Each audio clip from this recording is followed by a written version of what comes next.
29th June he was born. So that this day commemorates his existence on this beautiful planet and his contribution. And that's the reason we all have gathered here in this room, offline and online, and even future to come. We shall visit this day again and again. It's easy to lie with the statistics. It's hard to tell the truth without it. The statement is always hard-hitting to me, and it was summarized by Andre Dunkels, who was Swedish mathematician and a teacher, and he has written many statements, do visit that, but this is the truth which comes out. The fact remains the fact, and it is up to you how you take it out. So today is special, as I said, because we are celebrating National Statistics Day. So on behalf of KC College and HSNC University, though Dr. Jindal welcome, but I always take delight to welcome once again each one of you when you are part of this beautiful institution or university. The title of today's workshop is very, very close to my heart. Since inception in this institution, I rather started research before joining this institution. I'm not very old, just that I have contributed 33 years to this institution. And 33 years, I would add few months more of research attached to it. So I was researcher first and then teacher later. And it helped me to this journey. Coming back, when we talk about research methodology, do we understand research?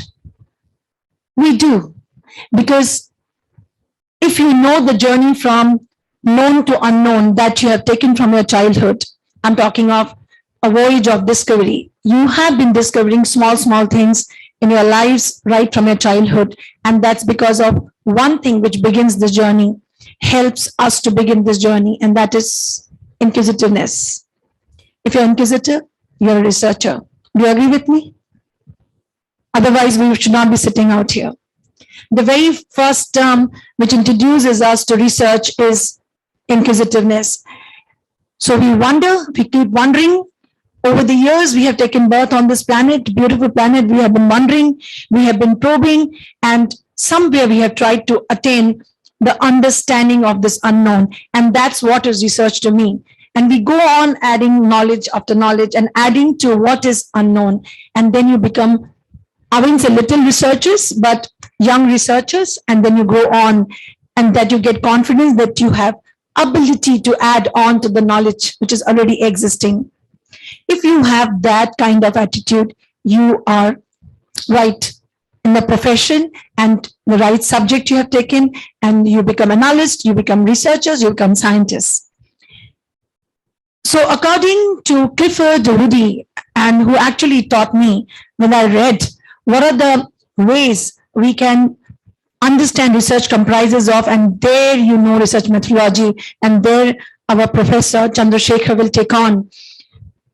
We need to define the problem. Research starts from there. We need to know the problem, what you need to solve. If you don't have the problem, we try to create it. Is that the right way? Creating a problem to solve it. What do I do research on? Is that the question should hit the mind? Or there exists a problem? So please understand, if you want to be a researcher, don't try to create a problem to solve it, or an easier problem because you know the answer. So it's not defining research anymore. You need to redefine the knowledge which is existing. You need to redefine that problem, and there you start. And once you start well, you're on the right path. So are you aware of the problem you are solving? Is it going to affect climate change? Is it going to affect population problem? If it's going to affect any socio-economical, political issue, then you're on the right path. So choose your problem well. So defining and redefining problems, and then comes formulating hypothesis or theory behind it. And you start suggesting solutions. Remember, you can't arrive at a solution. That is not the research. Research is, and I'm talking about the methodology, a part of it. The major part will be touched upon by Chandrasekhar ji.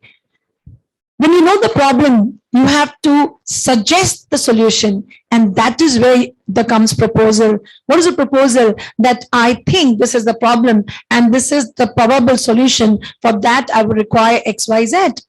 So solution, you have to analyze, understand, read the bibliography, review, and put forth. You may go wrong. I want to add one thing today on this. There's never to be sorry about. What's your name? Rushali. Never to apologize for technical glitches. Randomness, such things have to happen. We are part of this unorganized universe, an organized universe and an unorganized thought process. So much is known to us. You may organize things well, but there is so much unknown to us what will happen. So do not apologize. We all of us are part of this whole program, and glitches will continue to happen. The point is, how ready are you to accept that? So my students will come to me and say, ma'am, this result did not come, or everything is negative. What do? Feel sorry for it? I said, please write down the result is negative, and that is the research. What you observe, when you experiment, it is not supposed to go the way you want it. So when you are designing hypothesis, when you are proposing a solution, be ready that would not work. So your proposal must be X, but you will come up with the Y report at the end. Be ready for it. If you'd be already knowing what's going to happen, my question to you all will be, why are you doing research? Why are you doing read and search when you already know the solution? Coming to next, for this you will need collecting data. Today's presentation I was appreciating because there were two aspects. One aspect, I wouldn't say failed, did not reach as well. I do not use word failing. For me, students don't fail.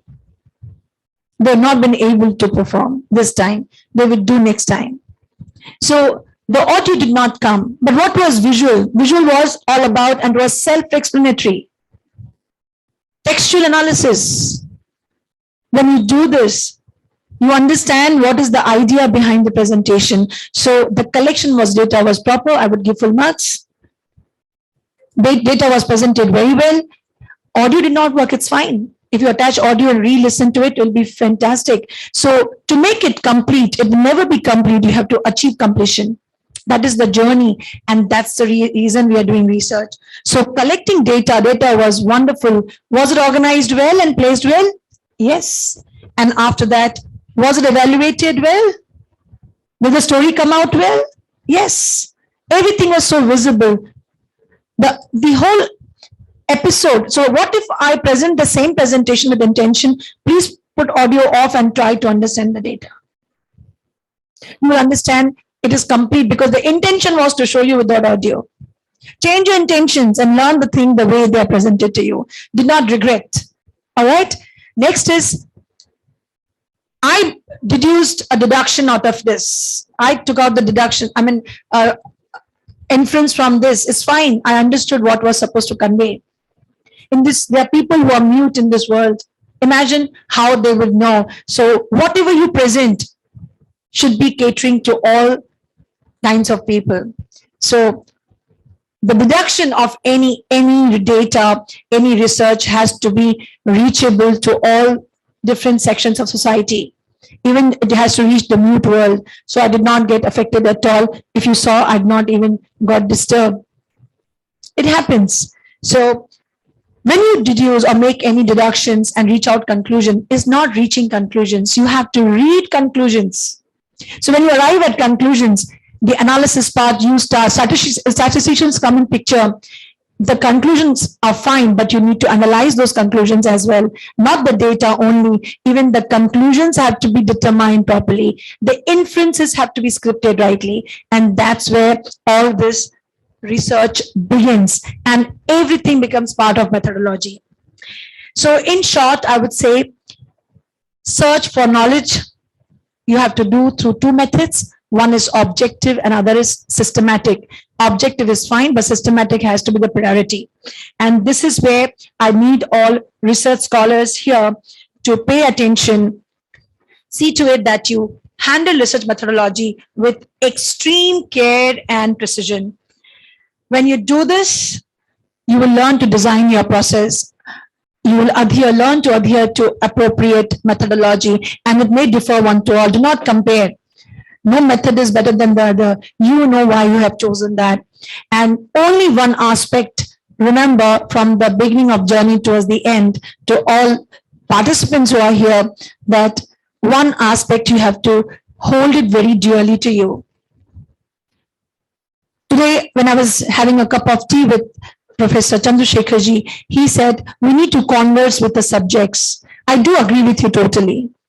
I talk to atoms and protons and neutrons, and hence I understood nuclear sciences. You have to converse with the subject. I would say further, if you hold on this conversation with what you teach and learn, you will be able to bring in quality. If you hold on to what others are doing, how many papers are published, you will go on quantitative way publishing papers. No, have one paper, one research paper in a year, but I wouldn't say better journal. It has to have a better prospects. It has to help society.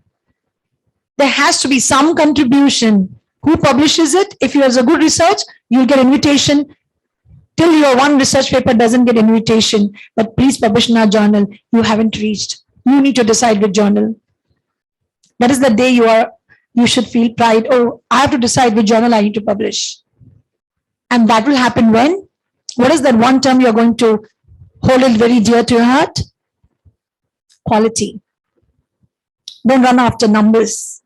The quality aspect is the best, and you should know it has resolved some problem and you have produced or given some solution. So, dear friends, I would say the different steps which I spoke about, there will be many things which will be spoken to you. Remember the different analysis, sampling, collection, everything will be part of your journey, and the statisticians have to help us processing of data through different softwares and parametric tests, non-parametric tests. And at the end, I would say you have to help the world for right interpretation and also helping to write the research paper in the right method, right way. So if you have been able to even help researchers, you are there. Without you, I don't think any research is complete. So you have to take pride in what you do and how you are going to bring about the right quality or right aspect of research, which needs to be always redefined. So with this, I want to convey my best wishes to all of you. Be in the path of unknown, searching the unknown, and the journey has just begun in your lives. Continue on the journey. There'll be many times, I wouldn't say failures. Once again, there will be hurdles. There will be roadblockers. You're not supposed to stop. Find a way. Either you learn to jump over it, cross it, or find a way which is a straight road. So it will be your choice. And remember, whatever you do from here on, it's your choice. So learn to make right choices. Whether it is research or it is topics or defining a problem or hypothesis or the method you're choosing, everywhere one word which will help you is the right choice. So take charge of your lives, of your papers, of the whatever you want to take forth. Everything, your attitude towards it will help you move forward. So all the best to all of you. Once again, congratulations to the department. And the best thing which made me happy was that your research projects, I think we must, again, Department of Statistics is a pioneer probably, that your research projects of masters are transforming into ebooks. Yes, ma'am. Why can't you applaud for yourself? Wow, this has never happened. So I believe these things are going to really, really help you. And you already entered in that orbit of research by doing this. I never got this opportunity to come out with my project as ebook ever. I thought about it. So very nice. I'm very, very proud of this department and the students. It's your effort which is coming true, your wishes coming true. So congratulations once again for the launch of ebooks, for such wonderful things which you are doing, and all the teachers, keep guiding them well. Whenever they feel that they're missing out, there should be a wonderful link which is be the teachers and guides. So pay respects to your parents, pay respect to your teachers. You will be always on the right path. Thank you so much, sir, for joining this morning. It's a great learning 5 minutes being with you. And always I learn from all of you. Never feel bad anything goes wrong. All right? It's you how you take it every day coming in front of you. Lots of love and best wishes to each one of you. God bless. Thank you, ma'am. I request you to be with us for a few more minutes. We would now be proceeding with the e-launch of the e-books that have been compiled as a part of the projects that MSc Statistics Part 2 students have made. So requesting the dignitaries to go ahead with the e-launch of our e-books. And may we all applaud for our projects while this happens.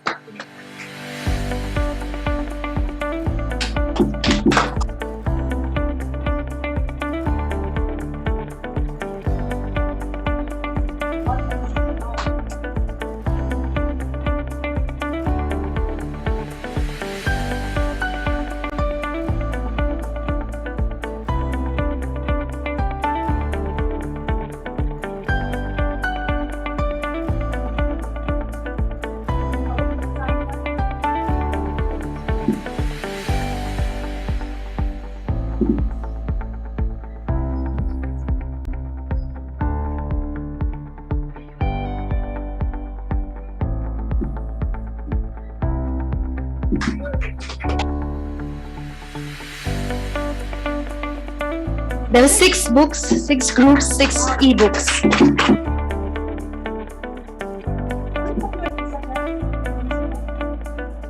Please hold these books, pictures, let the world know what you are doing. Yeah, take pride in your subject and department, and only then others will value that you are part of the institution. Thank you so much, ma'am. I've attended quite a few seminars and the principal's address is actually a part which I like the most. That is because there's so much of quality in that short span of special address that she has to give to the participants of that meeting, that webinar, that seminar. So it is always a delight to hear you, ma'am.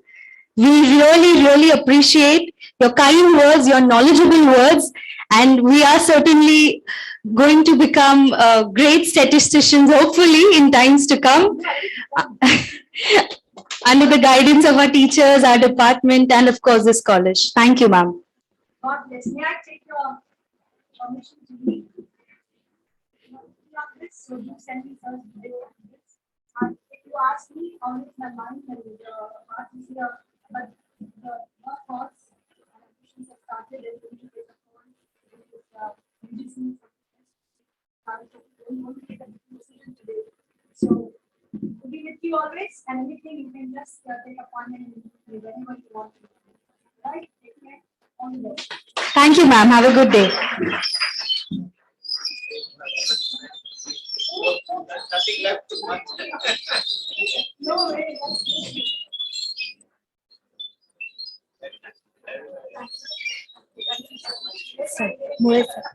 I think that's more.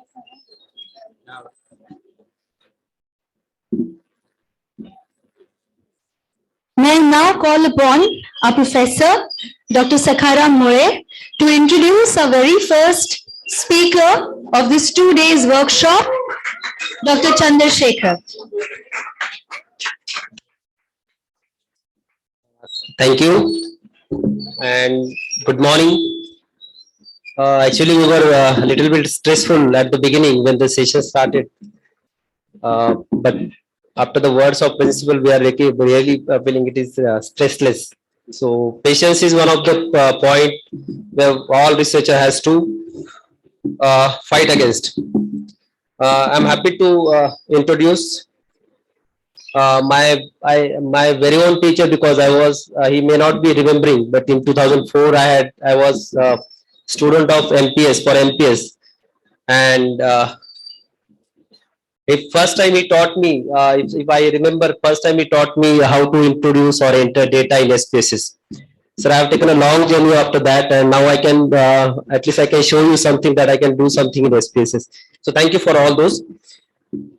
Professor Chandrasekhar is currently working at the Department of Fertility and Social Demography at IIPS. IIPS is one of the renowned institute associated with Government of India. His research interests are of studies with respect to fertility, family planning, abortion, reproductive health, tribal health, and many more demographic aspects.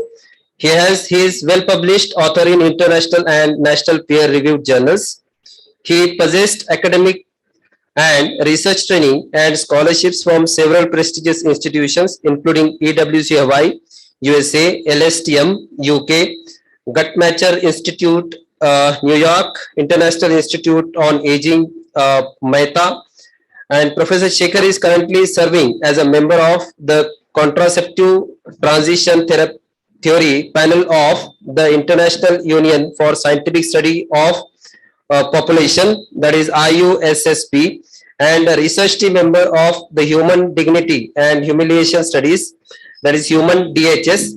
Professor Shekhar has also been the principal investigator of the National Family and Health Survey, NFHS, in 2015-16 and 2019-21, District Level Household and Facilities Survey, DLHS, 2007 and 8 and 2011-12, and the co-principal investigator for unintended pregnancy and abortion incidences in India, UP in 2015, and the longitudinal aging study of India, LASI 2022-23. He is also on editorial board of several national and international peer reviewed journals.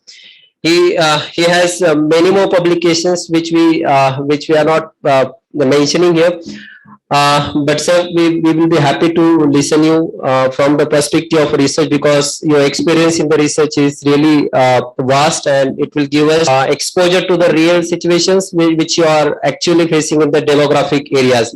Most of our students are doing research, they are doing survey based research, and most of them, they are interested in the survey studies. So I invite you for the session, and please take this session to in your hand. Thank you. So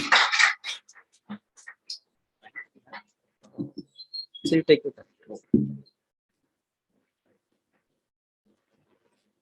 Password. Yes.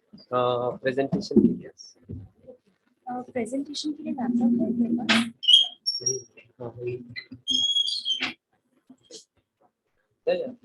It's there. हमने वहाँ पे आपको वहाँ पे है ना? So do you have a pen drive? अपना mic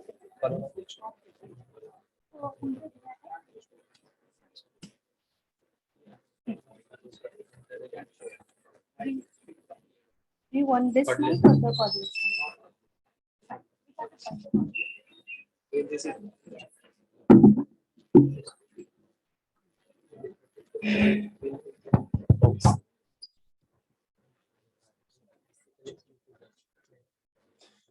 You have no, you can tell which is the British research methodology, research, yeah, this one, yeah.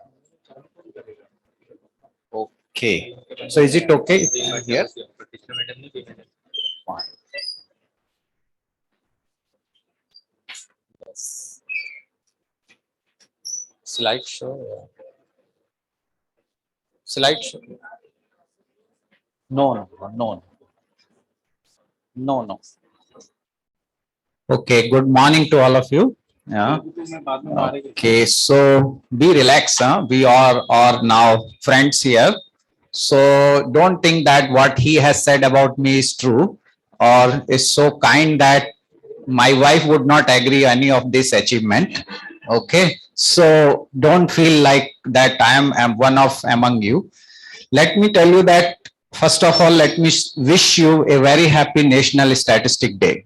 You know why? Very few subject and very few countries celebrate this subject day or discipline day. So we are in that way lucky that our subject, I am not saying our means whoever studied the statistic, not necessarily MSc statistics, but anywhere if you have any statistics means it. Why have you ever thought why we are celebrating National Statistic Day? One is okay, PC Mahalonji birthday, but why that is? You would have so many scientists, and we have achieved so many in so many areas. But why National Statistic Day is being celebrated? Okay, let me tell you that if you refer to certain readings, we have a Ministry of Statistic and Planning and Implementation, MOSPI. MOSPI is having a beautiful journal called Sarvekshan. Sometime read them. So I'm not saying that I just published, that's why you read that. There is an article on traditional medicine, or you can say the Indian system of homeopathy and ISMH, basically Indian system of homeopathy medicines and homeopathy medicine, Indian system of medicine and homeopathy. That is the article I wrote, that how it helps in many disease in like treatment seeking. But what I'm saying, that there is a beautiful story they published about the statisticians. And there is C.R. Rao. You might have heard the name of C.R. Rao. C.R. Rao, Inequality When Student Study. He was actually an data collector under P.C. Mahalanobis. P.C. Mahalanobis was not an statistician at first hand. He was a physicist basically. Okay, and so it was his second subject. Statistic was his second subject, but training in Western world is so beautiful that now we are also following in new education policy that model, that we need to give chance to a student to actually understand equally or relatively equally another subject. So now you are going to have in your future generation, or you will also be, if you would like to do doctorate, you can also have a second subject. In US or Europe, they call minor and major. So many students are doing degree in major, but they are doing excellent work in minor, and they become popular in minor. The same thing India has introduced recently. I mean, this are going to, you can say introduce. So I will again congratulate you on this aspect, because statistic is recognized in new education policy as a multidisciplinary subject. So there are 30 multidisciplinary subjects have been chosen, and statistics is one of them. So whether you do research in any area, you need to study the statistics, and every institution have to have a statistics researcher or teacher or scholars. So that way we need to congratulate ourselves that there is no dearth of employment in future if you are well trained. And so I'm going to start few things which Madam Dr. Bagla has already said to you. I mean that framework, and very beautifully, very simple way she has set in this framework. It is nothing that I'm going to add some of my experience, and I'm going to make it more simpler. This is a statistic day, but our aim has to be that every common man should understand, or men or women or person should understand that why we should appreciate research methodology and what is the contribution of statistic into that. So it is not hypothesis testing is a research. Hypothesis testing is a very, very small part of the research. Research is something else. So what happens when why we do research, and Madam has very rightly said, this mind is the everything in human, and means the inquisitiveness or the power of questioning, not many species are having.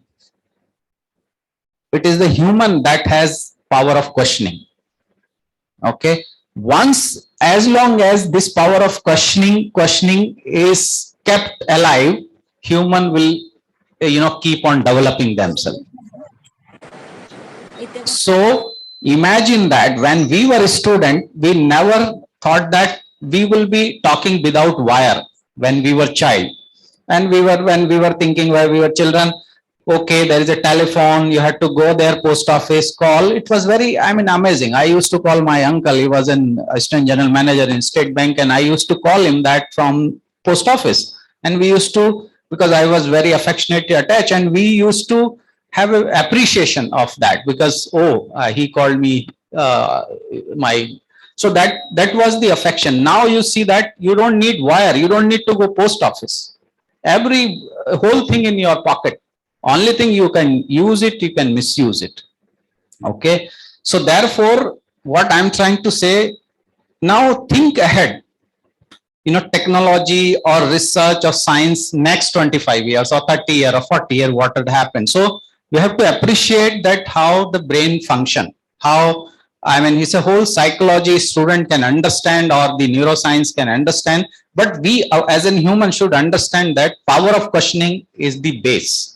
Okay. With this, I am going to take this journey of maybe 40 minutes. And is there somewhere this? Yeah. Okay. So first of all, if you want to understand research methodology, we need to understand what is research. Okay. So some people says, I have done a research. It's just like you went to some newspaper, magazines, or some of the already written article, and you understood that what is the people have covered, what was their result, what was their research question, hypothesis, and you said, I have done a research. That is also can be a research. Nowadays, it is called meta, analysis. Okay. But then keep that in mind, analysis and research, these are two different things.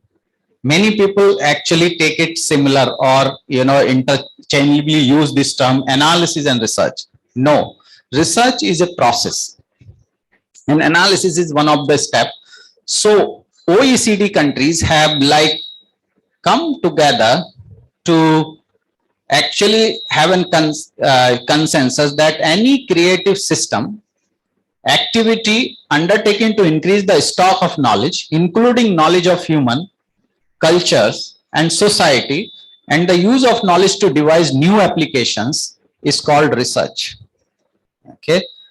However, there is a much better agreeable, definition beyond that OECD forum is research is a search for new knowledge or for new application of existing knowledge or for both.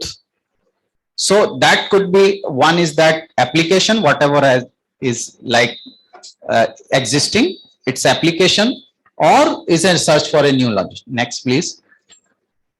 Now, in simple term, an empirical research is often focused on an inquiry into the nature of, reason for, and consequences of a particular set of circumstances. Okay. Whether these circumstances are experimental or experiments or simple ordinary observations. A researcher should not only be interested in result, but also in repeatability and reproducibility so that it can be generalized. So it's all talk about reliability and validity, which you have already, covered in your syllabus. Next, please. Now, creating or developing or building up some new concept should be, kind of a broader objective of a research. It's like, for example, I will give you one or two examples, generalizing some existing concept and models. Okay, modifying theory or concept. So these are major, this may be beyond that, it's not an end story here, but it could be like what happens, a major why we search or why aim for research are this, maybe creating, developing or building up some new concept, generalizing some existing concept, or models, or modifying theory or concepts. So this is applied to all these sciences. Now, keep in mind that we are trying to see that as discovery, innovations. These words are very commonly, you can say, seen with this research. Now, every research need not to be a discovery. Every research need not to be innovations. Because humans have never fully utilize their capacity of interpretation the things, interpreting the things. So even interpretation, a new interpretation or new way of interpretation or new application also can be a wonderful research. Next, please. So there are some major steps. These are, it can be, there are intermediary steps, but there are major steps which we are, trying to say: formulation of research problem, review of literature, and I am going to focus a little bit on that review of literature. But anyway, that this is a step: formulation of expected outcome of working hypothesis, research design, collection of evidence, analysis of evidence, establish validity of finding, interpretation and report writing and dissemination. So before I go to next step, let me give you one of my experience. When I was an MSc student, we have I actually, as a product of Aligarh Muslim University, I spent 7 years, 7.5 years in that university as a resident student. So we, we have friendship with many disciplines: medical doctors, MD students, engineers, and many other disciplines. You are in a hostel, next room person may be doctor, another person may be, doing medicine in Unani. So you have a different students who are day and night, you are conversing with you. Conversation. So they used to take advantage, our advantage, and statisticians. What they do, they collect data. As in a medical students, they collected data, and they came that, can you help me in using some statistical tools, and I want to prepare my MD report. So that time we used to get lot of parties or lot of because when we do some work, we don't get money because they are our friend. So what we get, only parties. Okay, you give a dinner, good dinner, or have some sort of get together. So that is what statisticians do. And when we get sick, they are there always. That is also another advantage. If we are not well, they give free medicine because they have all free medicine from pharmaceutical companies. They are sample, they call sample medicines. These were a barter system, exchanging. You are helping us, I are helping. But the problem with that, we knew that problem was, what was the problem? What could be a problem is that they come with the data. As an statisticians, we know the problem. We ask first question, you have already messed up. We cannot help you beyond a level, because we don't know whether the data is collected representatively or not. What sampling technique you have used? How did you, which patient you have taken? Are they random, or you have just taken patient which has come to you? So I have a friend, his name was Dr. Tom. Okay, he is settled in US now. That time he was MD also, MS also. So there are very few students who are MD and MS both. Either they go to the surgery or they go to the medicine. But he was excellent, and he was a gold medalist also. So he used to bring me the student. Unfortunately, his student used to be very good because he was very famous teacher. And I said, you have collected this data. Have you told your student that how you will select your student on a topic? How do you select patients? If your only patient, they are selective patient. Are the complicated cases or the cases which require knowledge of medicine and surgery both? So he realized that it is important that we should not come to statistician when you have already damaged the things. You should come when you start your work, research work. So that was just I am giving one experience. So there, MD report is submitted, they get degree, but what happens, we never realize that what mistakes we are doing in these dissertations. So statistician could help them in that way. So why I'm saying this procedures, statistics, when somebody says only you approach to the statistician when you need data analysis, you should say, no, I cannot help you.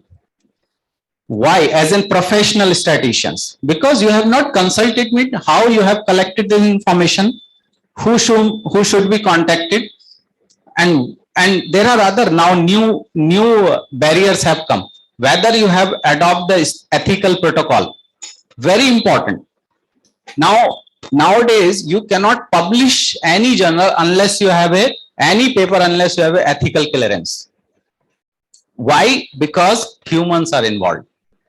If you have a secondary data, that's a different thing. But if you are collecting data, you must have a ethical clearance. I hope that your college must be having a ethical board or ethical committee, which is, giving approval to collect the data. But if you want to publish this research in a standard journal, peer reviewed journal, they will ask you, you have collected primary data, give us a report of, ethical review board. Okay. So many more things are adding, but statistics remain same. Statistics remain same. Why it has happened, that is a different story, why ethics have started and how it has started. But then these are the steps where a researcher should be clear, when the person is trying to understand or trying to at least enter into the world of research. And therefore, for these steps, for these steps, there are certain methods. So if you don't follow those methods, how do you land? Suppose you know that from here I will go to left and right, and then I have a church gate station. If suppose nobody guides, you are a new person, what will happen? You will land up somewhere else. And even if by chance you land up there, it will be like, it will take a lot of time and energy. See, these two things, resources, so all get wasted. So why not we have a standard methods so that we know that journey become easier and it becomes standardized. So in that sense, suppose the two person are doing research, you can compare that. Sometime it happens. So they both brought with the findings. By chance findings were same, but then you need to understand certain methods and protocol who has followed much more, religiously or strictly. And in that sense, that particular research would be appreciated. So that then comes to next, please. This is the diagram generally all research methodology book follows. Generally, whatever, you have a standard book. I don't know whether you have heard the name, it's like, we have a Singleton and Straight books is very famous books, Oxford Press. So all those books are written imagining whether it is a natural science or whether it is a social science or whether it is any other science, they follow same protocol. Okay. Same way, we are saying that formulation of research has to be done, building a suitable research design, measurement, this side, sampling and that side. Now I would like to just differentiate here. Why we have measurement this side, why we have sampling this side? Because we every time need not to do sampling. Suppose you are understanding a problem of an particular groups and you are interviewing or you are having data of whole group, you don't require sampling. Where it is like that, it is important that it becomes that measurement. So the measurement and sampling, this could come this way, and then once we have that, we may require to improve. Already we have data, we may require to improve the measurement. That's why we need data collection, or we want to do sampling, and therefore we need to deal much in depth in that sense with few numbers. After that, of course, data processing, data analysis, report and research article and disseminating. This is what the last one many books actually do not consider, the disseminating in public or in common language. Why this is important? Can anyone tell me that why this is important? The last step, your role should not be ended up to report and research article. Why the last one is important?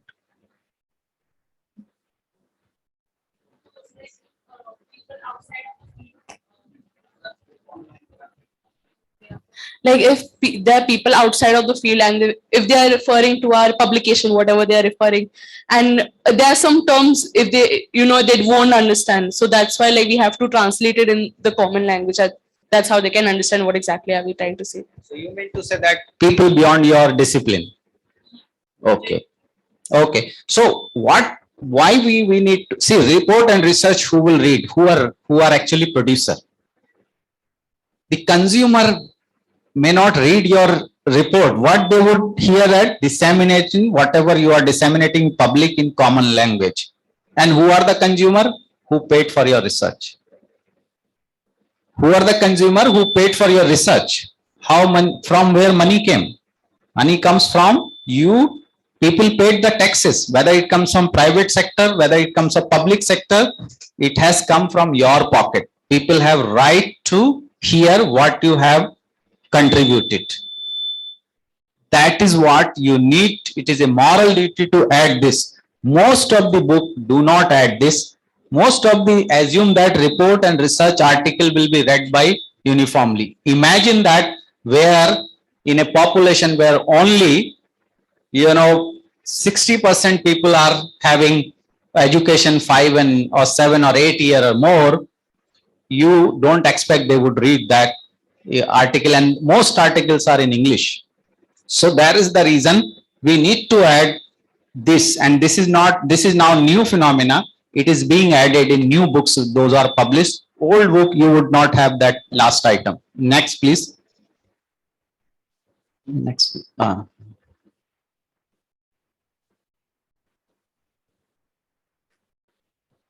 Okay, so now I'm going to that method, research method. Why do we need a method to do research? Okay, it has doing research without having a research method is like jumping in a pool and without knowing swimming. It is not always bad though. It's not like we have a friend. We know some are knowing swimming, some do not, but we also are excited. Okay, let me swim also. But we may pretend we know. Sometimes, it is like disastrous. Sometimes, of course, you also learn, with them. So it is important to, you can say interested, but if it is better if you know that.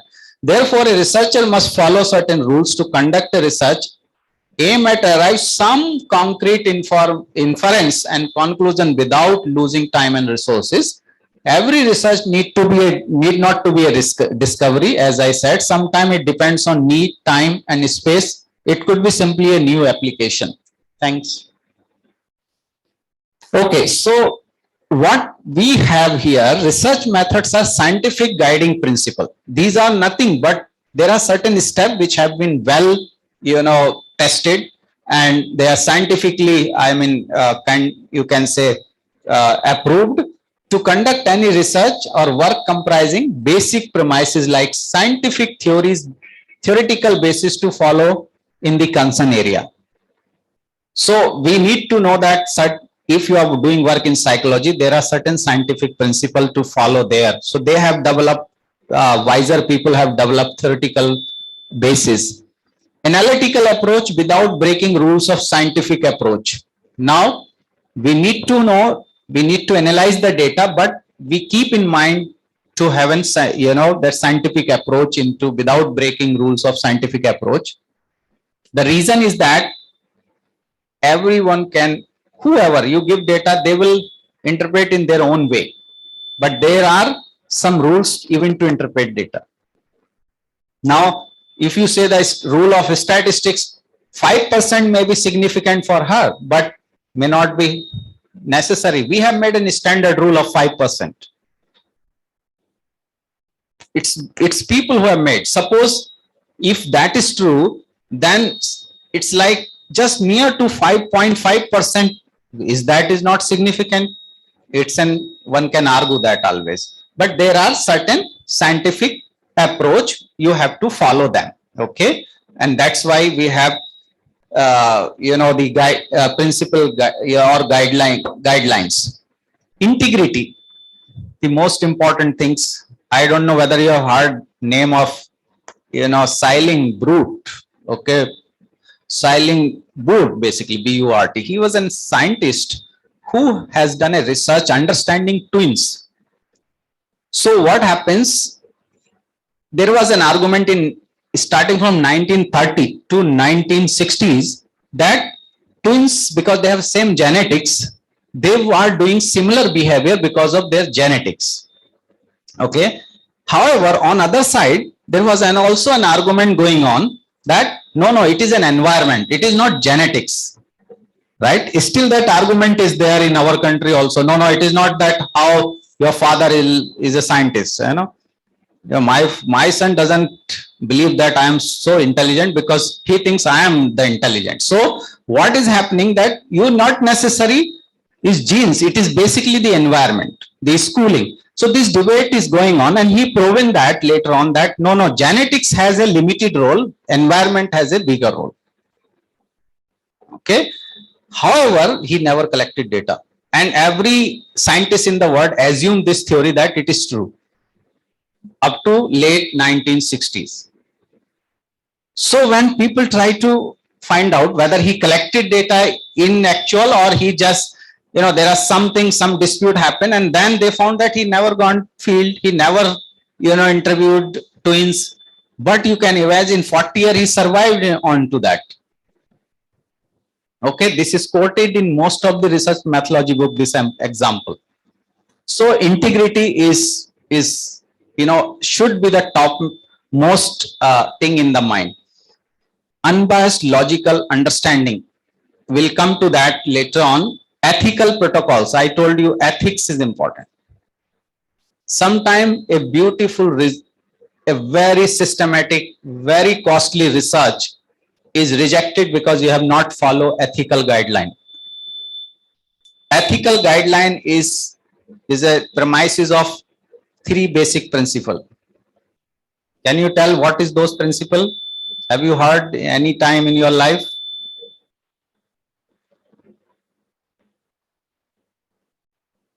Justice is one. Okay. Justice is one. Benefits is second. Risk and benefit. Okay.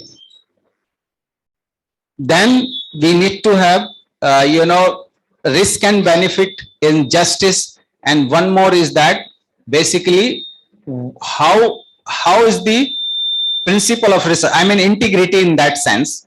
So all these principles you are following when you are dealing with humans, and if you have violated one of them, you have not done in research, you have just collected data and interpreted it. So there are, it has ethical codes comes from the Nazis time. Okay. Earlier they used to be called Nazis code, then there are so in a whole development into that. We have Indian Council of Medical Research code, collection of evidence, having the knowledge of statistics. This is important, but once again I would say, if you are doing a research or your friends or anyone, do not involve statistician at the last stage, because it is not that only collection, it is whole things. How do you are recruiting and how do you are, following procedure has to come in handy. You might have heard the research called double blinding. Have you heard the name of double blinding? Okay. What is that double blinding? Okay. So when drugs are tested or drugs are invented or discovered, what happens? Neither patient knows I am getting drug, nor doctor knows you are giving drug. This is called double blinding. Okay. Only and only one person knows, is that who is the chief of that, chief principal in, we call principal investigator of a research. He is the topmost person. Okay. And he knows that this particular bottle is having drug, this particular bottle having placebo. Placebo means simple sugar water. However, sometime taking placebo also, some patient become, fine. Why? Because sometimes psychology also is very important. It is like you have been observed by doctor. Now I am fine. Okay. You think that doctor has given medicine, I am okay. So sometimes you need to be like just, oh, you are fine, nothing else. Your inner cell start fighting again. So that's the reason. So nobody knows that which was the only one person, and that person has to have a very high integrity because he can change the data and tell that, okay, this drug works. The pharmaceutical company become billionaires overnight. Understand that, it can happen. And it happens so many of the organization, pharmaceutical organization, take statistician as that person with whom this data should be preserved. Why? Because statistician thinks unbiasedly or impartially. That is what they don't believe unless they follow the rules of statistics. So what I'm saying that now the era is that no pharmaceutical company can get license unless they have a certain statistical tool and certain statistical people in their organization. They can't get a certificate for manufacturing medicine or R&D of drugs. You must have a certified statisticians and you must have a certified software. Why? You cannot use XYZ software. The reason is some software, the internal programming of software is that they are not so sensitive. They may only give value of second digit. They may want 5 digit, 4 digit accuracy. So that's the story. Inference and interpretation that represent the truth with violation, okay, without violation of ethics of research. This is without violation. Okay, sorry, I can correct this later. Disseminating to those whose life getting affected. So that is also one of the, as I said, has to be taught in the research methodology. Next, please. Okay, now mode of inquiry in research. It's just, I would say in simple word, it is just a common sense. There is nothing. Your base is on your analogy, common sense, or we can say logical reasoning. These are three similar terms. You only need to do research. You don't need high-speed computer. You don't need, great statisticians coming from American or, British universities. You only need this common sense. You need reasoning. You need logical reasoning. You need analogy. So, to follow that, once you have that with you, what you need to do, you have a step to perform, or you can say you can do, these are mode only. These are only mode through which you can have inquiry. The mode is logical reasoning, and how do you perform this? How do you can say that intact this logical reasoning is through empiricism. And what is this empiricism? Evidence is a paramount, can include sight, hearing, taste, smell, and touch. These are evidence how we are collecting, but some are difficult to collect, to assess, like jealousy. How do you count it? I mean, you need to know certain parameters, test it in the population. Jealousy in our population may be very different than jealousy in, if you go to next college or next university. Okay, jealousy can be seen by NAV, and jealousy can be seen similar by an individual, but they may be different to another individual. So where there are challenging measurement, this comes to the challenging measurement. Objectivity, the second principle is objectivity, free from emotion, conjecture, personal bias, and belief. That has to be, intact. Keep in the research. Measurement of observation must be crystal clear, so that no variation between two individual observations. So it means if you are measuring, let's say, something in this particular, in the individual or in the group of individuals, the other person also pick the same, other person also, if he wants to go to another population, has to have same kind of an readings or same kind of, like, capturing the same kind of spirit behind that particular, indicator. So that is also a kind of it's a very clear written as well as, agreed guideline that how do you measure. So let me give you an example. Right now, I am working in area of sexual and reproductive health rights.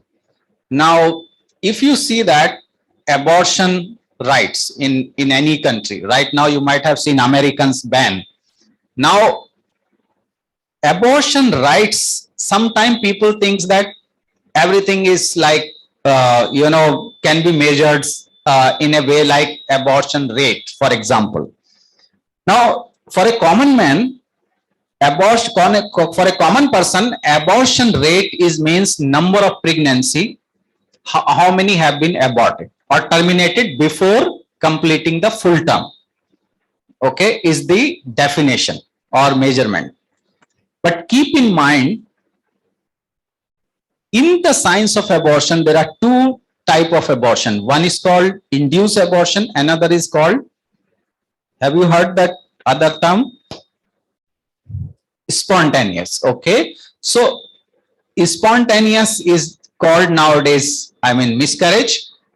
Now, if you are not specific what kind of abortion you would like to measure, in Indian population you may land up that the spontaneous abortion plus induced abortion is a very high abortion in a population.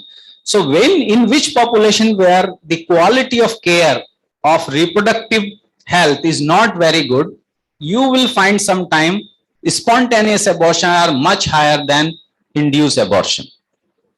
And therefore, abortion indicator will show very high, abortion rate in that population. So keep that in mind, what abortion we are trying to measure. Is it we are trying to measure the induced abortion voluntarily? So there's a whole, in this science, there's a whole kind of a fight between choice versus life, pro-choice, pro-life. I had interview with some, embassy last week, and they asked me whether you are pro-choice or pro-life. I have to teach that ambassador at least 20 minutes that why you should not ask this question. Because whether you are having pro-choice or whether you are having pro-life, you are saving the life of women in India or abroad. You are saving a life of a human. Let's say, not to say women or men. You are saving a life of a human, whether you are pro-choice or whether you are pro-life. Because you know that abortion is allowed on certain condition in most of the countries. Only very few countries are there is no condition of abortion. Otherwise, every culture have put a condition. It means that no culture in this world is pro women or think about, the 50% of the world population. They only think that how we will have, our people more, our country people more. And therefore, many are pro-life. However, pro-choice are, are there. Our country is in rank in a very better, position, like a very good position. Reason is that if you rank an abortion kind of an rights, our country comes 80-90% rank. So we are much advanced from the beginning, 1917 onwards. However, the problem is implementation. That is okay. That, we need to understand how our implementers are doing. But as per the law, our country rated very high in that. Now, even if, so what I'm saying that you need to be very clear what you are measuring. And who can help you? The person who have worked in those areas, the people who are, continuing advocating for those rights and for those, challenges.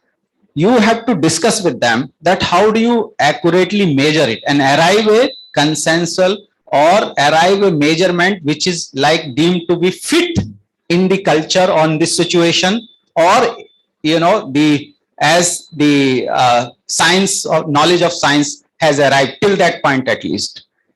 Controlled double-blind studies in medical field. Anyway, I have already said to you, control mean why this control is required, because ruling out other reasons.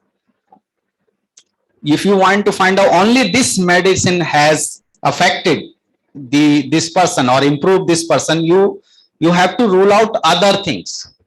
Okay, so therefore control studies are double blind studies are generally we do in medical field, but you can also do any field. There is no restriction. Next, please. So these are the 4 principal research strategies you can follow. You can do experiment. If you want to do case control studies, you can conduct an experiment, and conducting experiment itself has a huge methodology, huge, kind of an research methodology behind that. Survey, that survey research methodology itself is a big subject nowadays. We have a department of survey research methodology opened recently. Field research, it itself is in science, and it should have methods. It have research methods. Use of available data. Doing research, having existing data itself is also a science. Okay, we also call secondary data analysis, but it has certain methods and procedure. Next, please. This is something, kind of a theoretical research methodology concept, and irrespective of any science, one must know what is this. So it starts from theories. We have theory. Theory means, what is this theory? Theory is just nothing but a kind of a consensus we got. This happens in this way. Okay, or because of this. So this is kind of a theory. It can be just an observations from many of the people, different places tested.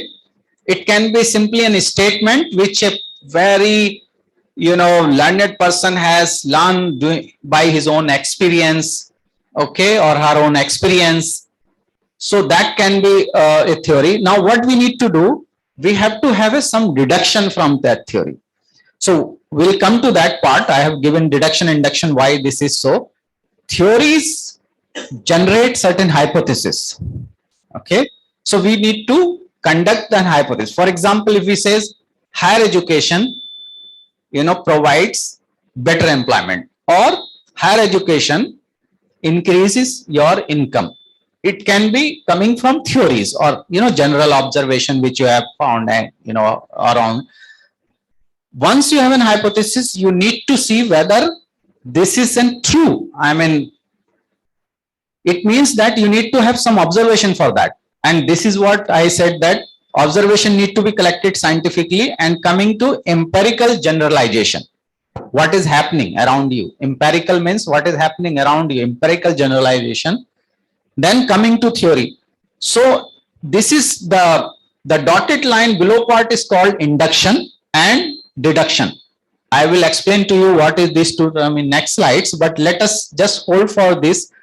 The development of theory is the goal of science, and research is only a supporting tool. What is that? The development of theory is the goal of science. So why we have science? Because we need to develop the theories, and research only support it. Research only, or research methods only. Next, please. So here comes this deduction and induction. So these are terms which we are following in research methodology. In deductive reasoning, so these are two types of reasoning. One is in deductive reasoning, the conclusion is absolutely certain if the evidence is true. So whatever conclusion you have made is absolutely certain if the evidence is true. It means because already theory you have brought from theory, and if you say that evidence is true, then it whatever you made in conclusion is absolutely true, or you can say certain. For example, all union members are Democrats. So union means is a parliament. Actually in our country we call parliament. All union members are Democrats. John belongs to union, therefore John is a Democrat. This is a very simple deduction. Very simple deduction. Inductive reasoning, in inductive reasoning, conclusion is uncertain. Why so? We will see that even if the evidence is true, because it contents or it goes beyond the evidence, we need something to prove beyond the evidence. And therefore, there is in bracket you see from general to specific we are going. It is very simple because something is already generalized going to the specific. But if you are going specific to general terms, it is challenging. Correct? So, John, for example, here, John, Bob, Ron, who are union members, are Democrats. These three members are union, therefore all union members are Democrat. That is not true. So therefore, in inductive, we can only give probability to the conclusion is true, but are not certain because we need more information to be certain. So now we understand that what is inductive, what is deductive. In deductive, we can only say that to what extent this is true. However, in deductive, you have to be certain. You understand? Deductive and inductive and deductive, you can take any mode of research. That's a different question. But you can understand that, particularly inductive reasoning, we can only give probability that to what extent a particular statement is true. And that is what statisticians do that. We are rejecting based on that hypothesis. Okay, if it is not true below 95%, we say no, that is not true. So that is what picture comes from there. Next, please.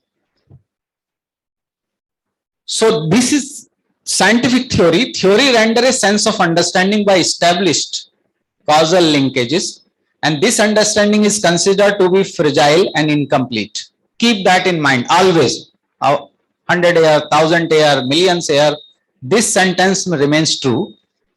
This understanding is considered to be fragile and incomplete. However, since the observation pattern among events are always subjected to change or interpretation, thus there are no ultimate explanation in science, and follows that scientific theory should not be judged as true or false, only they should be judged as useful. Okay, next please. Now this is quantitative, qualitative, debate. Now I don't want to get into that, but you know what is the quantitative and qualitative, why we collect data. So I am just skipping that. I am coming to your next part of the. This is what Zimmerman said. No pure mathematics is good unless it find a good application. No applied mathematics is true unless it is based on sound theory. Next, please. This is the half part of this thing. Now I am going to give you that how you should do review literature. Many people struggle doing that. So review literature itself is a science. However, there are steps if you follow, you can go to that. There is, you might have seen the BMC, British Medical, Council. Basically, they are trying to get this literature review under this EECCI rule. EECCI rule is basically, first rule is called establish where the idea come from. Okay, establish first where the idea come from. Discrepancy, what is expected and what is current situation. So once you know that, you can identify the problem. It should happen this way, it is not happening this way. That is what, there is something wrong. New theoretical evidence from others or your field, technical advancement and innovations, advocacy for protecting rights of a sizable share of population, even in individual. He or she also content share, one person. Could be a simply or curiosity or inquisitiveness. Next, please. Now, second E for evidence for your claim.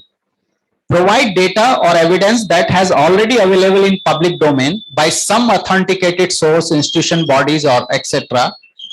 It would be good if one can give changing situation over the period just to give a sense how it is happening over the period. That's the reason evidence of a claim. Sometimes direct method on issue may not be available. One can connect the phenomena you studied with certain pattern and behavior change. Okay. For example, if you say premarital sex, Can you tell me any data in this country is available on this? No. Okay, don't take it negative, this term premarital negative, because nothing is wrong or right. So let me tell you, we need to protect their right also. We need to give them knowledge so that it should be safe, not unsafe. Okay, and it should be harmless. So that's the reason. Forget about what politicians are saying or what XYZ government is saying. As a scientist, we need to understand, we need to protect rights of every individual. Sometimes direct, so that's the reason you don't have direct data, you have an indirect data. What is the indirect data? You can say that there are certain indirect information available in the data itself. Okay. You can also see how many you have a data in any website where you can have Facebook, or see that if they have a marital status, you can cross tabulate how many people Google for contraception or how many people Google for other services. Then you can also link it, make it representative. Nowadays, London School of Economics is working on this, that how you can make a data in public domain available as a representative data. It is not a, so you need to develop certain mechanism and weights for that. Next, please. Connect readers to see, first C is for connect reader to other research. So connect your users, whoever going to read your research, work done on the issue. This create wider interest and also help in enhancing the relevance of your work. It can be done in chronological manner by narrating advancement done by whom and when and where and by whom and why it was needed. One can state here research method applied and key finding and limitation of that work and future scope. That also can come into that. Next, please. Provide a context for your work. Why do you think that your work is so important in a particular context? That could be a country, state, ethnic group, culture, gender, or whatever.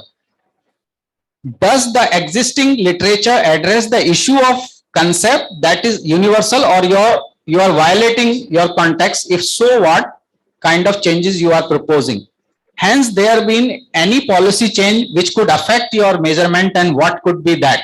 So example of this I can give you, maybe later when you can ask question on this. Certain explanation can only be found in studying qualitative context and historical events or patterns. Next, please. Now again, that provide that there is an interest in area of research. That also is important. One can show latest research published in this peer-reviewed journal in the similar context on the issue or interest. National and international organization have already raised concern in the area. Issue and need highlighted by government or policy, and unanswered question in that area. Next, please. So there are certain terms which are like you need to be very familiar when you do the research. I am leaving with you that, but as a statistician, you must know all of them. And first thing which student generally forget, that unit of analysis. What is your unit of analysis? That has to be very primary. Okay, so no, it's okay. So now you don't need to do anything now. Earlier you have to read the books and you go to the section, you read all the books. Now you have already made website to do that. Scopus is one of them. You may be member of that, your college. Science Direct is another. InfluMNet is another. ResearchGate is another. Google Scholar. Google Scholar, I rated that, very poor, because this is like just an Google search of something or Wikipedia knowledge. But if you have a member of InfluMNet, that is okay. It is a free of cost available to library. You can go and check. These are to paid. Scopus and Science Direct are paid website and very highly paid websites. So we need to understand doing review literature. You can, see that which one you can subscribe. Next. Okay, so these are some of the ways, like Boolean logic with different keywords, like India. You can say, sexual and reproductive rights. You can say young women. So you can see that thousands of papers are published. But you don't want like those published who are 20 year back, 30 year back, because things have changed, science have changed. You can take last 15 years, just set an inclusion exclusion criteria. I want to study only what have been research in last 20 years. Follow a chronological development, and then reference and cross reference. Do the cross references unless you read a classical work. Okay. Read review and critical review article. Next, please. Okay, these are some of the qualitative technique which you can read in any standard book. Why we need focus group discussion? These are the some of the need. Some people do focus group discussion. Why we need that? Where we can use that focus group discussion. So I am leaving that. You need not to note down this. These all presentation will be with you. Next, in-depth interview. Where you should conduct in that in-depth interview. These are some of the conditions where you need to have in-depth interview. Next, case studies, and then next please, key informant interviews. Next please. Yes, so these are some of the, now I'm asking a question like how many people you have, I have seen your data, women empowerment, a group has worked on women empowerment. Have you interviewed women? Okay, so you have used secondary data? Okay, secondary data. Okay, that's okay. Now let us understand that you are supposed to go to collect data on domestic violence. Okay, I am not going to, you will read later where you will use that. Domestic violence. You have a focus group discussion, you have a in-depth interview, you have a case study, you have a key informant. Just a general common sense. You have not seen that when is used, which method so far. You will read later. Common sense, which one you should use?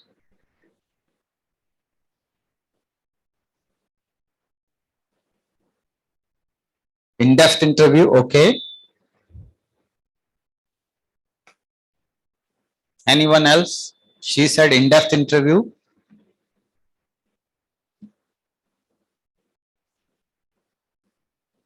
Okay, so you can look at, like, just go to that. Yes, just see that. I am not going to tell you that where in-depth interview is seen that, kind of conducted. See, every domestic violence case itself is a big thing. I mean, itself is a big story. You can write books on one case because violence can be any form. Violence, emotional, physical, verbal, anything, sexual, violence can be. So what I'm trying to say that for certain things, you need to be deeper analysis. When in-depth does not mean deeper. In-depth means little more you want to go to the things. Now, when every individual have a different story, it is better to go to case studies. Because every woman who's facing this violence have a very different route, very different cause, very different, instigating variables. Okay, in-depth interview is very different. In-depth interview means something which you want to capture by a representative individuals and generalizing later. In the sense like you want to have many interviews, not many, like thousands. In-depth interview itself is a limitation. You need to conduct in a limited number. But in-depth interview, just like you are asking, okay, you are going to that yoga classes, you have an impact. So just simple questions you are asking in face-to-face interview or questionnaire. But in-depth means little more in-depth. Okay, so that you can understand, kind of like possible causes and things. But case study means every individual. You cannot compare her violence with her violence. Okay, because there's a different pathways. There are different personalities. And therefore, case study is recommended by research methodology. I will end here my talk. I know it is longer because we have a very different, way of teaching in institute. You are younger. I don't want to get into you, bothering you much in that sense. Okay, so now if you have any questions, any clarification, you are most welcome.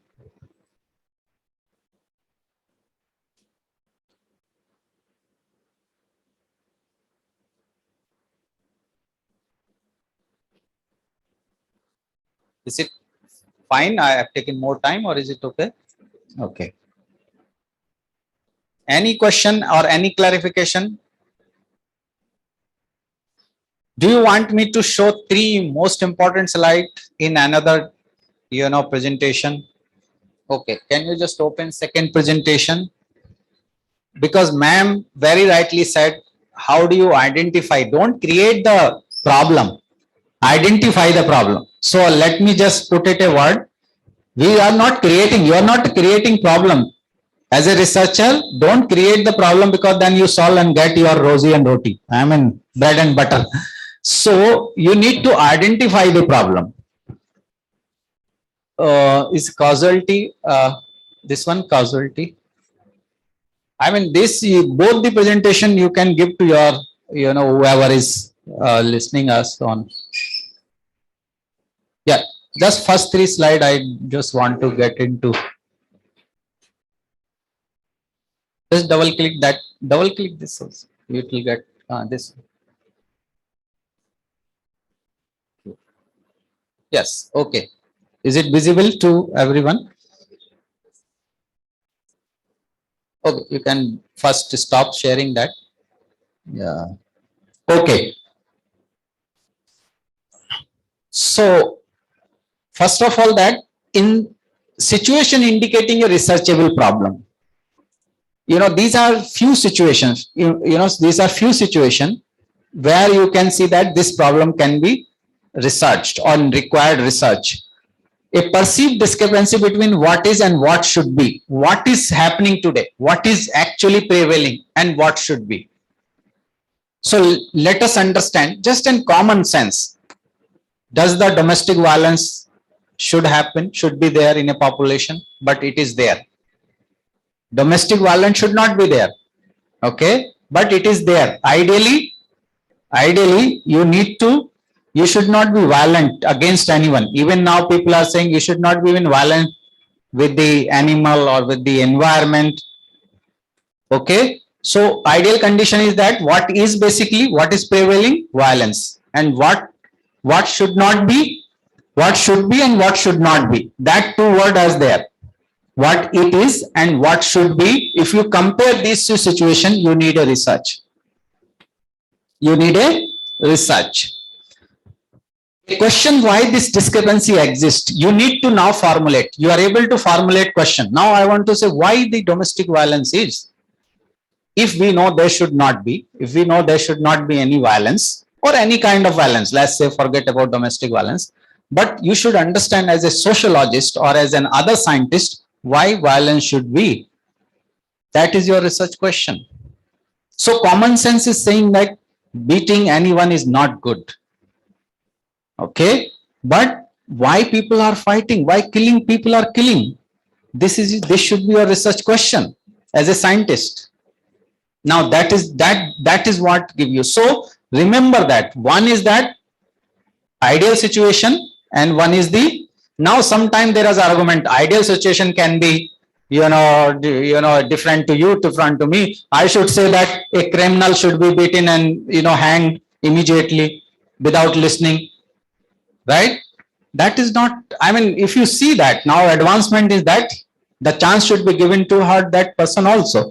So that's okay. What is and what should be difference? A question why discrepancy exists. At least 2 possible and plausible answer to the question. This last one do not hold true for all science, but you might have studied operational research.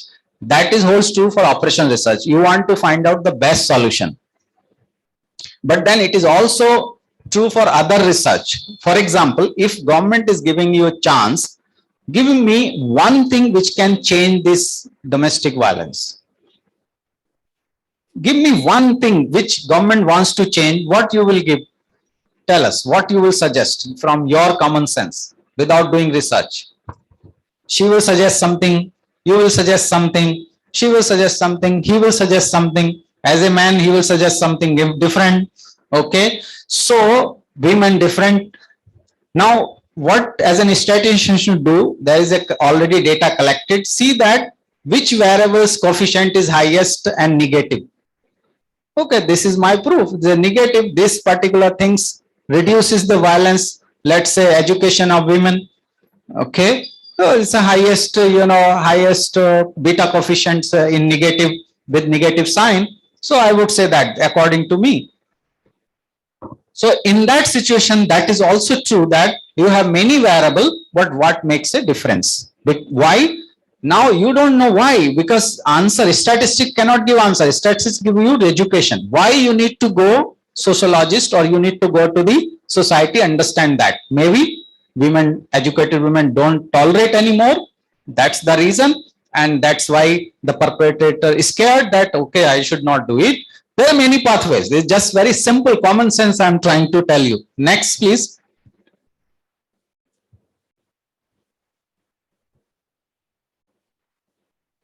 Yes, so this is just comparable, non-researchable and researchable problem. A discrepancy exists between desired and observed situation. Is a non-researchable and it is also researchable. Both places it happens.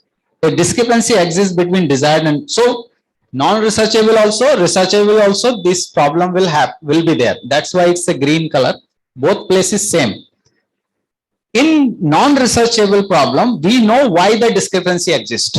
If we already know that this is happening because of this, we can understand that, we know that situation. You need to improve that implementation, policy, or whatever you do it. You don't need further research, or you don't need kind of an immediate kind of an research taken up.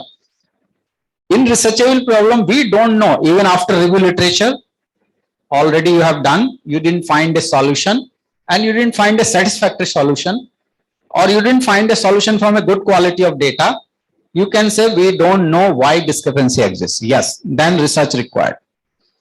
We know the best solution anyway. That's last term I have already explained. We don't know the best solution. Next, please. So this is typically, there's a social programmatic problem could create to any of the above aspect or a combination of them.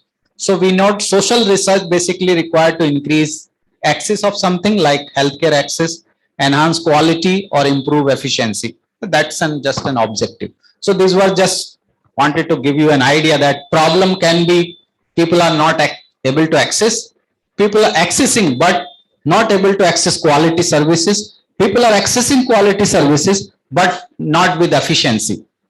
Okay, they need to spend more time, more money. So this can be anything which you find an ideal situation and which you find an existing or observed situation.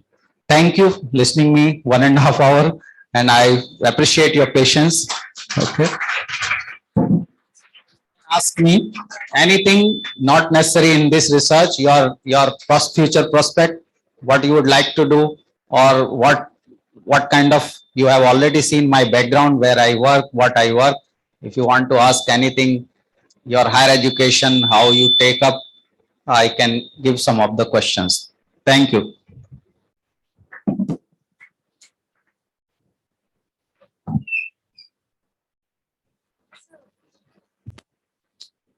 So how to get admitted into IIPS?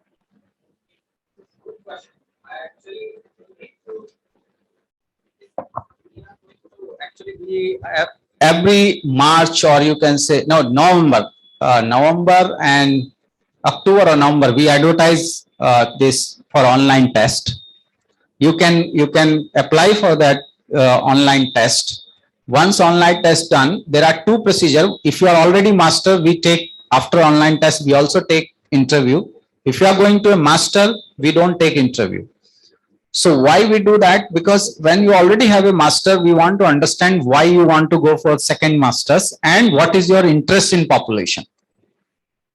Okay, so that's why it's a less, and I think 20% weightage, but it is just like to understand your personality, whether you will be, because when you go to such kind of institution, we want to see whether you are really interested or you just want to come and get another degree.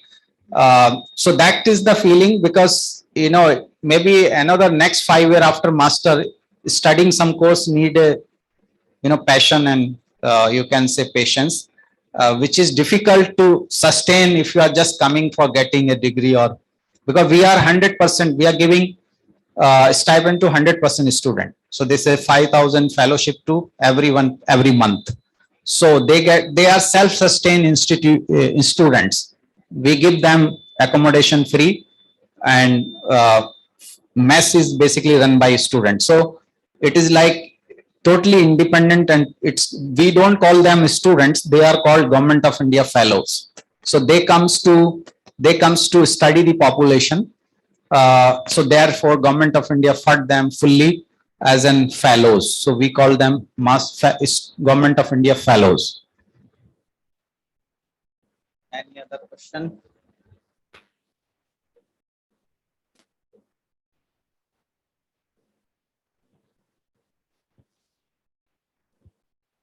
Anybody want to ask anything?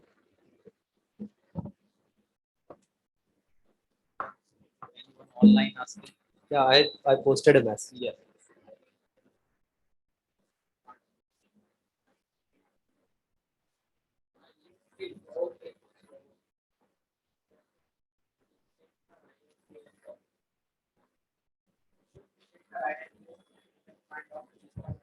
SHKHR Shekhar IIPS. You will find that. Okay. So, and of course, yeah, my email is actually, which is in LinkedIn. You can also find shekhariips@rediffmail.com. You can find that and you can connect. There is no issue. So when they are going to finish their masters in coming.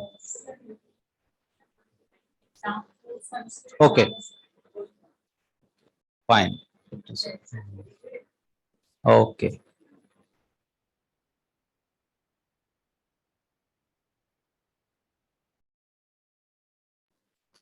So while studying the other research papers, and is it necessary to link the other research paper to our project? To our project?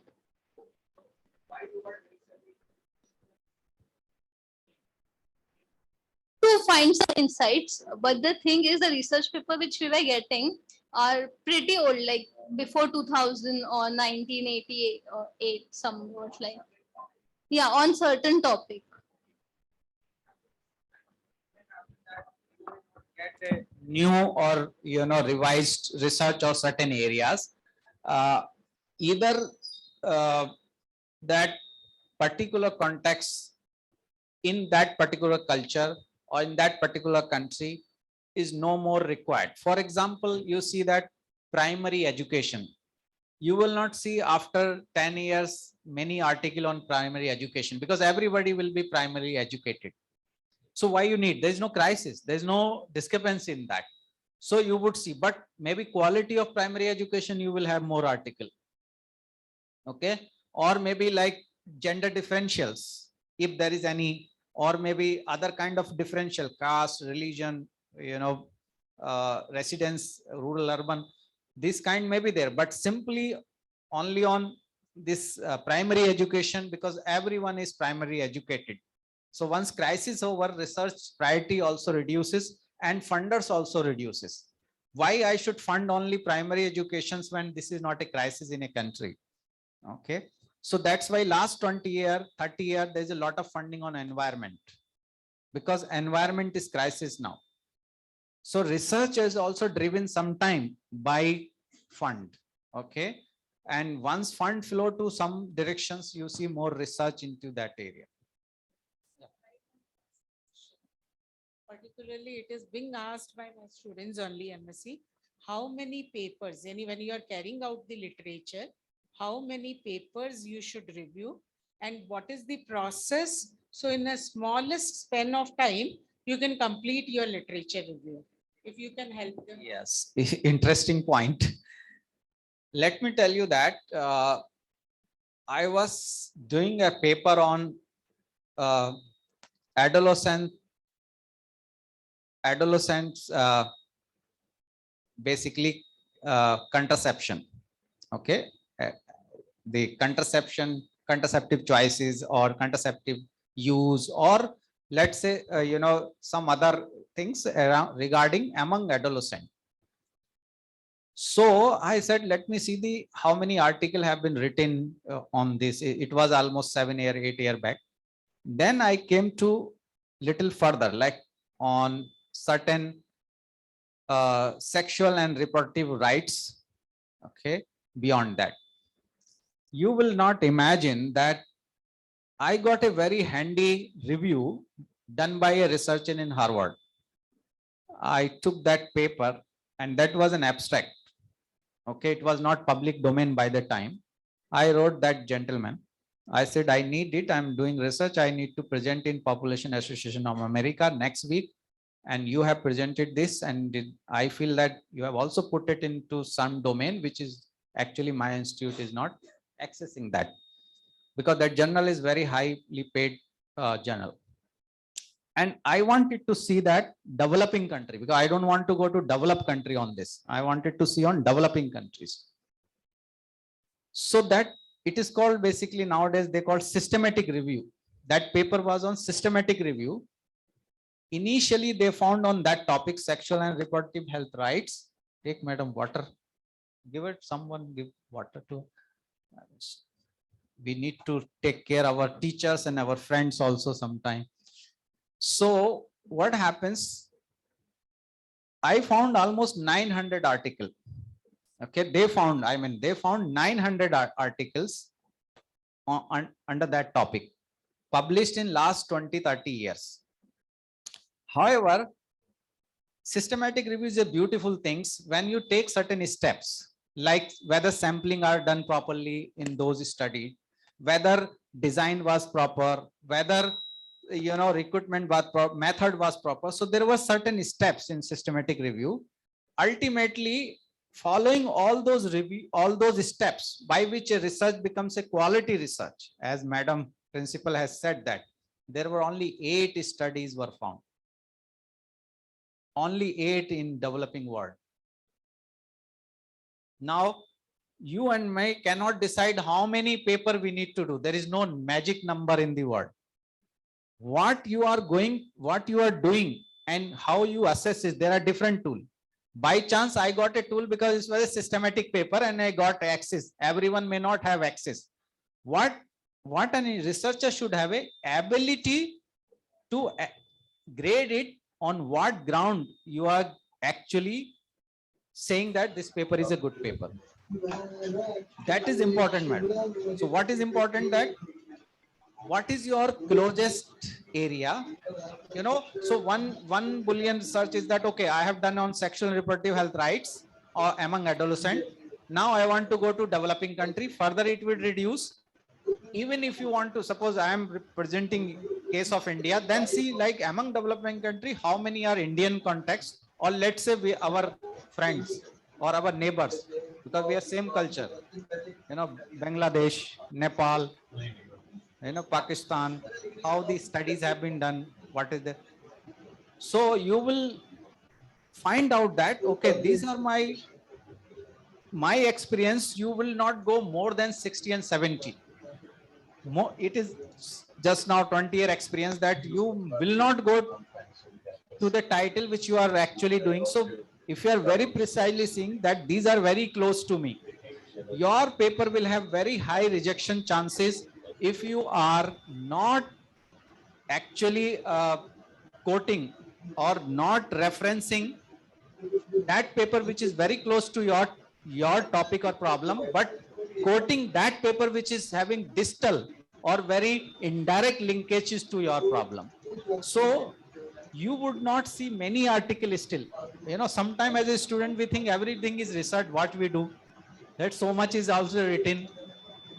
That will, I tell you, I'm just motivating you for research, because you will not find that situation. You will always find after some reading that, oh, this is not done.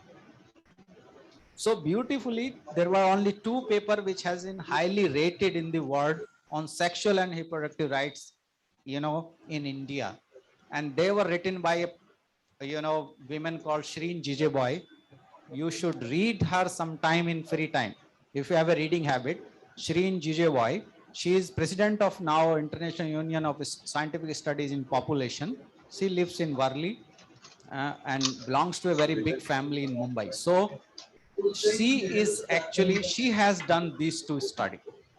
So you can imagine that, sometime number is not there, but it is basically what you are studying and how it has been already researched. You will find not big number. Okay. Sometime you see Lancet article. Lancet is a medical journal.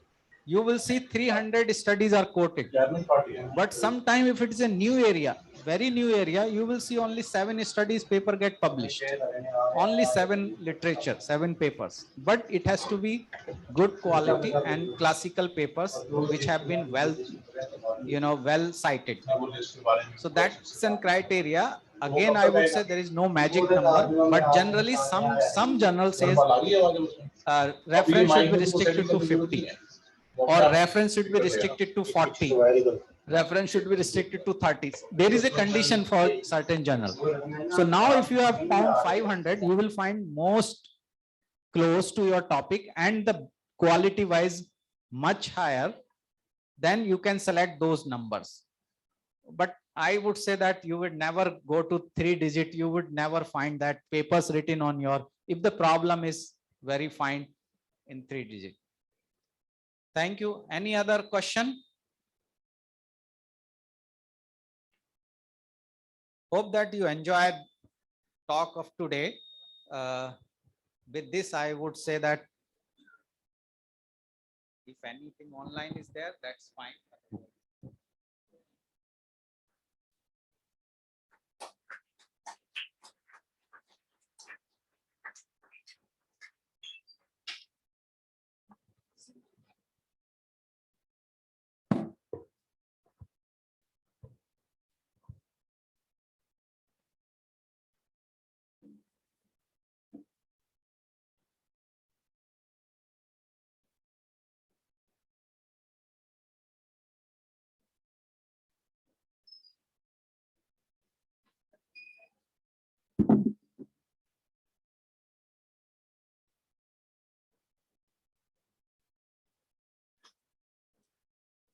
Hopefully there is no question in both of the modes, online as well as offline. The last words, what you said, I remember a quote of Albert Einstein. The whole of science is nothing more than a refinement of everyday thinking.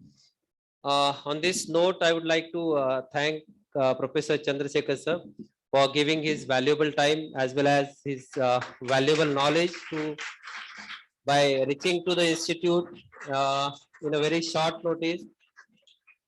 So thank you, sir. It will really help because we have some SYBSC students also sitting out here. They have a research project in their next semester. So this is actually, you have started the thought process of those students also. And the MSc students, they are on verge of completing their write-ups. So the last question what he has raised is how many literature review, number of literature review they should consider. It has enlightened them that they can consider at 1 also and they can consider 20 also. So that is, thank you, sir. And thank you once again from our side, institute side, as well as from department side. Thank you, sir.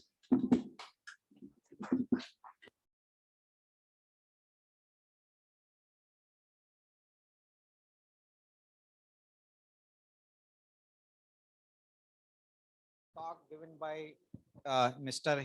Niranjan Hiranandani. So I said that, okay, it was on urban development. Okay. He had I think there is an auditorium here, bigger one. Okay. I still remember, my memory is not that, bad. So I heard him and he is interesting person that way. I heard him and he beautifully carved that how a city should have a development concept or urban development. But after 20 years, that time I was a student.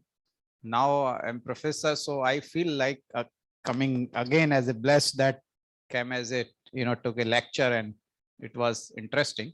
And we are also forging some in future, some collaborations because I'm going to speak on to some of the forum that is called IUSSP. And they are trying to search certain collaborations from universities in developing country, developing countries. So I need to present a case of South Asia, that how you can develop in population science collaborations. So that I hope that should work in future sometime. And I will say that best wishes to your future career, and keep doing research and keep studying. Okay. Everyone study for job. That's okay. Only thing I would say, one attraction in academics, government pay you to study, to read or to teach. There is no other profession where you are reading and somebody is paying to you. It is only the teaching or academics where you are reading, but government is paying to you. Okay, thank you with this. I'm thankful. Thank you to all, Asha ji, principal, and you, and then my student here, Brijesh, he is also nurturing as a teacher here. And I hope that we can send more students and we can take more students from here to our institute. Thank you. Thank you. The next session will begin within 5 minutes. So I'm handing over the session to Pratiksha madam. Was thinking that you will come.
Hello.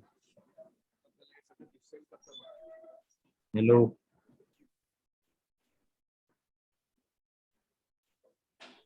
Hello.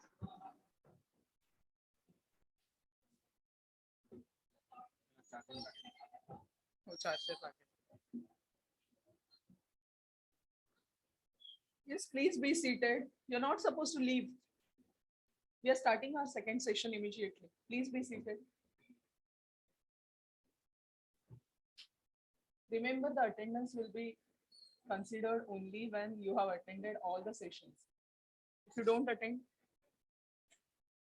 10 minutes.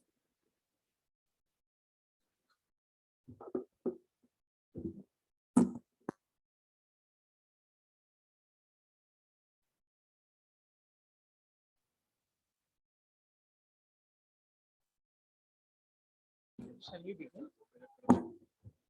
करता है ना? ये अपनी Zoom join करना।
for being little late for this second session.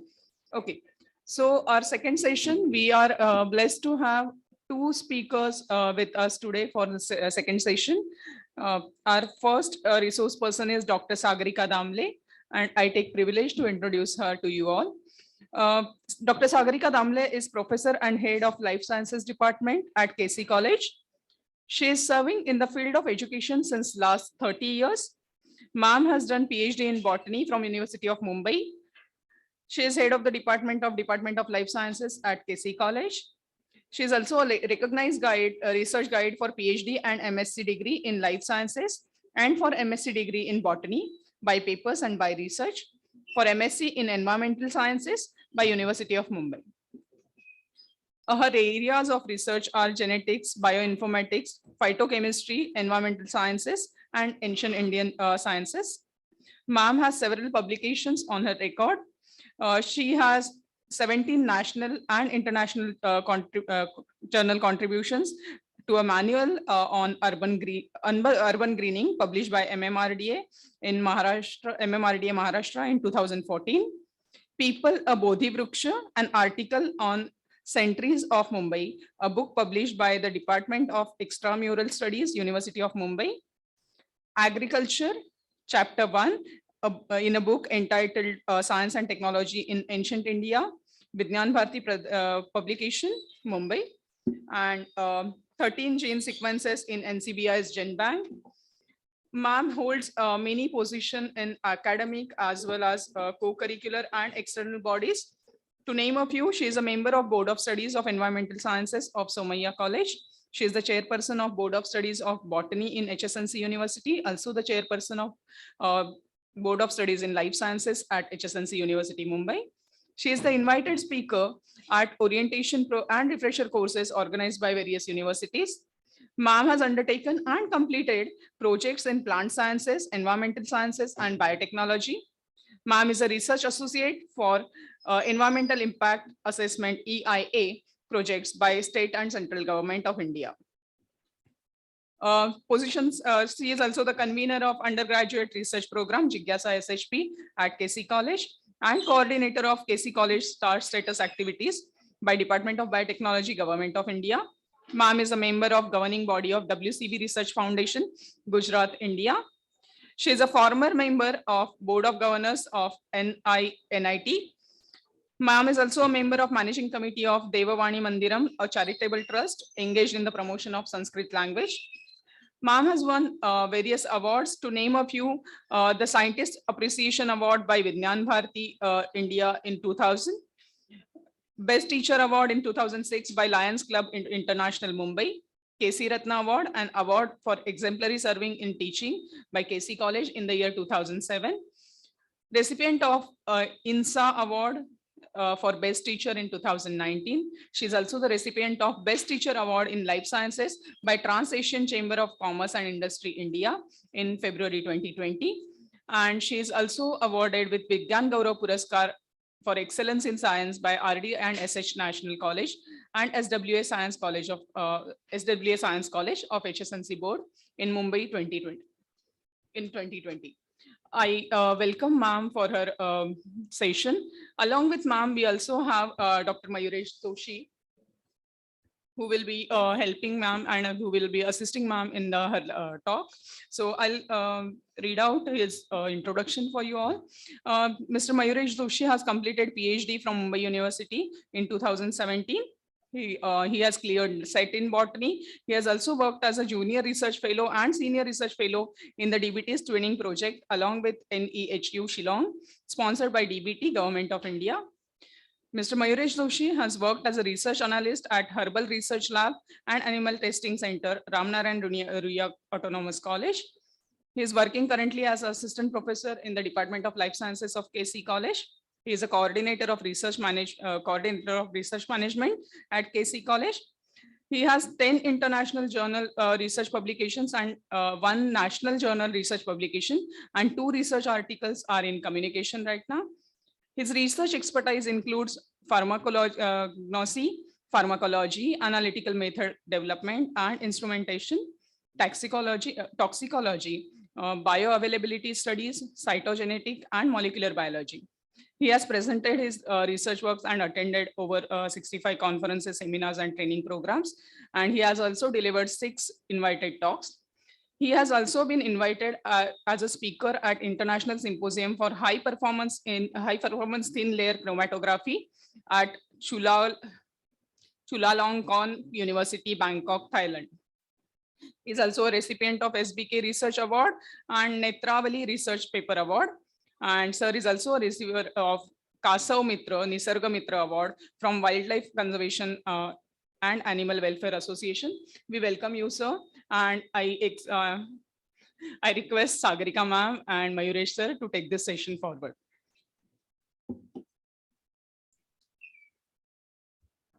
A very good afternoon to everyone. I hope I'm audible. Yeah. Thank you, Pratiksha ma'am, for that CV. I thought you would be editing it before reading, but thank you. I just wanted to know before we began, how much time do we have? Because initially we had been allotted some time, but if people are going to be hungry and they're not going to be attentive, so I would rather, adjust the talk in the manner that we would fit into the time frame. What time is the lunch?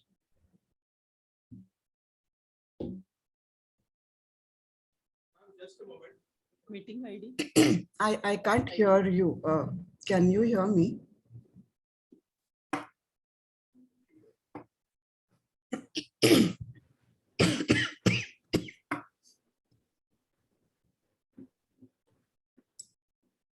Ma'am, just a moment. Yes, and I'm extremely sorry that I cannot be with you for this session in presence there, as I was suffering from a throat infection, and more than me, other people around me would be, getting worried if I came there. So I thought I would do this lecture in a hybrid mode.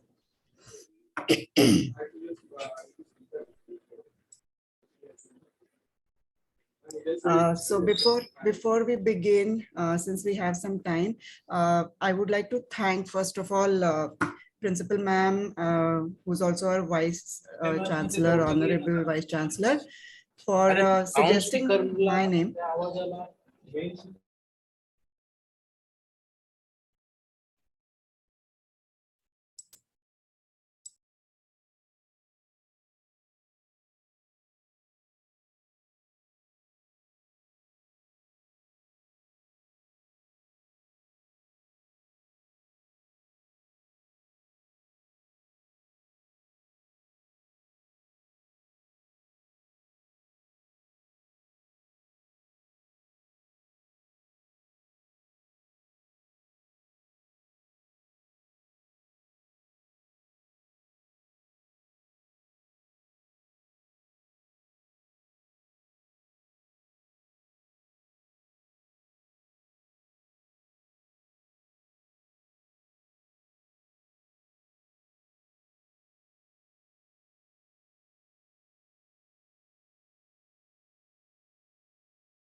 Sagaria ma'am, काहीतरी बोला please. Okay, can you hear me? Good afternoon to everyone. Can you all hear me? Yes ma'am, just a moment. Yeah. Now please. Okay, good afternoon to everyone. Yes ma'am, we can hear. All right. Can you also see me? Yes, ma'am. Thank you. All right. So thank you so much. As I was saying that I wish to thank our Honorable Vice Chancellor, Dr. Hemlata Bagla ma'am, for giving us this opportunity to present this talk in a very different environment of interdisciplinary relevance, I think, being it a statistics day, a celebration. Am I still audible? Yes, ma'am. Okay. And I also want to thank Dr. Professor Asha Jindal, who has also played her role in organizing this wonderful webinar in hybrid mode, along with her departmental colleagues, Moe sir, Pratiksha ma'am, Bridges sir, Shalaja ma'am, all the people, Kismat, I think, if I'm not taking somebody's name, please, I'm little, absent-minded professor. I can see some of you there, so very nice to see you. I wish I was there, but I'm so sorry. So I was asking a question as to, since we are a little behind the schedule, I wanted to know what time is the lunch. So I would like to wrap up or readjust my timing so people don't sit here hungrily, because glucose nahi hai to kuch samajh mein nahi aayega. Right, so how much time do you think?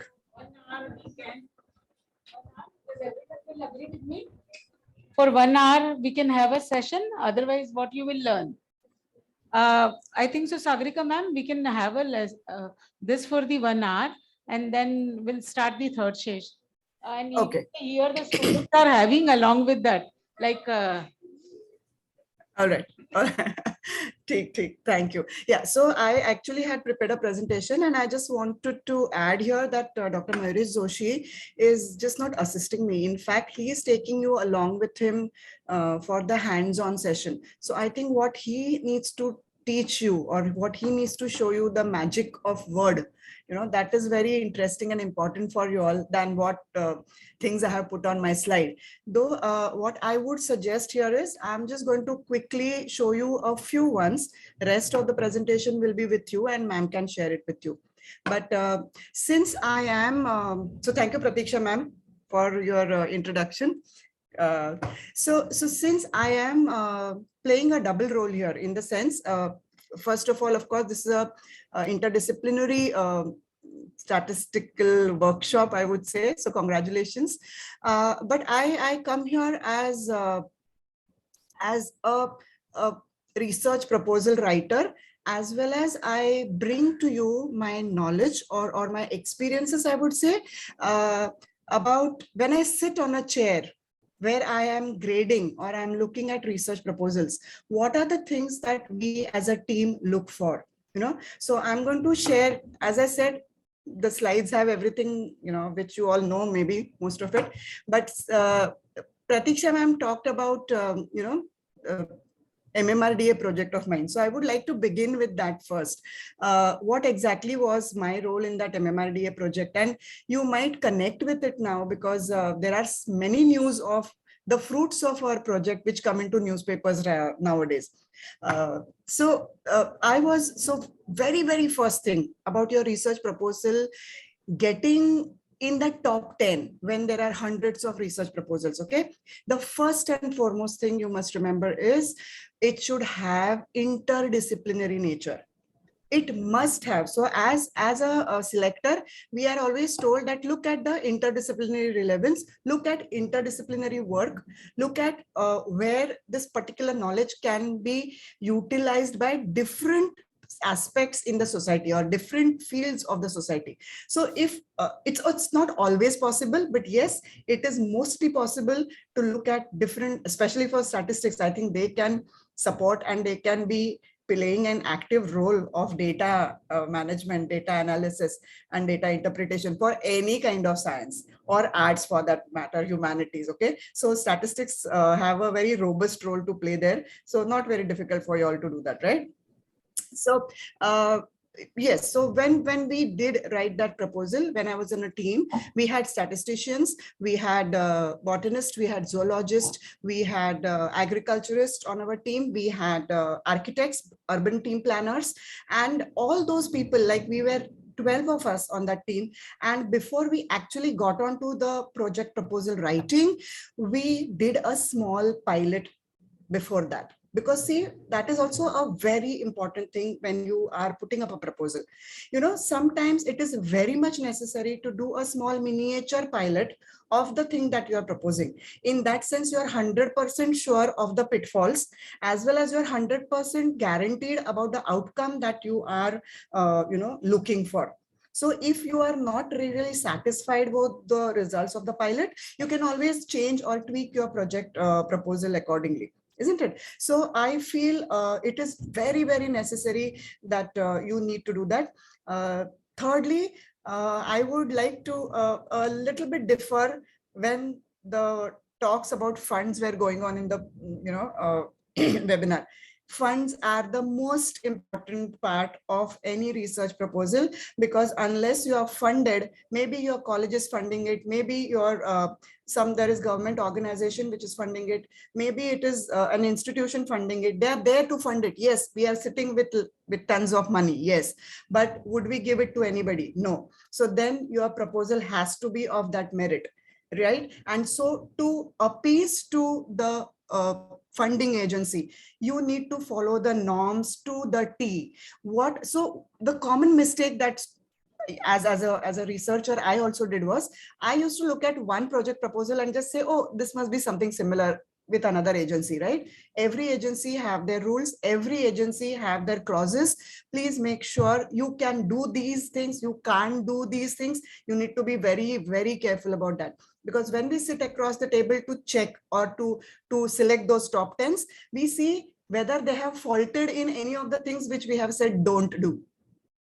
I hope you understand. It is not what we look at that, what have you done? What is the thing that you are telling us? No, we look at what are the things that you have faulted at, what are the norms that you have, not followed, and then your research proposal doesn't get onto that top 10 level of selection.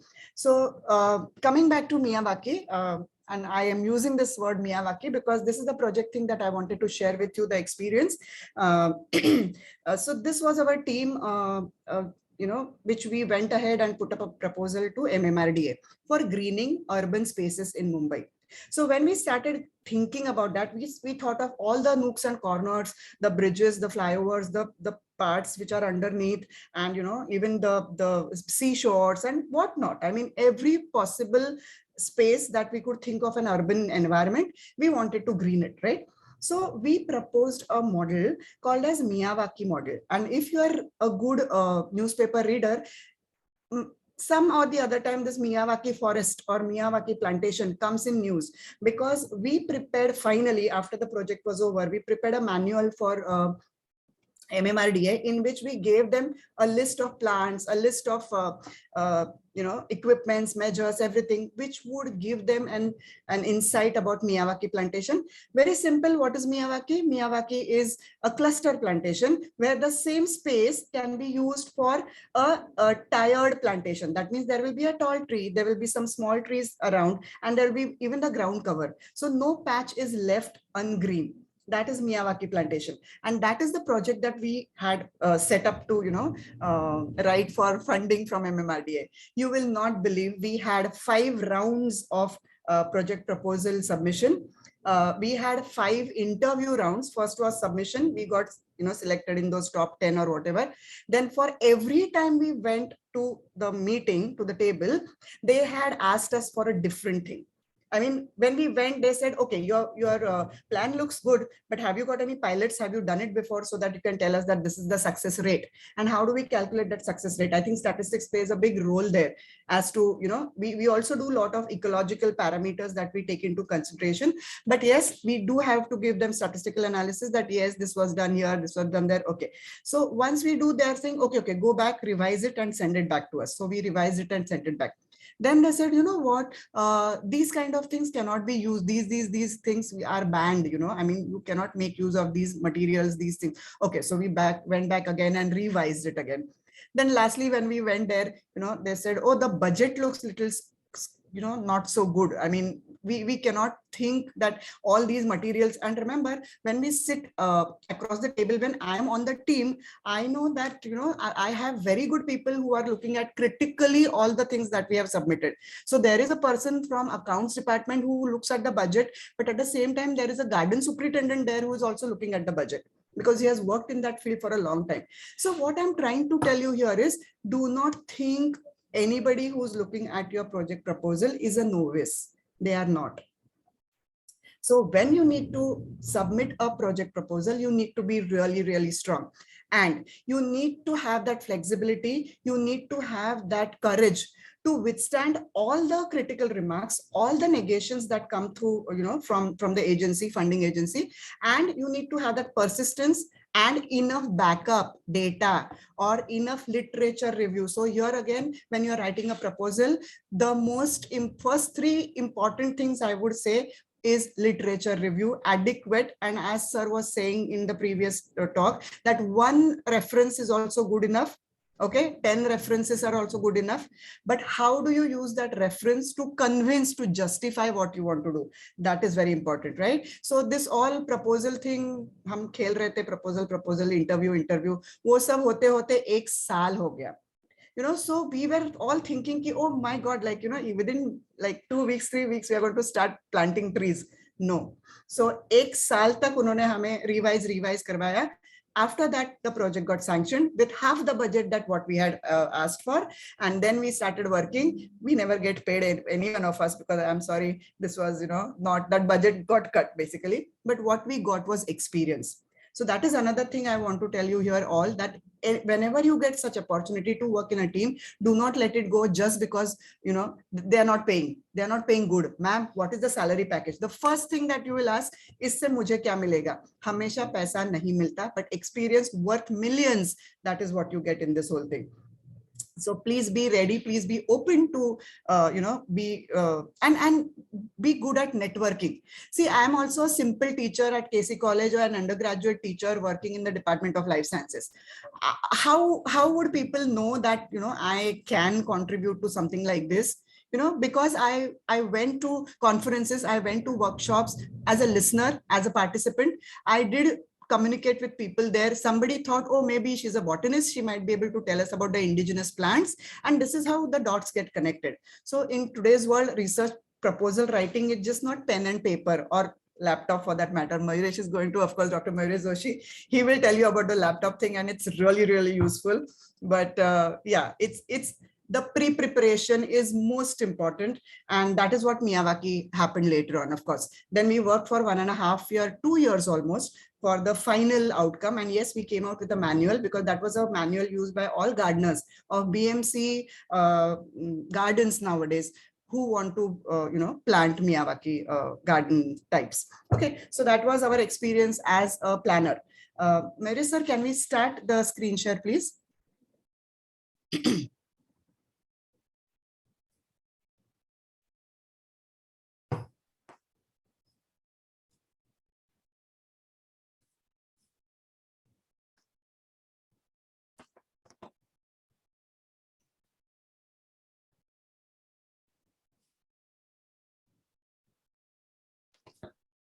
And as I have said, I'm not going to read through all the slides. I'm just going to go through few and Mayuresh sir.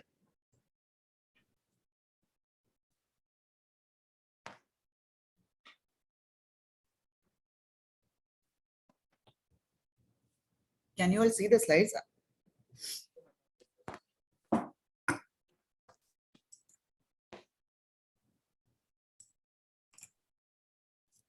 All right, I can see it. Can you all see it?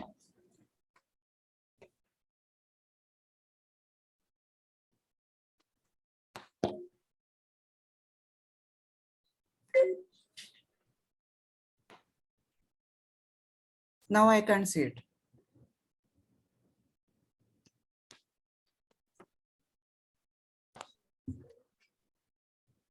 Do you want to share?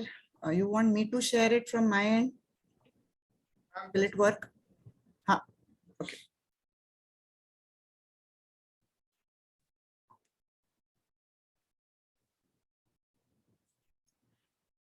Since the slides are coming up on the screen, there is another very, very important tip I would like to give to all those who are writing proposals.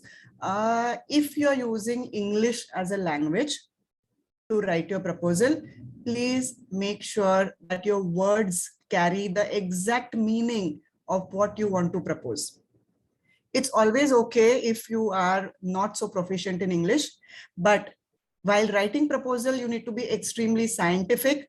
And if you're not good at English language, you can always take help from people who are good at it. But you need to sit with them to tell them that this is what I mean, this is what I want to propose. Because bad English or wrong grammar can always lead to wrong interpretation of the things that you have written, and therefore it gets rejected. It is not that your proposal is bad, it's just that you're not able to convey it in a proper manner. All right, so make sure if you feel that you need help with English, please make sure that it goes through a person who knows English better than you. So therefore the team, that's why the importance of team. I don't believe that I can do any project alone anymore. I always feel that I need people from different subjects, different disciplines, and with different skill sets. Like how this talk is going on today, I'm taking help of Dr. Mayuri Joshi. Yes.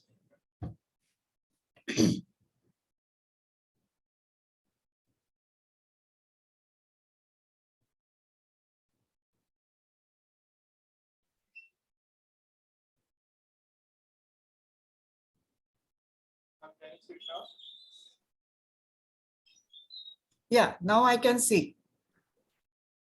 Can you go full screen, please? Yeah, okay. So here it is. I am going to make it as quick as possible. You can see, so you know what, I am always, first of all, we were like this, writing everything on our own and then typing it, very difficult job. But now with a click of a mouse, you know, you have everything at your fingertips. That's what the marvel of technology is. But see here, I have put in a check here, you know, so that is why what I'm saying is, unless you are funded, don't think of doing any research. That's my personal opinion. Okay, next. Unless you are having a lot of money yourself to put in the research. Yes, next. If you see these pictures, all of you who are sitting in the auditorium and those who are attending this online, can you think of a research proposal that can be based on these pictures? Can anybody tell me what this is all about? The first picture. What is it related to? COVID, right? So I can say 1 lakh hits I would have if I just write COVID and related problems.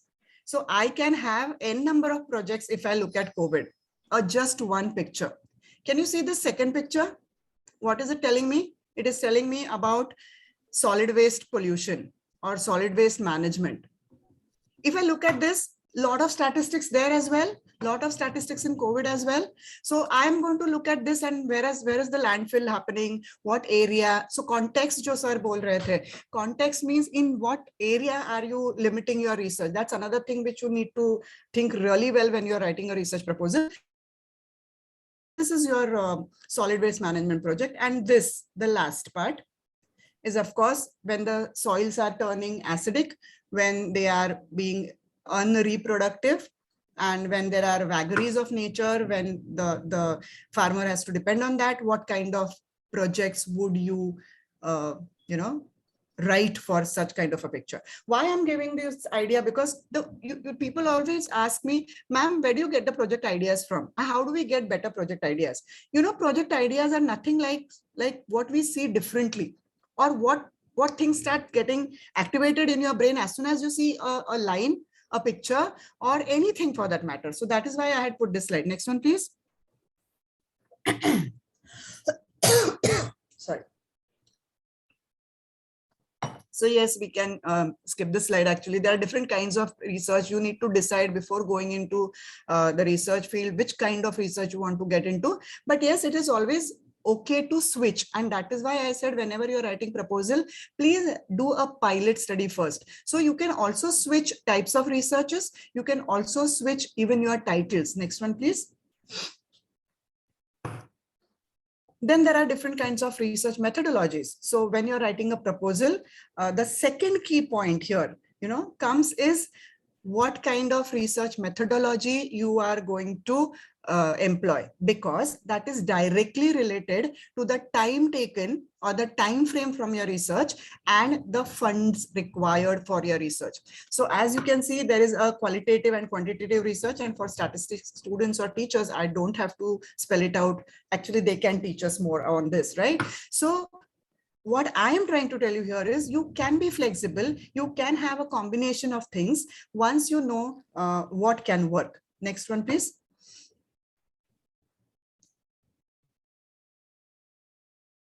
Okay, so there is always a gap between the cup and the lip, as they say. So there are a lot of good planners we have all around us, lots of good planning. ये करेंगे, वो करेंगे, ऐसा होगा, वैसा होगा, you know, and final word is accomplishment, actually doing it in between. So why are you planning that proposal? Again, we as sanction bodies, we look at what is the justification? Why do we write a research proposal? First of all, why do we write a research proposal? Q, so there are two C's of this. First C is to communicate the details of your research. Of course, the other person should understand why, what, everything. And then to convince the reader to approve it. So convincing is the most difficult part. Communicating, talking about what your research will be, how, this, that, everything actually comes into convincing. So can I go to the next slide, please? So two C's, please remember. And to convince that your research is all these things takes a lot of time for you to work at the back end. First, that your research is well defined with a crystal clear focus. Again, this focus should be one and only one. It cannot have too much. Don't spread yourself too thin on too many places. You know, when we went for the MMRDA project, we were so sure that we want to propose Miyawaki and we wanted to give them the pros and cons and the benefits of Miyawaki. We never even looked at any other methods. That happened because we had done a pilot before using two different methods, and we came to the conclusion that Miyawaki would work the best in case of Mumbai urban region. It should be well justified.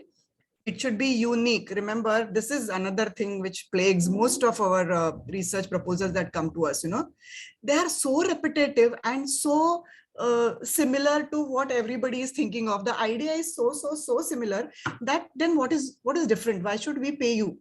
Then there is something worthwhile. That means it should affect something. Its impact should be such that no other similar work has been able to bring that impact.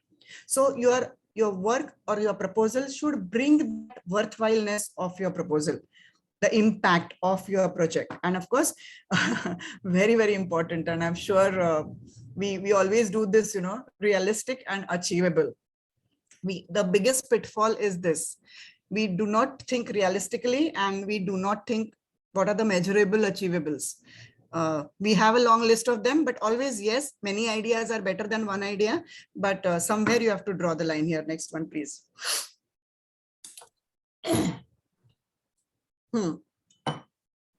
So before putting up the proposal, though you are thinking you are a lion in this region, in this context, please ask yourself, is your proposal clearly defined? Is it worth doing? And is it doable? Next one, please. I'll give you a quick example of whether it is doable. Okay. We had given them a long list of plants. This is indigenous, this is not exotic. Let's remove this. Let's get these plants. Let's plant. But we were depending on an external agency for providing those plantlets to us. One fine day, all those 3 nurseries says, we don't have those plants anymore. We cannot provide you. That means our doability actually decreased. So whenever your research is depending on external factors or external resources, external help, please be realistic and always have a plan B ready. Next one, please. So next one, please. Asking questions, I'm sure everybody knows. I'm not going to read through this. Can we go to the next one, please? So the purpose of writing a proposal, these 3 points must always be there in your mind. Establish a particular theoretical orientation. It's not a fixed idea. Remember, the proposal, though it promotes an idea or proposes an idea, it is not fixed till it really starts operating or it starts being worked upon. Establish your methodological research or approach and show that you are you have thought about the ethical issues. We have ethics committees now in almost all the institutions, and plagiarism and ethics are also the third pivotal key points here. Next one, please. And plagiarism softwares are all available with everyone. No cut, copy, paste at all. Let's not get there. It's very murky. Next slide, please. So when you're writing a proposal, these are the normal steps that you take. You constitute a scientific problem. You look at the theoretical background. You have a methodical approach. You have a realistic time frame. You have reasonably expenses drawn. Addition of a new aspect to the scientific discourse. Is your research going to add something new to the field? But first, of course, consult your advisor, mentor, teacher, whomever you're looking at. And for each of this step, Mayuresh sir is going to show you how technology will help you. Next one, please.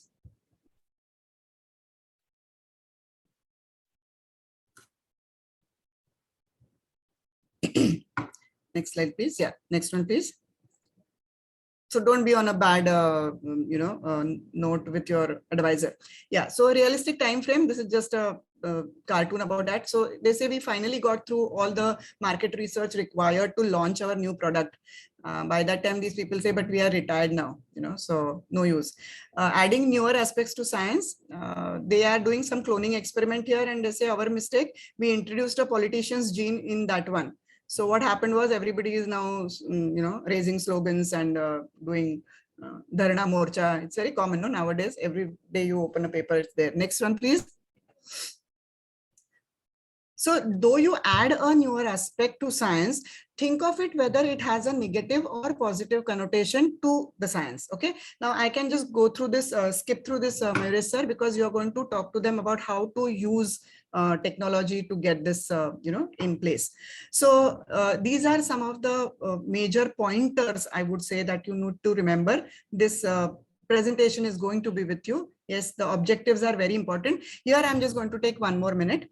The objectives should be, there should be a broader objective and there should be smaller objectives. Okay, so your aim should be main aim of your proposal, but how to reach that goal or that aim should be through your objectives. Often when we see proposals, people are so confused about what to write in the aim and what is to be written in the objectives. So objectives are the steps taken towards reaching your final goal. I'm sure many of you can give an example. I can think of, again, I'm talking about Miyawaki because I don't want to confuse people.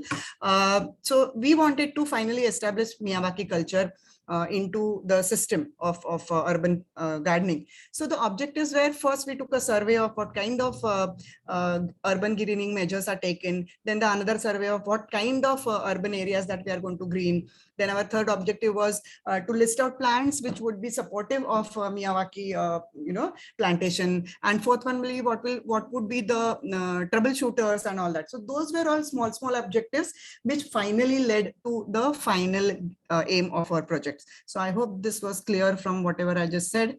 And if you do a pilot, your last point, your results, you will always have some idea and your presentation will be more robust. Yes, next. Yeah, next one, please. Again, pay attention to your discussion and conclusion. And often students or those who are putting a proposal, they ask us, where should we write the citations or where should we write the quote the publications or the previous literature review that we have come across. Please do not think that it is only in the introductory part or only in the result discussion part. Okay, everything, all the steps of your proposal should be backed with good literature review, and it should be backed with the work which is carried out before. Some work at least, not the same work, but some work. Okay, and you must also talk about your limitations. If you have time limitations, if you have fund limitations, if you have resources limitations, you must mention that in your proposal. That actually adds to the chances of getting it through the final grid. Public and social relevance, we at many institutions now, many government actually institutions, we are told that you need to have a public or social relevance for your proposal. If there is no social relevance, then such kind of projects are not actually favored. Agencies which can utilize your fundings. So again, how it is going to be relevant and how first are the agencies which will fund you, second are the agencies which will use your research, because research should be applicable. So in your proposal also you should talk about the usability by certain agencies that your research would lead to. Techno-commercial feasibility, bibliography and acknowledgements, of course, everything has to be mentioned as per the sequence. And this is what I'm talking about. The format of the proposal, do not think it is same for all institutions. Please check for the format very carefully. Next one, please.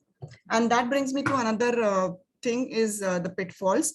And after this, I think I can just go 2-3 slides and stop for Mayuresh sir. What is lacking? Usually, why do we reject a proposal? That is because poor organization, poor structure, poor content, no focus or shaky focus, no homogeneity of the project, too many things mentioned, too many things to be done. And so there is no coherence or no logical development.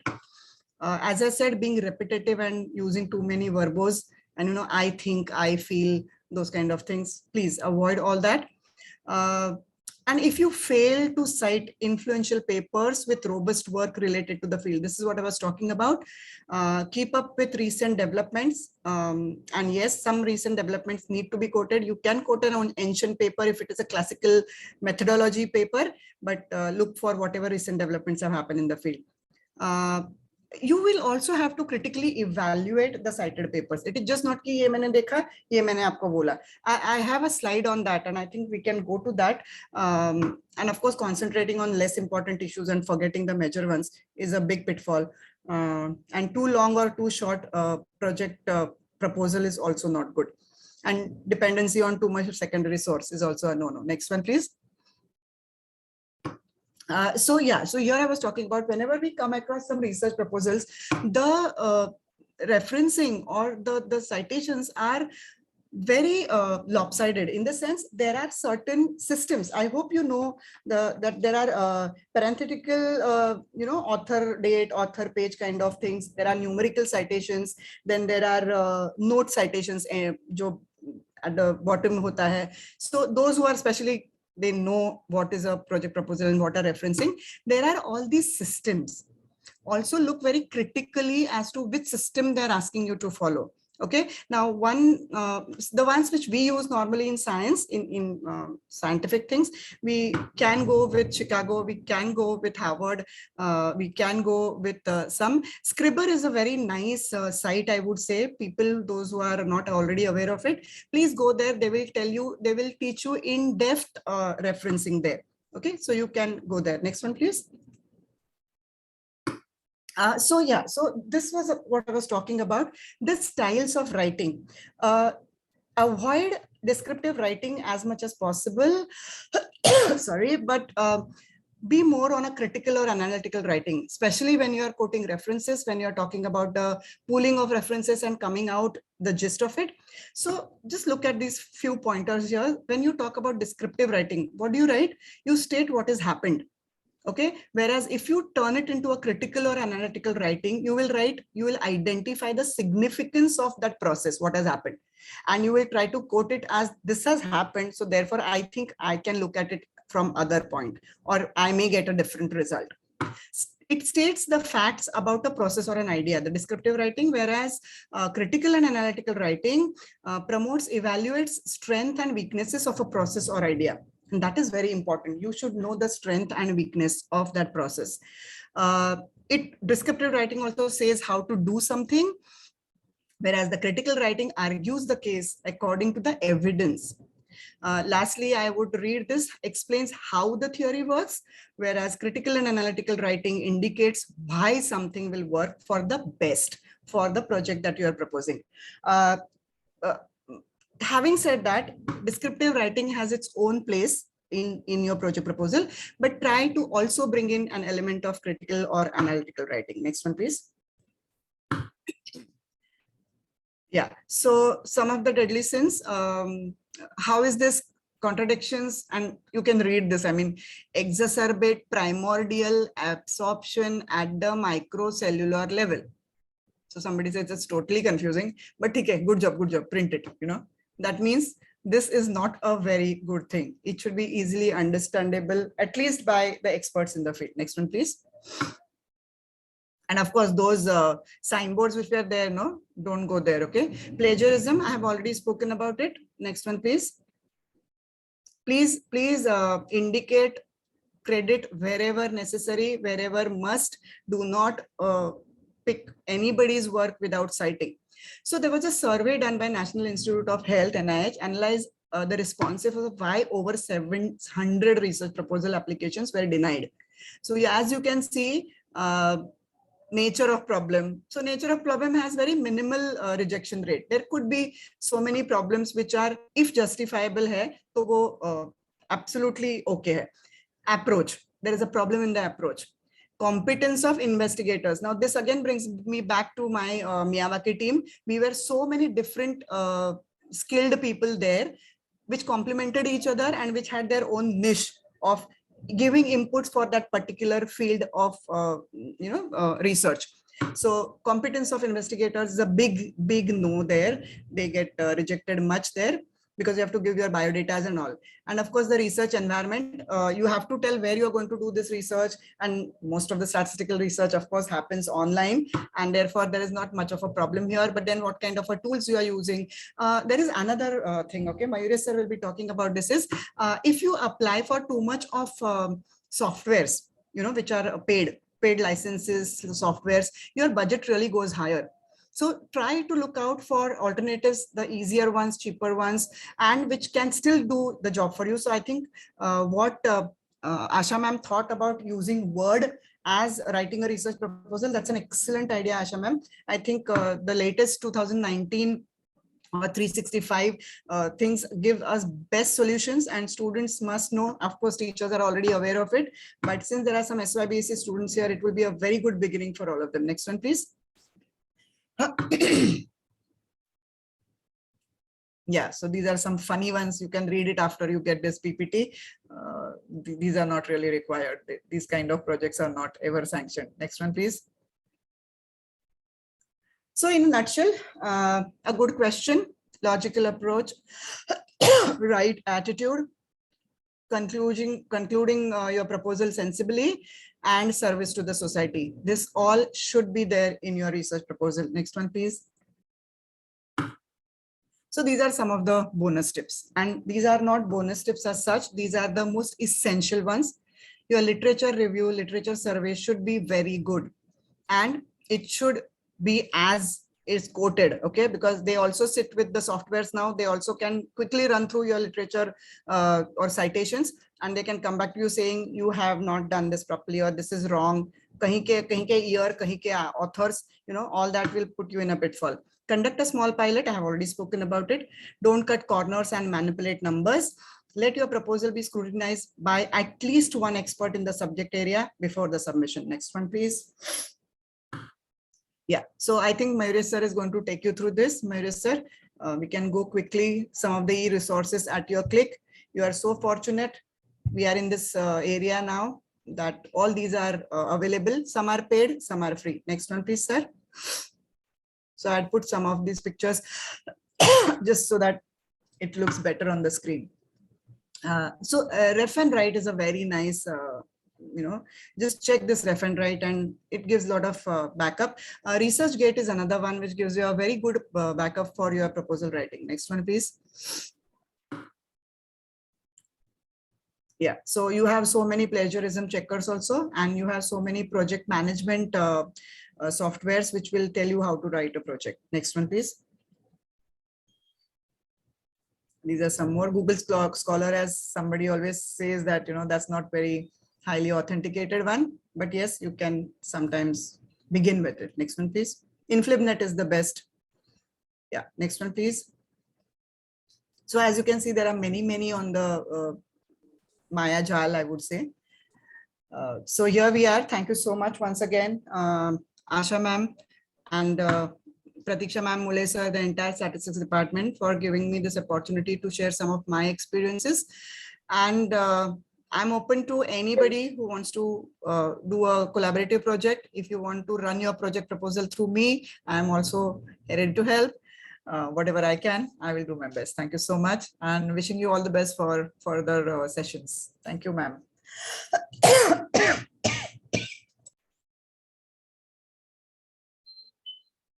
Over to you, Maria sir, one of our best teachers here, and you will come to know why I say so. All the best.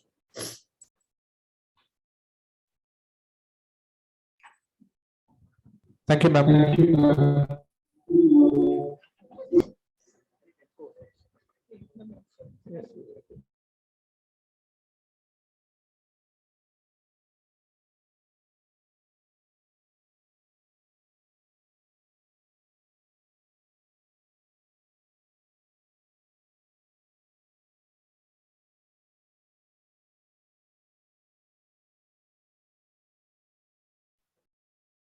मी बोललो तो जाईल.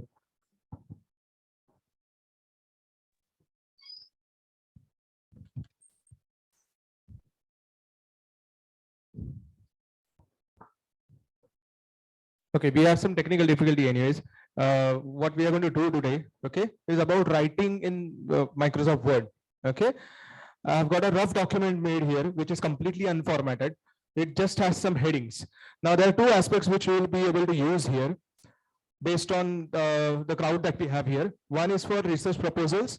The other is that you can use the same documentation or the same, sub things that you have for Microsoft Word are very well usable in actually formatting a research paper.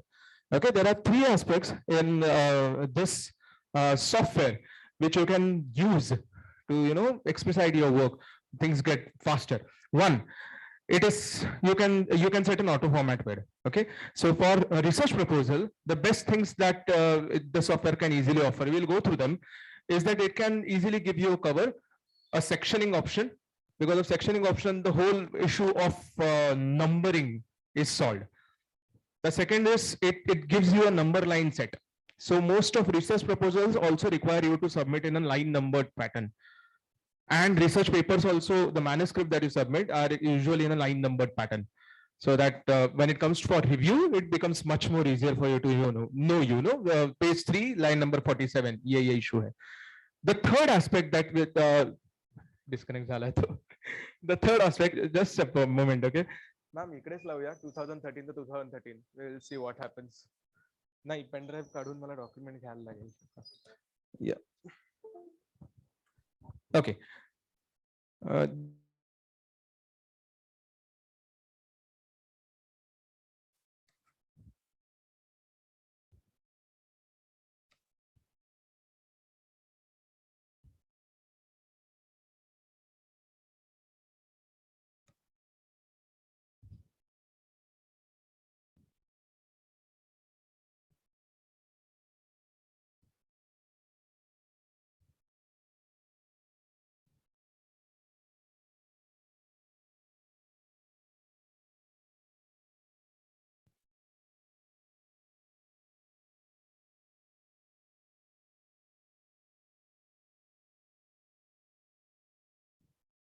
Makes things very easy. Yeah, the third aspect which Word actually makes things very easy is referencing. Now, the biggest issue that all of us face, may it be a research paper writing thing or writing a research proposal or when you write your thesis, is actually reference formatting. It is a trouble, and when you have to format 60, 70 references, then after about 40 odd, you forget what was the formatting. Okay, that becomes a huge issue. Now, there are two aspects to it. One, when you go to actual project proposals or submission of them, then you just have to stick to one format.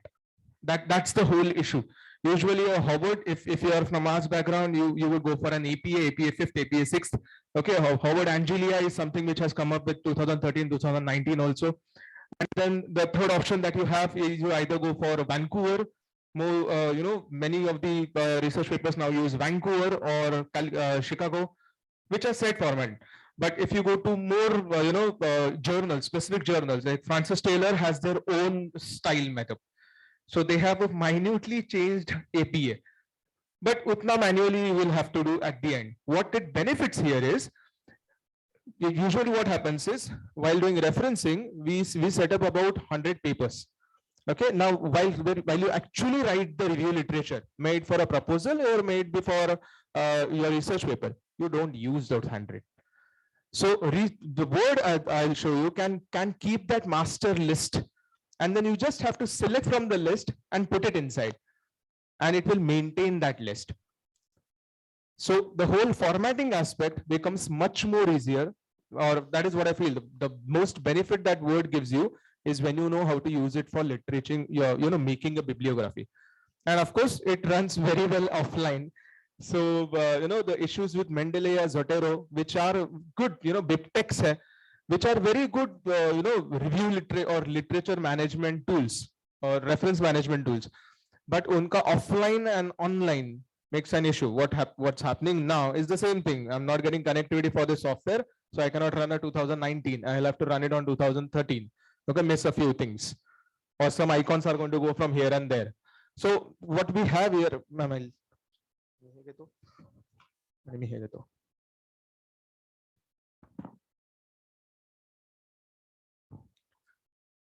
so this is a rough document. Okay, it has all the heads that you require for writing a research proposal. It is completely unformatted. There is literally nothing in it. Okay, I'll just scroll it down. You have a title page, which will have a proposal name, parent institute, address, and whatever requirements are there. Then you have an executive summary or abstracts. Okay, an executive summary usually provides, and it is character based. So if you're submitting a proposal to say DSG or something, you have a 500 character limit. If you're submitting some other research funding institute, you might have a 250 word limit. Anything that depends, but an executive summary actually gives you a small review of what your project is. It's like a plain summary, or as we write an abstract in research paper. So an executive summary, keywords is something that you need the next. Then of course you will need a background. Now a research paper usually starts directly from introduction. Proposals usually start with background. In background, you provide multiple aspects. One is you introduce the topic, then the rationale, which takes a lot of things. After rationale, you have the literature survey and review of literature aspect, which research proposal will take from two aspects, which usually हम लोग जो paper लिखते हैं, paper में introduction का ही ये part बन जाता है. So you don't usually have a very separate index for that. But here you will have a national status separate and international status separate. Okay, many of the funding institutes will also ask you for relevance. Okay, relevance of your topic in the current situation, which actually benefits your research proposal, the proposal part of it. Now, why should you be funded? That aspect. If you can prove that your work is relevant to whatever is going on, it's not like you're working on what happened in 1950, then you're not going to get it. So if you, as long as you can prove the relevance of the topic, that's one more important aspect that comes. Then of course, aims and objectives will come as pointers. Methodology will include the introduction part of methodology, because this is based on what field you are from. So a biology or a science background, life sciences background will have a different way of doing it. Okay, a survey-based study will be different. A literature-based study will be different. A preview or interrogative, interactive, or an interview-based study, interrogative interview-based study, or structured interview study will be different. So that is what you specify here. Material and methods. Milestones is something which will be coming. When you are proposing a research, you need to provide what is going to happen. If depending upon the tenure or the duration, it can be 6 months, 3 months, 9 months, 2 years, 10 years. There are projects which go up to 5 years also. Okay, so you need to provide milestones as to what is going to be the way you look at the process. Okay, stage 1 will be this, stage 2 will be this, stage 3 is divided into 3 phases. So phase 1 is this and that, whatever you are doing, that you will need to provide in detail. Then comes something called as timeline, which has to be given. So we will link it here. It's just a rough timeline graph that you have here. A timeline provides one of the basic aspects a timeline provides is prior work. Research, especially if it's a proposal, you need to show prior work. Without prior work, then funding does not happen. Okay, even when you are trying, you want to give that, okay, I have already tried something like this on ground stage, and it does work. Okay, this becomes your basic idea as to tell people, ki, okay, now you can fund me because I know I can scale it up. Okay, I've done a pilot study. Now I can scale it up quite well. So prior work works fine. Then you have multiple targets. So this is just a general about 9-month equation. First 3 month mein first target tha, then second target. You can see the fourth target is actually overlapping. So you can show overlapping milestones, absolutely fine. It is not necessary that you have to show कि पहले 3 month में ये होगा, अगले 3 में ये, अगले 3 में ये नहीं. You can overlap it. It's absolutely fine. In fact, if you overlap it, it actually shows that your work is more, connected and projective work. So you get a buffer zone in the worst situations where you overshoot your milestone. You get a good buffer zone. Then for a research proposal aspect, you have expected outcomes, future prospects, which are going to be there. In a research paper, these things don't come. Okay, you're not expected to write your expected outcomes or your future aspects in the research paper. It directly jumps to results and discussions there because the research paper comes after. So it jumps to result and discussions and then comes to conclusion. After conclusion, what you have here is, of course, the references part, which we will discuss, the bibliography setting. The tentative budget is what is going to be the important aspect in the research proposals. Now, budget dete waqt, you have to have, the budget should not be too less. Okay, don't be conservative. वैसे भी पैसे काट के देने वाले. So don't be conservative, but don't see that you are just like putting 3 zeros extra. Okay, and general heads for budget will be you want manpower, consumables, and so on and so forth. Okay, so this is the general structure of how a research proposal. Based on agencies to agency, it will differ a bit. Now, what Word does is, when we go for actually using Word for all of this benefit, as we said, I don't want that first page to go anywhere in my numbering pages. Okay, so sectioning is one thing. First, let's go for a general, minor rules which are very, very common, but they work fine. So, yeah.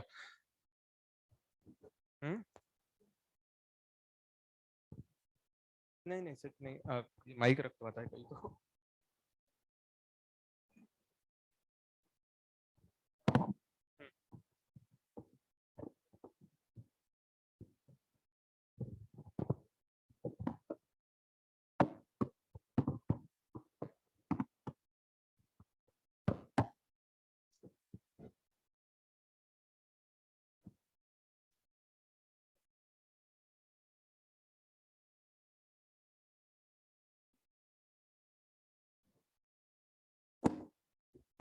Now you can hear me. Cool. Yeah, I'll increase. You can hear me like this also, right? Very good. Okay, so the first thing I'm doing is general formatting. Word provides a very quick way. Just Control A everything, and please learn one thing. That will be my plain suggestion. Forget the mouse.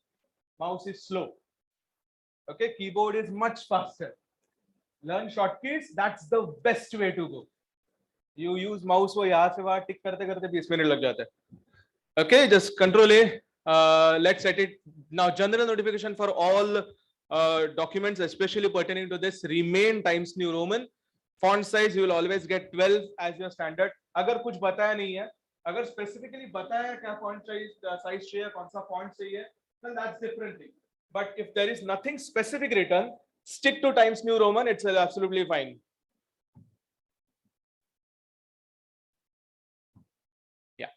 Okay, stick to Times New Roman. It is absolutely going to be fine. It's not going to trouble you anywhere. Okay.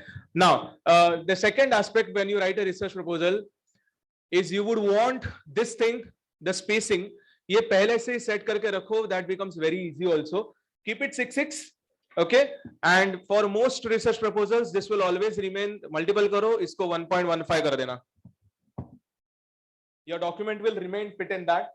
Most research proposals या फिर papers में there are two ways in which people usually ask for manuscripts.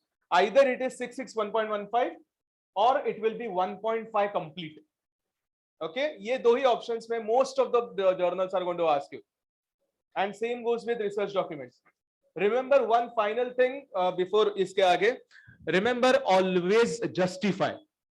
okay, that plays a vital role. Your document does not look as, it absolutely looks skewy अगर वो justified नहीं है. आधी line इधर खत्म होती है, आधी लाइन उधर जाके रुकेगी, आधी वापस पीछे आएगी. Looks bad. Okay, by God's grace we have justified. It's easiest. Control J, do it, finish it. Okay. Now the first thing I would want is I want numbering, right? So let's just put a numbering first. बाकी तो मैंने हम लोग ने कर लिया. This is a different setup. Okay.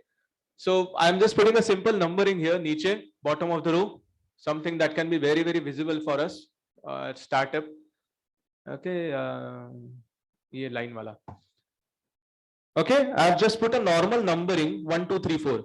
Now this provides me a baseline as to क्या formatting करना है. Okay.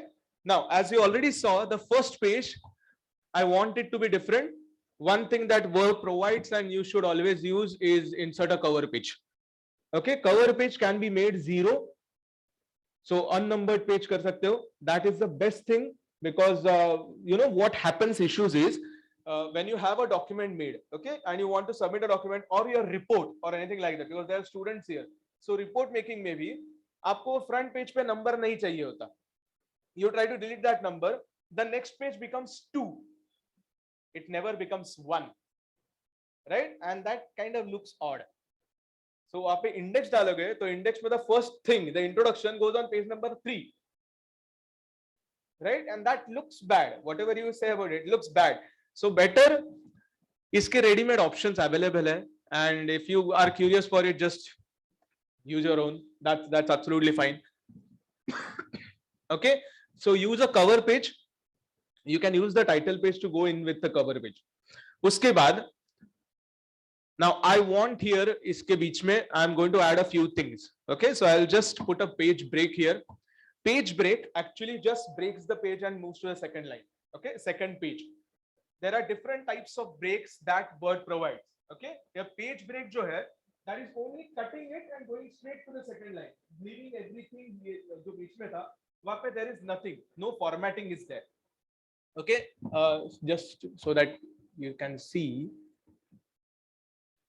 I've enacted formatting. Formatting में you can easily see that I've used page break, so actually go through the page directly because I'll be doing something here later. Right now, if I still go down a bit, not itna down, don't worry, you don't need to read anything there. So even if I'm unzoomed, it's fine.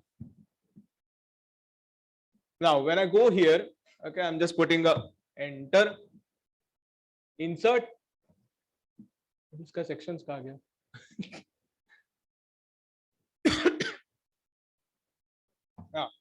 यहाँ पे एक break है देखो. Okay, this is in page layout, break, section break. Okay, when I put a insert page here, now it says that a section break is initiated. Now the benefit of section break is ये जो पहले वाला section था, okay, ये जो पहले वाला मेरा section है, I can actually remove the numbering, do whatever with this numbering I want. I don't want this one here. Go. Okay, इसका मैं numbering बदल के I can actually keep a different type of numbering here because say like this. आया? Format page numbers. Let's go to 1, 2, 3. So this is my title page, which does not have a number. Okay. And this is my initial pages, which has Roman style of numbering. And this is where my actual page would then begin, जिसको regular numbering आएगा. Okay. Once I've done a page break, I can initiate a regular numbering here. Format page. ऐसा. Whatever style I want.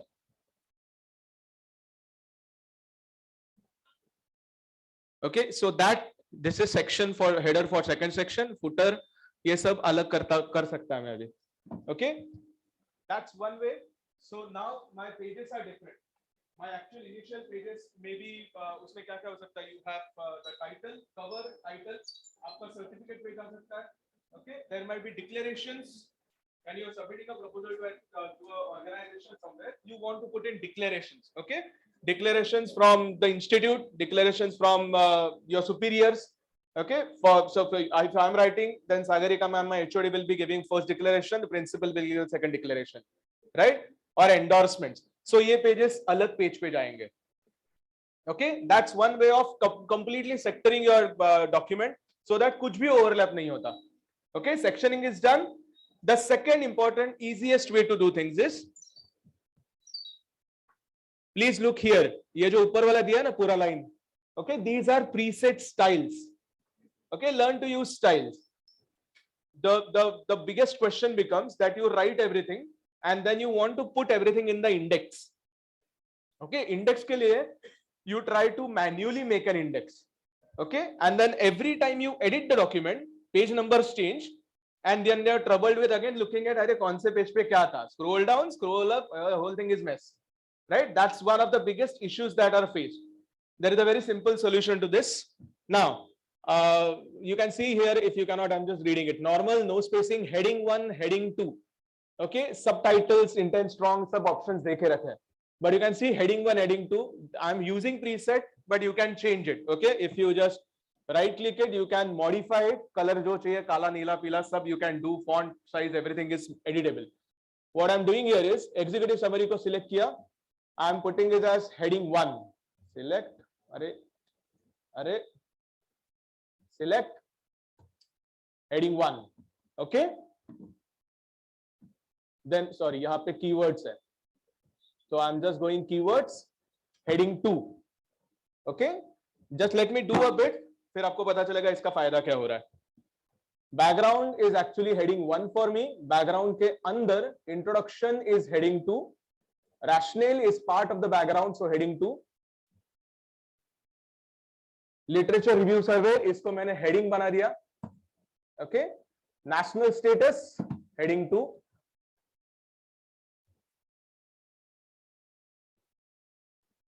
Aims and objectives, I want it to be a separate heading.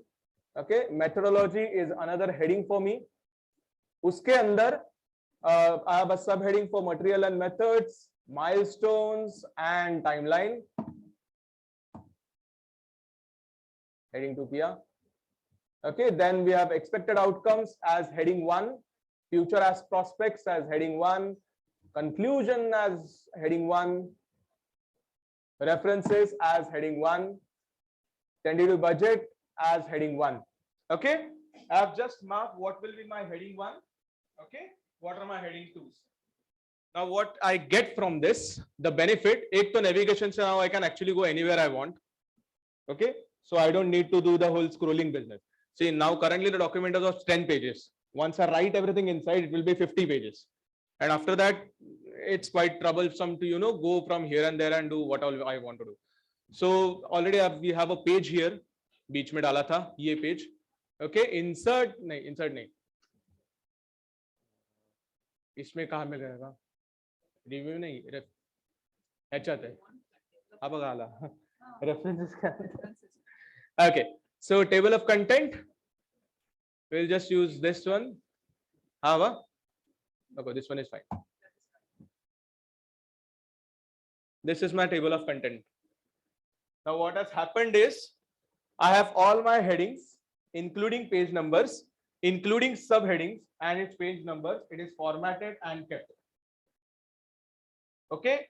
Now whatever I write in the middle, kitna bhi page number badalne do, it is going to be auto updated.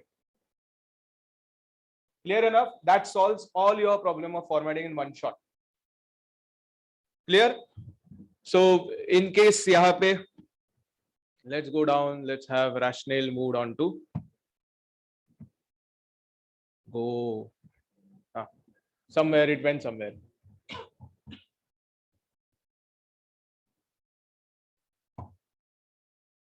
Update entire table. Rationale has moved from page number 1 to page number 3. So now you don't need to concern yourself about writing, about especially losing the page numbers. That becomes an embarrassing thing that you write so good thing and second page pe rationale hai hi nahi. Okay, so this is easier. Then there are ways to actually hyperlink this completely also, because nowadays hard copies se soft copies chalte hain. Okay, so once this is linked up completely, soft copy will directly take you there from the index. So using content actually uses soft copy mein, and this can go along with when you convert it to PDF, the linking remains. So even in PDF, if I just click on the index to whatever point I want to go, even if it's a 100-page document, I am straight away taken there. Okay, that's one of the biggest advantage that I find for such kind of formatting. Okay, now another aspect that I would want to show you.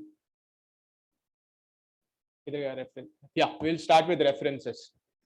Now, so I hope you understood the whole idea of how you clearly format a document. Okay, that solves a lot of problems, because it literally stops you from scrolling up and down and then losing everything, forgetting where you wrote something.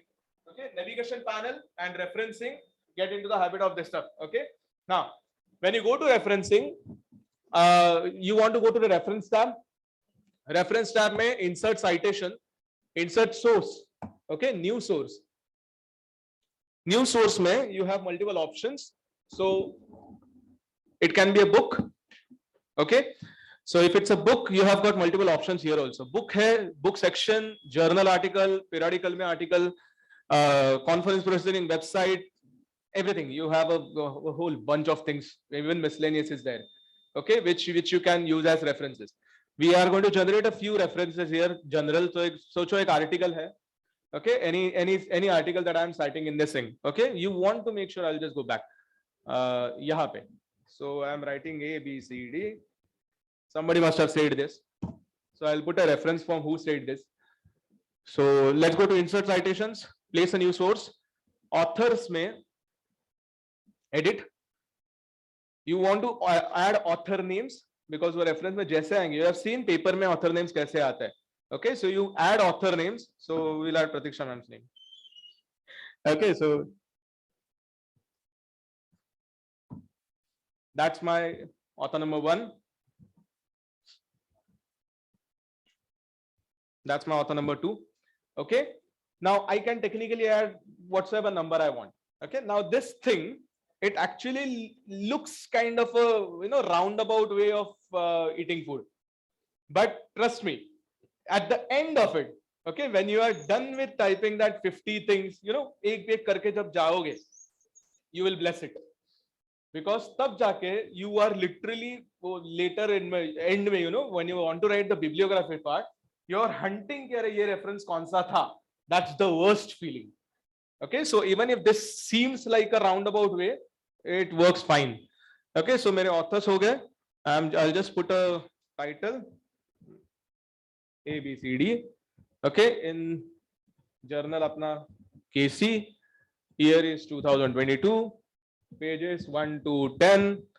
Now, many of the articles, especially if you are looking at science articles, you will want volume and issue. Volume and issue are down here. Just scroll down and you will get volume. So assume it's the 10th year and it's, what is the month? 6th month. Okay, so 10/6. That is done. Okay, it has already taken an inner citation. This is my in-text citation jo ho gaya. Let's write another article. Assume एक और article यही दोनों ने we are citing it in milestones. Okay, let's assume we are citing another article in milestones for EFGH. So insert citation, add source. Okay, इस बार alternative करते. Nobody should complain. Okay, so she's the main author here and she is the component corresponding author. Okay, so, and we have title name as EFGH, KC Journal 2022, pages 10 to 20. Oh, 0 nahi, 10 chahiye. 10 to 20, and other in bibliography we can again write something. I'm just adding all of this stuff to give you an idea of what is happening. Okay, assume this is the next year.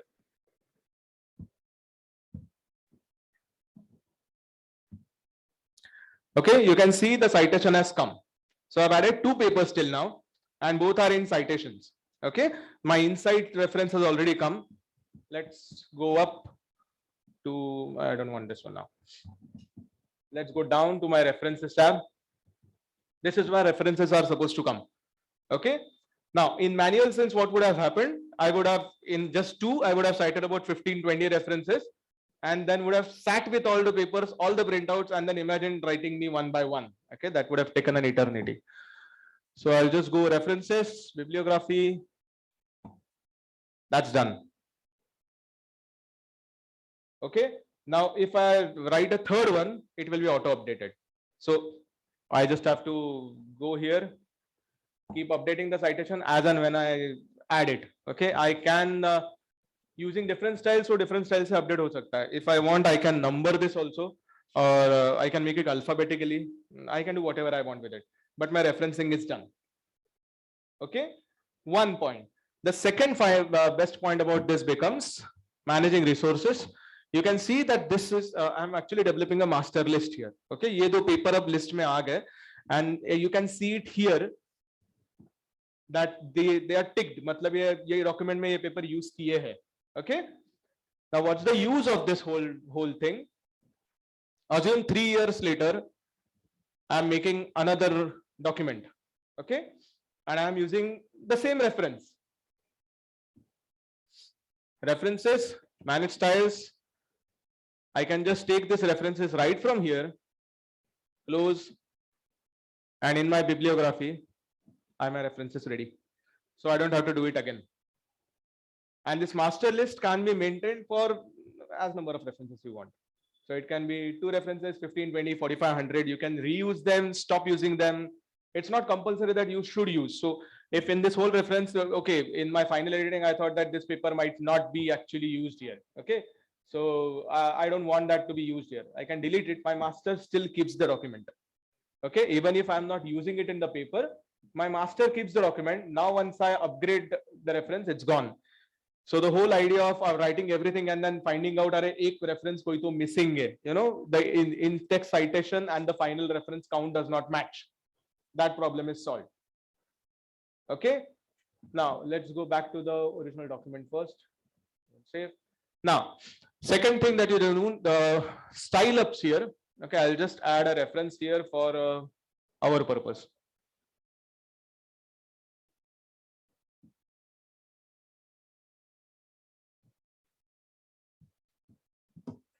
Okay, what I've done is I've just added 2 inset references here, and you can see the bibliography is already set there. Okay. This you can see style. The currently it's an APA 6. So it has given me all formatting in APA 6, but probably the journal wants Howard Angelia. One click and my resetting is done to Howard Angelia.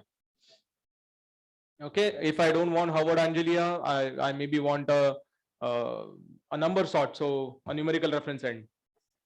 So you can see 2 and 1 niche aaya citations mein, and the pattern has completely changed. Now, one thing that the Word has not yet introduced, might be future mein aayega, it is creating your own styles. That has not yet come. But from online, if you can find the actual RMS file for any document, system mein jao, system mein find out office kahan pe installed hai, usme styles dhundo, styles ke andar install karo, restart your computer, you will get your styles in between. So you are not limited to whatever 10-15 options you have here. Phone 9% charge. 9% charge. Okay, you are not limited to what all options you have here. You can actually extend to other references. And anyways, the major ones you have APA, Vancouver, Chicago, and Howard, which are the most common ones, are inbuilt. So if you want to go for a journal, iske baad, now you see that I cannot actually edit it. Okay. But I can actually do anything I want with it inside here also. I can convert the whole thing into complete text.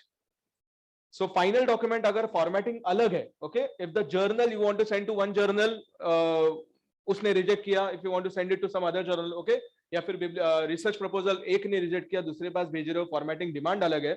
You can actually convert it to nominal text and just format utna sa part. You don't need to go inward, do anything random, or not. You don't need to even type all those 50, 70 references again. Okay, this is where Word becomes the fastest thing.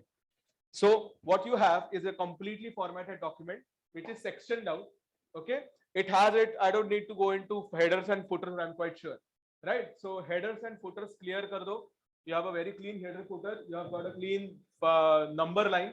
Okay, numbering mein, yeah, one thing I wanted to show was this.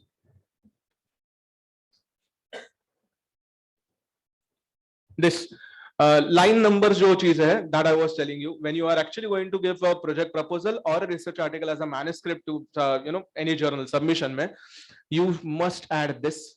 You want this to be there. Okay, a continuous line numbering is what is required by almost all articles nowadays and almost all research proposals also. Continuous line numbering ke saath the document becomes valid, because while reviewing, this actually assists the reviewer a lot. So your comments will be what happens for us also is beneficial when the comments come back. Okay, that this aspect of your proposal is not there. Okay, or you want to the reviewers would want you to elaborate on this proposal. Okay, or paper mein this aspect is not clear, kindly explain this value.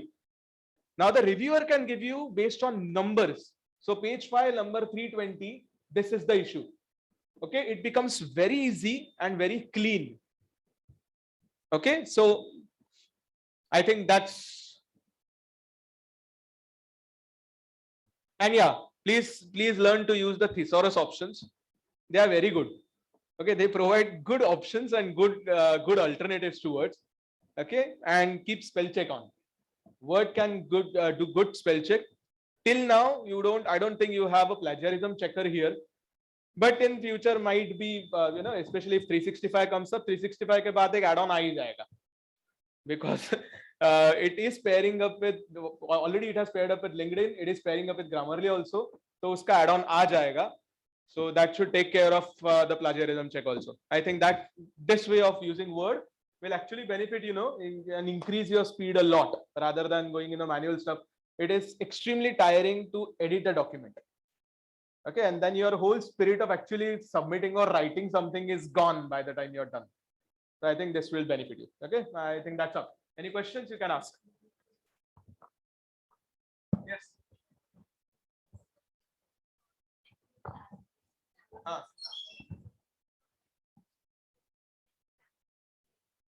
Yeah, come to floor 5, life sciences. Okay. Anyone else questions online?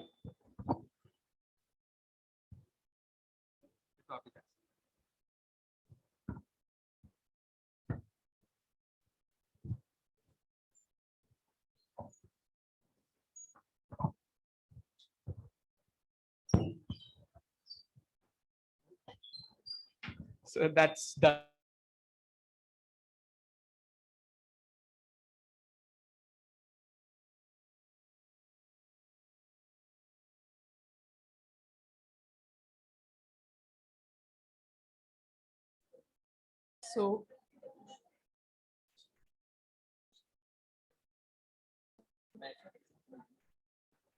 So on behalf of HSNC University's KC College, Department of Statistics, I extend warm gratitude to Dr. Sagarika Damle ma'am and Mayuresh sir for such an wonderful session. We are extremely sorry that we could not give you ample time to cover many things, but Mayuresh sir and ma'am are available for us anytime, so we will catch you there. But thank you so much, both of you, for sparing your time and explaining all these details to us. Thank you once again. Thank you. So without thank you, everyone.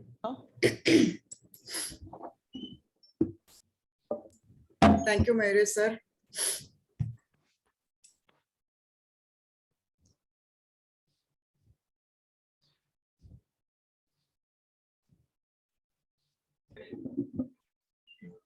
She left.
First of all, a very happy National Statistics Day to all the statisticians, or I can say future statisticians present here.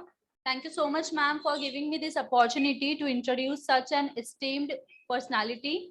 Dr. K.K. Singh is a professor and dean of students at Department of Statistics, Banaras Hindu University. His father, Professor S.N. Singh, was a well-known statistician and founder of Banaras Hindu University. Professor Singh is also a member of several national and international bodies such as PAA, RUSSP, Mathematical Society, etc. He has published many research articles and books as an author and co-author. Professor K.K. Singh has delivered invited talks at Melinda and Gates Institute, the University of North Carolina, Department of Mathematics and Statistics, University of Guelph, Canada. Sir has been awarded for the postdoctoral fellowship by Rockefeller Foundation, Hewlett Foundation, and Carolina Population Center. Last but not the least, he has also awarded by Young Scientist Award by the Indian Science Congress Association. I request Dr. K.K. Singh to deliver his address. Over to you, sir. Thank you. Okay. Wait a minute. Is share हो गया? Anything is shared? Yes, sir. Okay, good. So I am going to start my lecture. Wait a minute. I am going to start my lecture without losing time.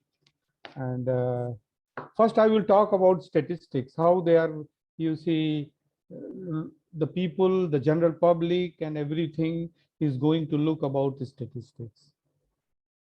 If you ask name a single subject who has so far been widely distrusted, heavily abused, and on which a number of satirical comments have been passed, I would say it is statistics. If you go look on and the comments are, statistics can prove or disprove anything. There are three types of lies. You have all heard about that. Lie, damn lie, and statistics. Statistics is the art of lying by means of figures. If the head of a person is in a refrigerator, hello? Okay, I will unmute. Okay.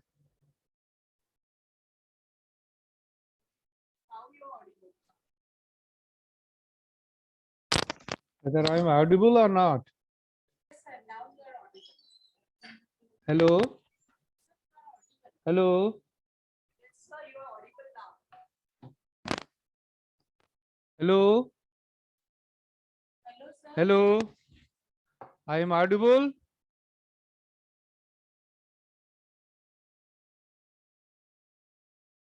I don't know. I'm here. Everything is. Whether I am audible? Yes, sir. Okay. So I am sharing, you stop sharing video, maybe there is a problem. So now I'm audible, right? Yes, sir. Okay, good. So I am going to start again. So I'm not going to share video, something problem is there. So now I am talking about, first I will talk about statistics, something about statistics, and then I will come to objective wise analysis. I will take some example and then go for objective wise analysis. If you ask me a single subject who has so far been widely distrusted, heavily abused, and on which a number of satirical comments have been passed, I would say it is statistics. Everybody has listened about this. Statistics can prove or disprove anything. There are three types of lies: lies, damn lies, and statistics. Statistics is the art of lying by means of figures. If the head of a person is in refrigerator and his legs are in blasts of furnace, then according to statistics, it is okay as the average temperature would be normal. There are two ways of lying, one not telling the truth and the other making up statistics. You can prove anything by statistics. And lastly, I know the answer. To substantiate it, give me statistics. So these are the general comments in the public. They usually make a comment, but without being disheartened and discouraged by such comments, statistics continues its journey constantly on the path of acquiring more and more knowledge with same zeal and confidence, and went on finding one skill after another for the better planned and successful living of humankind. This is the main thing. The statistics is working, the statistician is working in the background and doing all the things. And you see, always when you find the statistics in each and every analysis, the statistician are in the background, but usually the statisticians are not, given, more weightage for that. So wait a minute, I made full screen. No, now it is full screen. Hello, hello, hello, I am audible. Yes, sir. Okay, so why we need statistical tool? The question arises, why we need statistical tool? Statistical knowledge helps you to use the proper methods to collect data, employ the correct analysis, and efficiently present the results. Statistics is a crucial process behind how to make discoveries in science, make decisions based on data, and make predictions. Now question arises, what is the purpose of statistical technique? Even simple statistical techniques are useful in providing insights about data. For example, simple mean, median, mode, standard deviation, etc. are useful in exploring, summarizing, and visualizing the data. Now the question arises, what is the advantage of using statistical tool and techniques? Statistical methods have done more for us than make it practical to measure the reliability of results. They have provided methods for testing techniques and have made possible the design of more efficient or more comprehensive experiments. What are the types of statistical techniques? Two types of statistical techniques or methods are used in analyzing data. First is descriptive and other is inferential statistics. Descriptive statistics describe the property of sample and population data, and inferential statistics uses those properties to test hypotheses and draw some conclusion. Now I am coming to main thing. This is about statistics. So now I am coming to the main lecture where I am going to talk about the objective wise analysis. So after attending many workshops and reading many books, most of the non-statistician students are struggling with the fact that the statistical tool has to be, which statistical tool has to be applied in their own problem. The main question is that many person just comes with the data and they don't know which statistical tool, where we are going to apply, what should be the objective, what is the hypothesis. So that is the main problem with the persons who are using statistics. Many students come to statistician that I have done my analysis. Kindly tell me what will be the hypothesis or what is the relationship between objective and hypothesis. Actually, when we do workshop, our emphasis, or we do workshop or teach in the classes, our emphasis is to teach them regression, t-test, etc. But we do not teach them properly when we should apply regression, or when we should go for hypothesis testing, or in crude way, what we should apply in which condition. Today I am going to talk about statistics. Hello, madam. फिर आवाज गई? हाँ, एक slide नहीं, एक slide दिख रही है ना? Hello,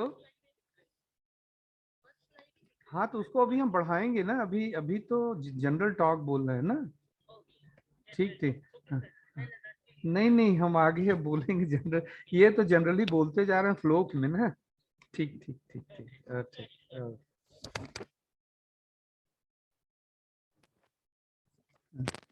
So today I am going to talk about statistics. I am going to talk about common sense tested in the area of statistics, and talk about research related problem. Actually, when we teach statistics in master level, then from day one, our intention was to teach them steps related to derivation and techniques to calculate the formula. For example, while calculating mean, we should multiply it or divide it, etc. But in real life, we want to discuss it, why we should do it, and where we are going to use which formula. Now I'm going to tell you something very fundamental about statistics. Usually my analysis is of three types: univariate, bivariate, as well as multivariate. This means that we have one variable, two variable, and more than two variable for analysis. If one variable is considered, it is univariate. Two variable is considered, then it is bivariate.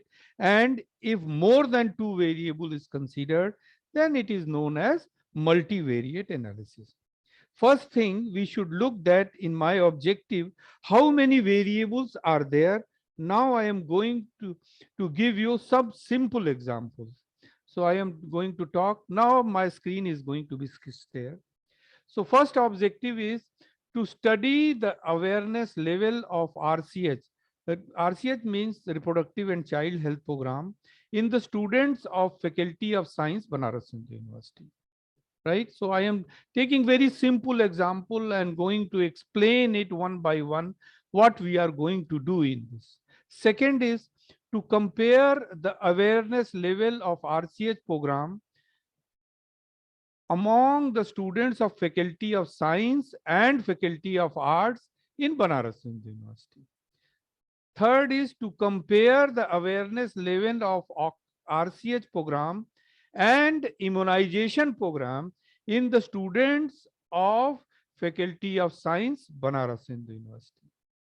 And next is to study the awareness level of RCH program in the students of Faculty of Science of Banaras Hindu University, and I have taken one more university of Varanasi, that is Mahatma Gandhi Kashi Vidyapeeth.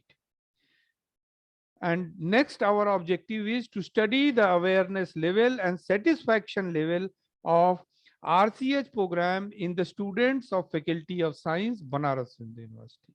And the last one, my objective, I will repeat, I will show on the screen these objective again, so you don't have to remember all the objective all the time. So, and last objective is to study the relation of awareness and satisfaction level of the RCH program in Faculty of Science of Banaras Hindu University and Mahatma Gandhi Kashi Vidyapeeth. So these are our objectives. So now I am going to take first objective and how other analysis are going to do, whether it is univariate, whether it is bivariate, whether it is multivariate. So we are going to talk about this, right? So first we will talk about, just start with the objective number 1, to study the awareness level of RCH program in the students of Faculty of Science, Banaras Hindu University. So now I will discuss according to my understanding. In general sense, anything which is same for everybody is constant, right? If it is same for everyone, it is constant. And which is different for each and everyone is a variable. So we will think about that, which one is variable here and which one is the constant. If I go to a girls' college and ask what is your gender, then all of them are girls, so gender is a constant value. But if you go in the co-education and then you ask a gender, some may be female and some may be male.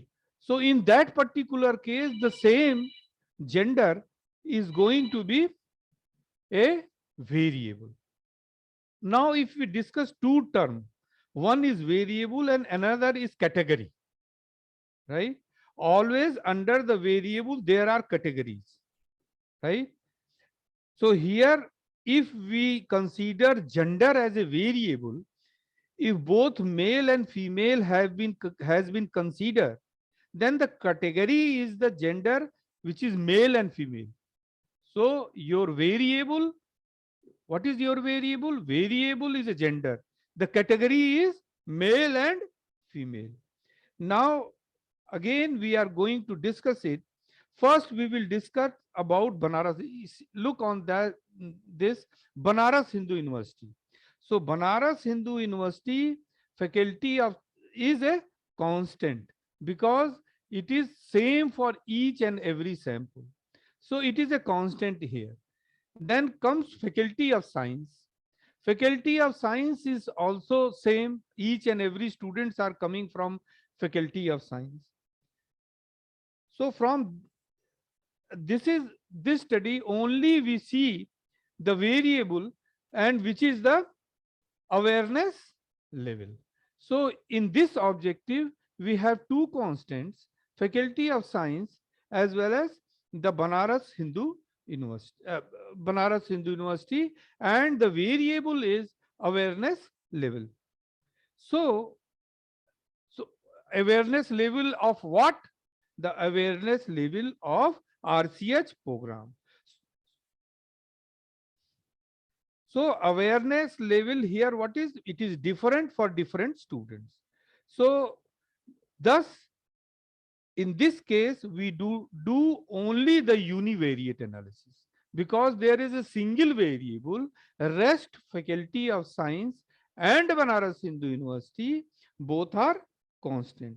So in this particular case, we are going to consider only what we are going to consider only the analysis which are useful in the univariate analysis. So regression analysis as well as in the most of the cases, t-test is not applicable in these cases, right? So always you don't think that we should apply t-test or we should apply regression analysis since it is not a bivariate variable. So it is now clear that we have to apply some univariate analysis. Now the question arises, which univariate analysis? Here we have to go through by some analysis. You have to think about that, whether we are going to use measures of central tendency, measure of dispersion, measure of skewness and kurtosis, which give the clear-cut picture of the whole data. And definitely you are going to make a descriptive statistics where you have the tables and percentages are given. Here we are going to apply one of them, two of them, or all of them. This depends upon your objective. Now, the second important thing I want to talk about, which is the measurement. So, how we have measured the variable? There are 4 types of measurements, that is nominal, ordinal, interval, as well as ratio. Nominal scale is naming scale where variables are simply named or labeled, right? With no specific order. For example, country, gender, race, hair color, etc. of a or a group of a people. Ordinal scale has its variable in a specific order beyond just naming them. Interval scale offers level, order, as well as specific interval between each of its variable.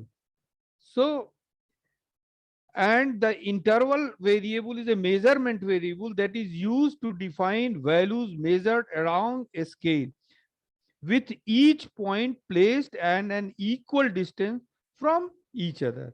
And last is the ratio, the variable with the feature of interval variable, and additionally whose any two values have meaningful ratio, making the operation of multiplication and division meaningful. If we ask the question like awareness level or are you aware about RCH program? Yes or no? So this is a nominal measurement. So it always in that particular case, you have to do the analysis, which is univariate analysis, because it is a univariate variable and it is a nominal. Then we are going to apply frequencies as well as percentages. Now we are going to objective number 2, right? And what is objective number 2? To compare the awareness level of RCH program in the student of Faculty of Science and Faculty of Arts in Banaras Hindu University. Now again, Banaras Hindu University is same for each and everything. So it is a constant. But now we have 2 faculties. One is Faculty of Science and other is Faculty of Arts. And thus it is a variable now. Variable name is faculty and its category. What is category is? One is Faculty of Science and other is Faculty of Arts. Now in the objective, many times we write variable and many times we are going to write categories. We have to think before we are going to write anything, whether we should write variable or category. In my sense, in my opinion, usually you should write the variable name, not the categories. Again, RCH program is a constant and awareness level is a variable. So RCH program, what is the RCH program? RCH is a program which has some points, but awareness level of RCH program is going to be variable. So if I am going to ask one question, so he will be either student of Faculty of Science or Faculty of Arts. So one variable is faculty, that is here clearly say that Faculty of Science, or चाहे ये Faculty of Science होगा, चाहे ये Faculty of Arts होगा. And the second is the variable, which is second variable is the awareness level. Thus one thing is clear that it is a bivariate variable and we can do bivariate analysis also in this particular example. This means that we are going to analyze 2 variables, so we can apply bivariate techniques. Now which one is the of the bivariate technique is the regression analysis, hypothesis testing, cross tables. These type of analysis we can do in this particular case.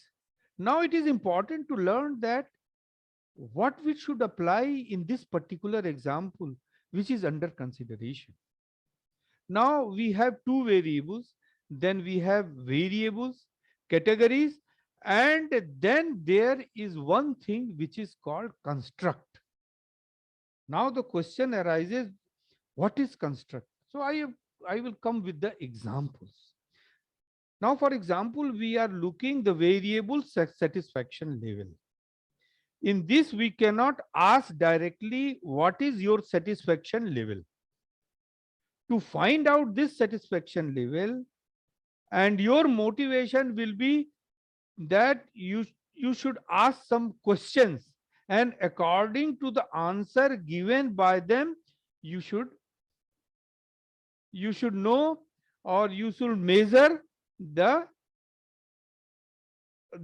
satisfaction level, or what you say, the awareness level. This means that we are now defining a construct. So we are going to define a new thing, which is a construct. In construct, we are going to have some questions. According to that particular questions, we are going to find out the awareness level. This means that we are going to infer about the variable is coming out of the construct which we are measuring directly. Thus, it is now very necessary to define a construct very carefully, because now everything is going to be dependent on the construct. Now, suppose we want to look on purchasing behavior. So, purchasing behavior is a variable. Now we are going to approach the respondent. What you are going to ask? The question going to be arise. We are going to ask what you are going to purchase, when you are going to purchase, how much you are going to buy, when you are going to buy it, what should be your mode of purchasing, etc. So there are many questions you can formulate for the purchasing behavior of persons in the society. These types of things are called construct. So you are constructing some questions. And by that questions, you are going to infer something, and you are going to, what you are going to infer? You are talking by this construct, you are inferring the variable. You are going to infer the variable. So here we can talk about awareness level. Then what is the awareness level? To find out awareness level, we want to formulate some statements. If it is yes and no, that is a different thing, that is a nominal. But it is not easy whether you know only one question, say whether you know you are aware about the RCH program, yes or no. Then it is what? This is a nominal variable, right? But usually to find out the awareness level, you formulate many questions, and by that or scoring that particular question, you want to find out the awareness level. And at that time, you should be very careful about that, because everything is going to be dependent in that particular frame. So we are going to look the first word, which is to here is to compare. It means that we cannot compare in case of univariate variable. So now when you talk about compare, the word compare comes, it means that there are more than one variable there. So it must be a bivariate variable. So there must be, so we are going to, what we are going to compare? We are going to compare awareness level between two faculty students, faculty of science and faculty of arts. So this is a bivariate analysis. Now you are clear, it is a bivariate analysis. In the awareness level, for awareness level, you have to have a construct. By construct, you can go find out what should be the awareness level. So for this type of analysis, we should know when there is a two variable, then you should know what is the dependent variable and what is the independent variable. To understand it properly, we have to know which one is the dependent variable and which one is the independent variable. Now we should know that which one is the once you have an idea about that, which one is the dependent variable and which one is the independent variable, there are three ways to find out. Number one, how you want to find out? Now the big question are going to be arised here. You have to think I have listened the previous speakers also, and they have also pointed out this. So first you have to go to review of literature. This means that whatever the person in the research said earlier or taken by earlier authors, we should also consider the same, right? The same dependent variable and independent variable. A second is one has to look whether faculty will affect the awareness level or awareness level will affect the faculties. You have to decide, right? And here you have to apply your common sense.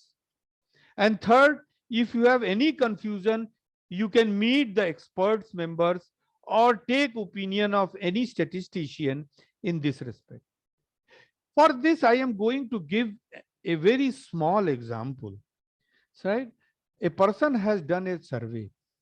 एक आदमी ने एक survey किया. A person has done a survey, and what he found out? He found out that in the city where more police is there, more crime is there, and he was very frustrated that what he is going to report. That if there is more police, there is more crime, means that increasing the number of police, you are going to have more crime. Now think about in some other way. You don't talk about in that. So this is the way how you have to make your dependent variable. So think in different way. What is the different way? The different way is that you can interpret is that in this way, if there is a more crime, then we have deputed more police there. So this is the same data, same analysis, or you are interpreting it in a different way. Now you can interpret in different way again. If there is a more police, people are more free to report them about crime. पहले police थी ही नहीं तो किसको report करें? If there is more police, we are more free to report the crime. So that's why the number of crime is going to be increased if there is more police. So in that particular way, how you are making the independent variable, how you are making the dependent variable, and how you are going to interpret this, this is going to be a very big factor. So you have to think about that in that particular way. So now we should move to objective number 3. What is objective number 3? To compare the awareness level of RCH program and immunization program in the students of Faculty of Science, Banaras Hindu University. And so here Banaras Hindu University is constant, Faculty of Science is constant. Here we have two programs, RCH and immunization program. So it is a variable, and awareness level is also a variable. So in this thing, two variables again. So it is also a nothing but a bivariate analysis. Now if you look on another objective, which is objective number 4, to study the awareness level of RCH program in the student of Faculty of Science of Banaras Hindu University and MG Kashi Vidyapeeth, right? So again, if you see here, So here, what you are going to see that to study the awareness level of RCH program in Faculty of Science of two universities, which is Banaras Hindu University and Mahatma MG, means the Mahatma Gandhi Kashi Vidyapeeth. Here we have considered two universities, so it is a variable. That is Banaras Hindu University and MG Kashi Vidyapeeth. Faculty of Science is constant. RCH program is constant, but the awareness level of RCH program, so awareness level is going to be your variable. Thus, we have here again we have only two variables. So look how. So I am giving many, you see, objectives with the many things, but all have only two variables. So you have to do only the bivariate analysis in that particular case. Many people can say that awareness level is different gender wise, but when you see the objective, gender wise is not considered. So you should always stick to your objective. Many person can say that it should be different gender wise, it is education wise different, it should be age wise different, it should be social status wise different. So first you have to define your objective and stick on it. If you have to do multivariate analysis, you can take many independent controlled variables to control them. But once you have defined the objective, you should be always focused on your objective only. So in that, so you cannot do the objective which is not considered analysis. You cannot do the analysis which is not considered in the your objective. Otherwise, there are many things, many person can say that. So everything should be defined in your objective, because according to objective, every hypothesis you are going to take later, right? Now, you have to look that in the student of Faculty of Science, the awareness level of RCH program is there or not. Anyone can ask how you know the relationship. For this, you have to look on the literature which was published earlier, or you look on literature review. कैसे दोनों में जुड़ाव है, इसको देखने के लिए आपको पहले के पेपर्स देखने पड़ेंगे, लिटरेचर रिव्यू देखने पड़ेंगे. So in each analysis, one thing is very important coming out. So you have to look first, before doing anything, you have to go in the background and look the literature review about the particular thing, and then you are going to have to frame your objective. You cannot say that I feel that they are different or similar, or you cannot say this is that there is my intuition that this is so I am going to take this. Right? So there is nothing feeling like thing, nothing intuition like thing. You have to be some background there, or by that background you can look further. So you have always some basis or studies to say the relationship. You can say that this study is done in Kerala, not in Uttar Pradesh, and thus I am looking for Uttar Pradesh. This is good. So this study, this relationship is done in Kerala, this is done in Maharashtra. I am going to look on Uttar Pradesh. Maybe the result what you are getting in Kerala may be different than Uttar Pradesh. Then you have to quote it, then you have to say it, why it is coming different. So that is the analysis and explanation part. But you can do this type of analysis. So in the beginning, we will not think whether we have to approve or disprove the objective.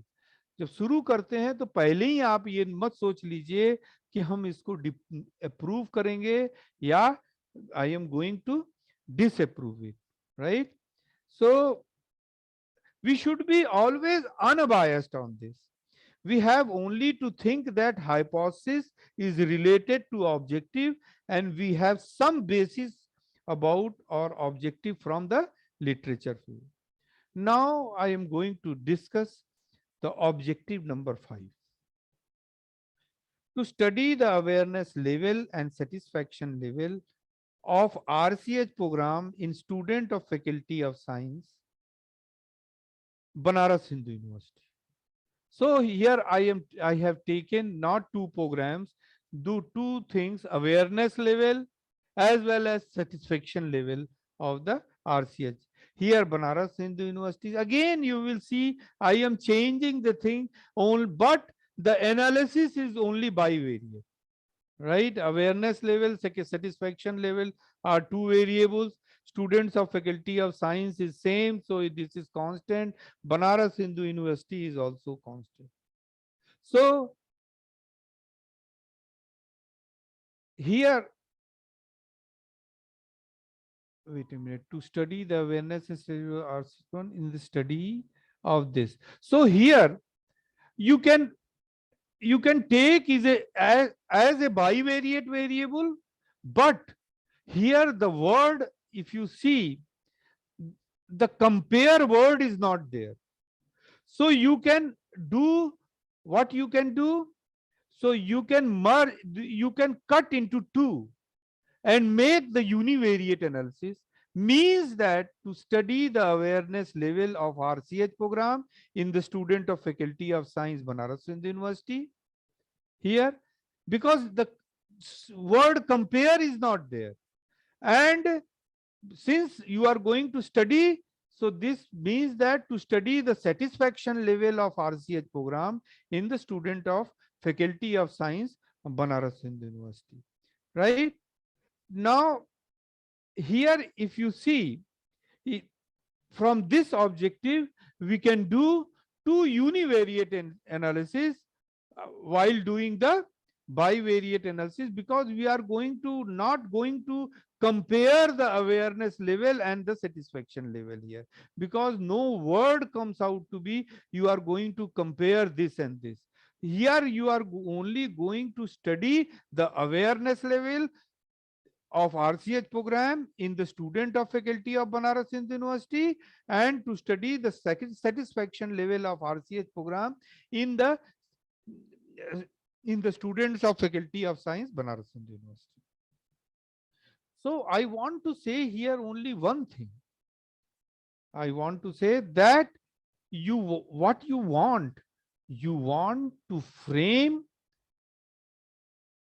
a objective, and while framing the objective, everything should be very clear what you are actually going to do, right? Whether it is a univariate analysis or it is a bivariate analysis.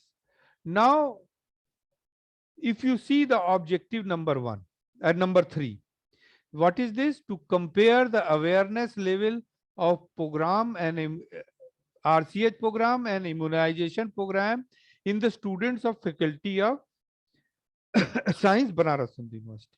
Here we say that it is a bivariate, because if you see the objective, the first word is compare, which means that you are going to compare the 2 programs. You are going to compare the 2 variables.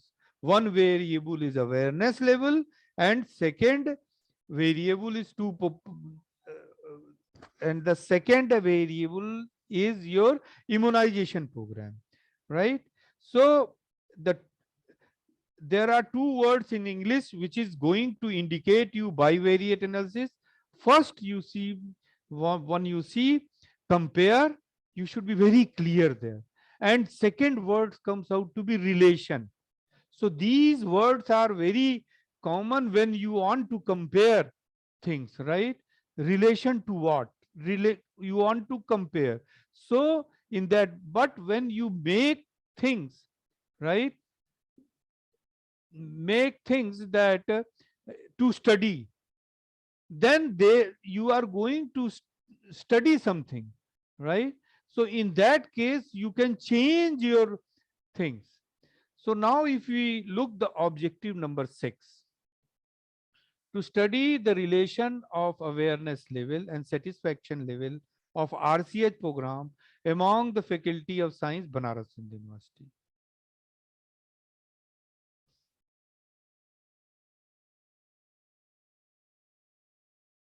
Right, so why it is 3 times, I don't know.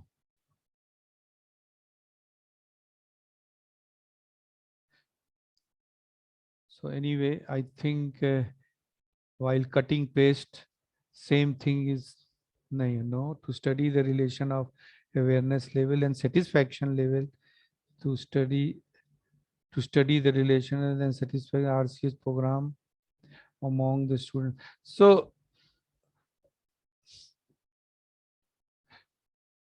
here only if you see first and third, right?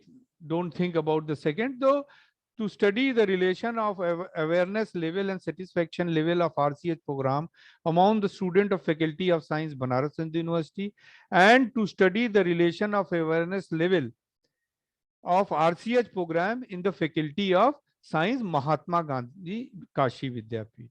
You can change it to 3 variable very easily only by changing the word study to compare.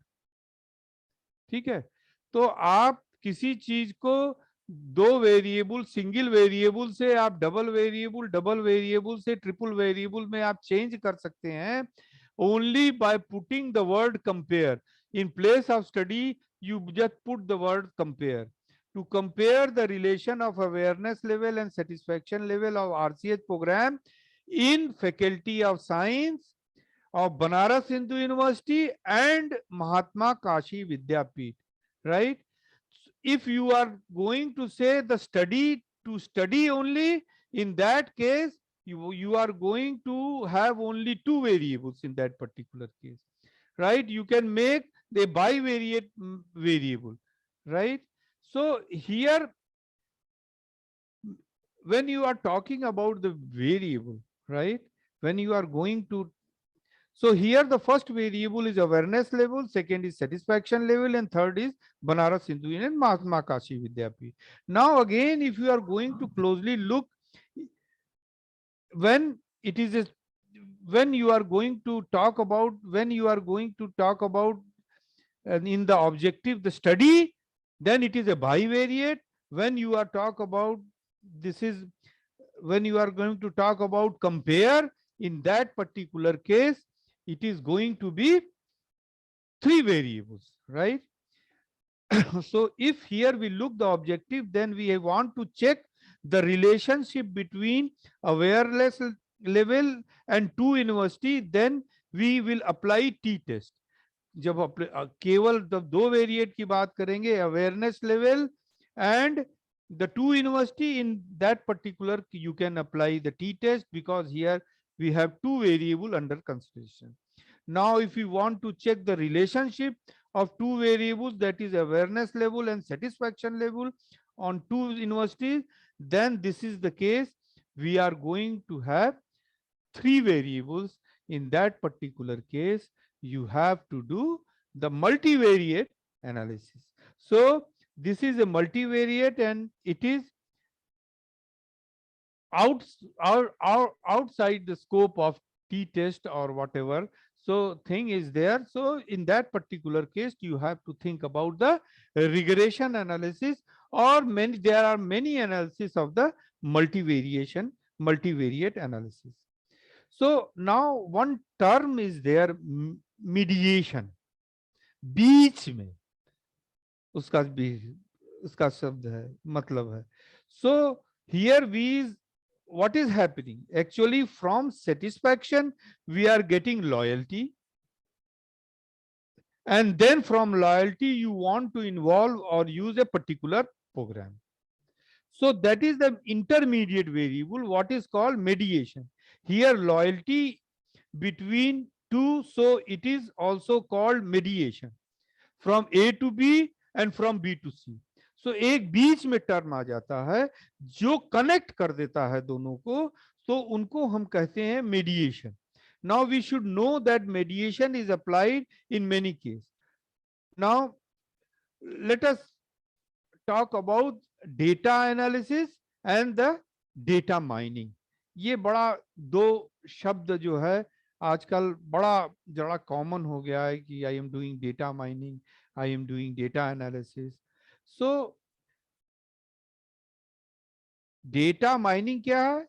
Data mining we do when we don't know anything. उसमें हम तरह तरह की analysis करते हैं और उसको देखते हैं कि रिजल्ट कैसा आ रहा है. We think and apply methods and look on the result. So usually when you are doing PhD, right, in that particular case, you are not going to do the data mining thing. In that particular case, your objectives are very clear. Your hypotheses are very clear. In that particular case, what you are going to do, you are going to do data analysis. So usually in PhD, we do not usually do data mining. In PhD, we are very focused on objective. So usually do data analysis and not do data mining. Always we do data analysis. Because we have very clear cut objective while doing the PhD, because our objective is clear, our hypothesis is also clear. Usually the scholars come after to us after collecting the data and ask the statistician to do something analysis on it, or what type of analysis we do. Actually, this is not the way of doing the correct data analysis. लड़के हम लोग के पास आ जाते हैं, कहते हैं कि भाई हमको डेटा एनालिसिस करना है और ये सब करना है, लेकिन ये पर्टिकुलर वे नहीं है. Particular what is the correct way? Correct way is that when you are going to start your thing, you should talk to some statistician, and from the very beginning, when you are going to have your sample size, from the very beginning, how you structure it, how you are going to take a sample, and everything should be governed by a statistician. Only in that particular case, or statistician or a person who knows statistics very well, right? Then only what the analysis you are going to get is going to be have some idea. Somebody, just like many person take one objective to check the impact of awareness level on people. This is our objective. One can say that this is my objective, to check the impact of awareness level on people. So it is very vague. Now, if you look into the objective and observe what is variable, impact is not a variable. Then variable is awareness level and people. Then here objective is not well defined. Just anyone asks, I want to check awareness level on people. Now, what you want to see on people? One can say, I want to see impact. Then the main question arises, what type of impact actually? Actually impact on what? Then one can say, we will look the impact of awareness level. Then how they are going to be aware, whether they are going to be red or yellow or what. So it is these type of objective are not very, you see, to the point objective. These type of objective are always a vague objective. Then from people, what you are going to ask, impact of what? So you have to understand that. People happiness, people repurchasing power, people's loyalty. So there must be well-defined second variable. तो दूसरा variable है well defined होना चाहिए, जिसके बारे में हम पूछने जा रहे हैं, right? Whether so, for example, a doctor gives you a medicine, then he is giving medicine for specific purpose, means lower down the level of temperature, control the bacterial infection, etc. He cannot say in vague that I will see its effect on people. हम इसका people पे effect देखें, क्या देखोगे भाई? आप दे रहे हो तो भाई क्रोसिन दे रहे हो तो किस लिए दे रहे हो? आप you are going to give it to lower down to the temperature. Antibiotics दे रहे हो, कोई इन्फेक्शन हो, बैक्टीरियल इन्फेक्शन है, उसको खत्म करने के लिए दे रहे हैं. ये नहीं कि हम दे रहे हैं आदमी को, साहब तो इफेक्ट देखेंगे. Thus, something missing in this hypothesis. So this type of hypothesis when you are going to take is something is missing there. Let us clearly define what will be the other variable. Many times people come and ask, they want to study the social media. Then you can say that, what do you want to study on social media? Then he can say that he want to look influence of social media. Now the main question arises, influence of social media on what? What you want to see by social media? Their habits is going to be changed. Their purchasing platform is going to be changed. Whether they are more dependent on technology, something you want to look on. And you have to specify it clearly. Now, suppose we are working on a political marketing, then it should be very clearly defined that what you want to actually. Secondly, you want to see how we should measure these. And there are three methods of measuring it. First one is standardized questionnaire. What is the standardized questionnaire? This means that already someone has done work on it. You are doing the same thing in different area or in the same area after a time lapse. Now you think whether this standardized questionnaire is applicable in your case. Somebody has made a questionnaire to find out the stress management, and then you take his questionnaire and want to know that whether the result is coming, what is has to do coming, actually coming. Now, what do you mean by actually it has to come?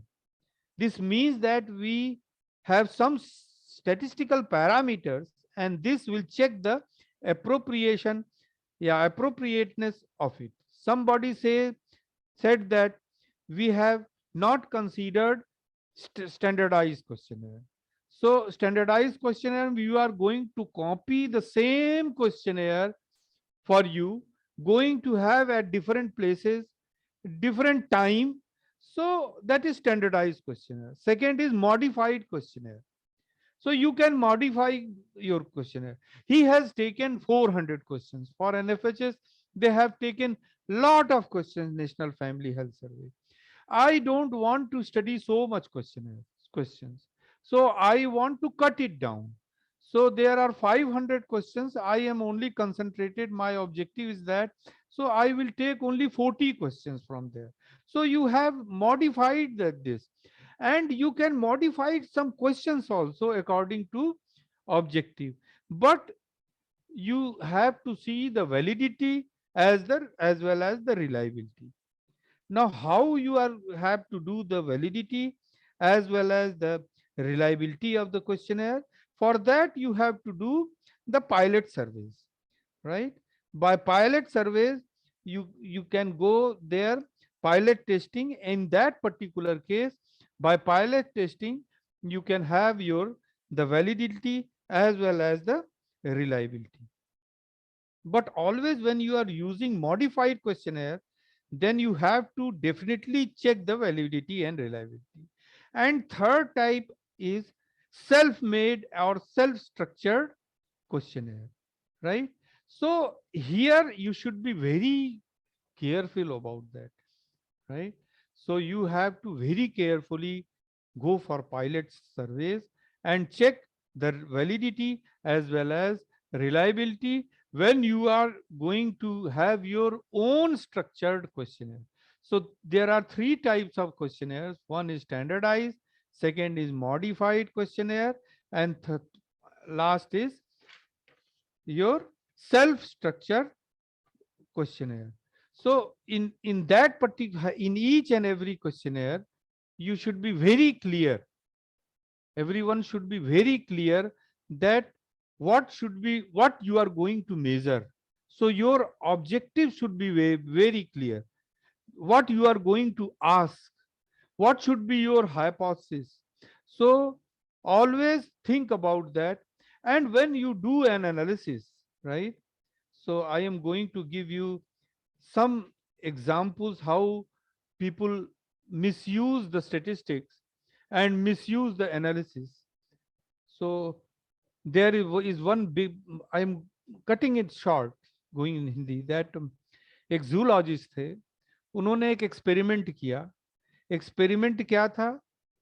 He is conducting an experiment to know whether the 6 legs of cockroach have any function other than walking.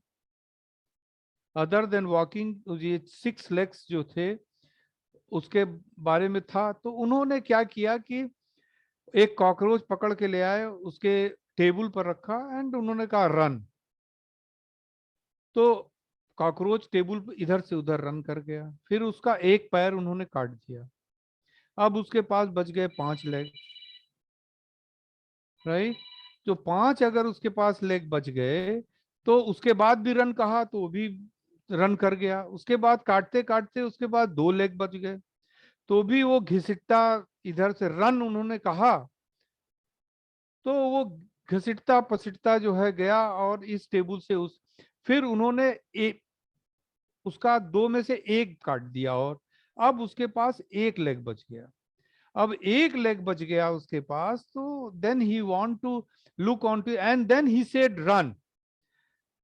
Since he has only 1 leg, in that particular case he is not able to run, but there is a vibration in his body that means that he want to run, right? So he said okay, okay. तो उन्होंने उसका 6ठा पैर भी काट दिया. 6ठा पैर काटने के बाद उन्होंने कहा रन, और रन करने के बाद कोई उसमें मूवमेंट नहीं हुआ. जब कोई भी उसमें मूवमेंट नहीं हुआ तो उन्होंने क्या कंक्लूड किया उसको जरा सुनिए कैसे, how you conclude it. If all the legs of cockroach are cut off, the cockroach becomes deaf. Cockroach जो है बहरा हो जाता है क्योंकि उन्होंने रन कहा और वो दौड़ नहीं पाया. तो how you make the experiment and then experiment how you are going to conclude it. So main thing is that the main thing, if you are going to have an conclusion in that particular case, you have to think many times when you are going to conclude anything.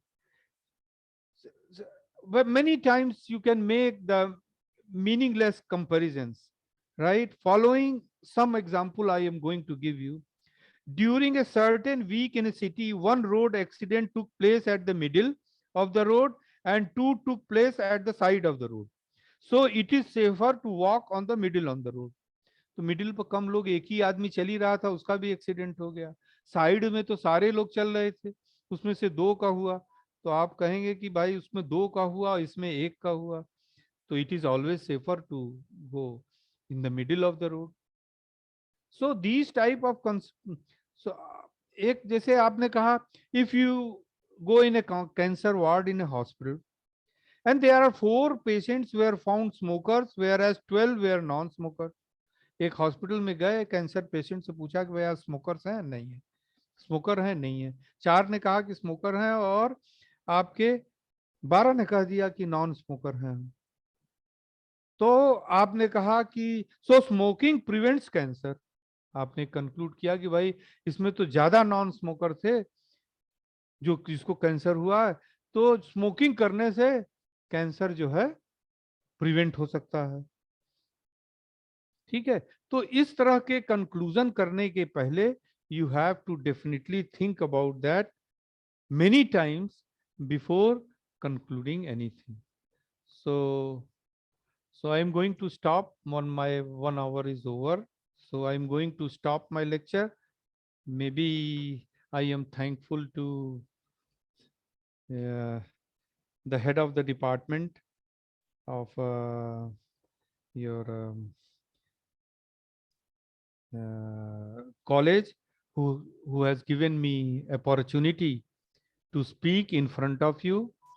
And I am also thankful to all the audience who has patiently listened to me. If any question is there, I am going to answer that. If any question, you can post it in the chat box. Okay. Okay.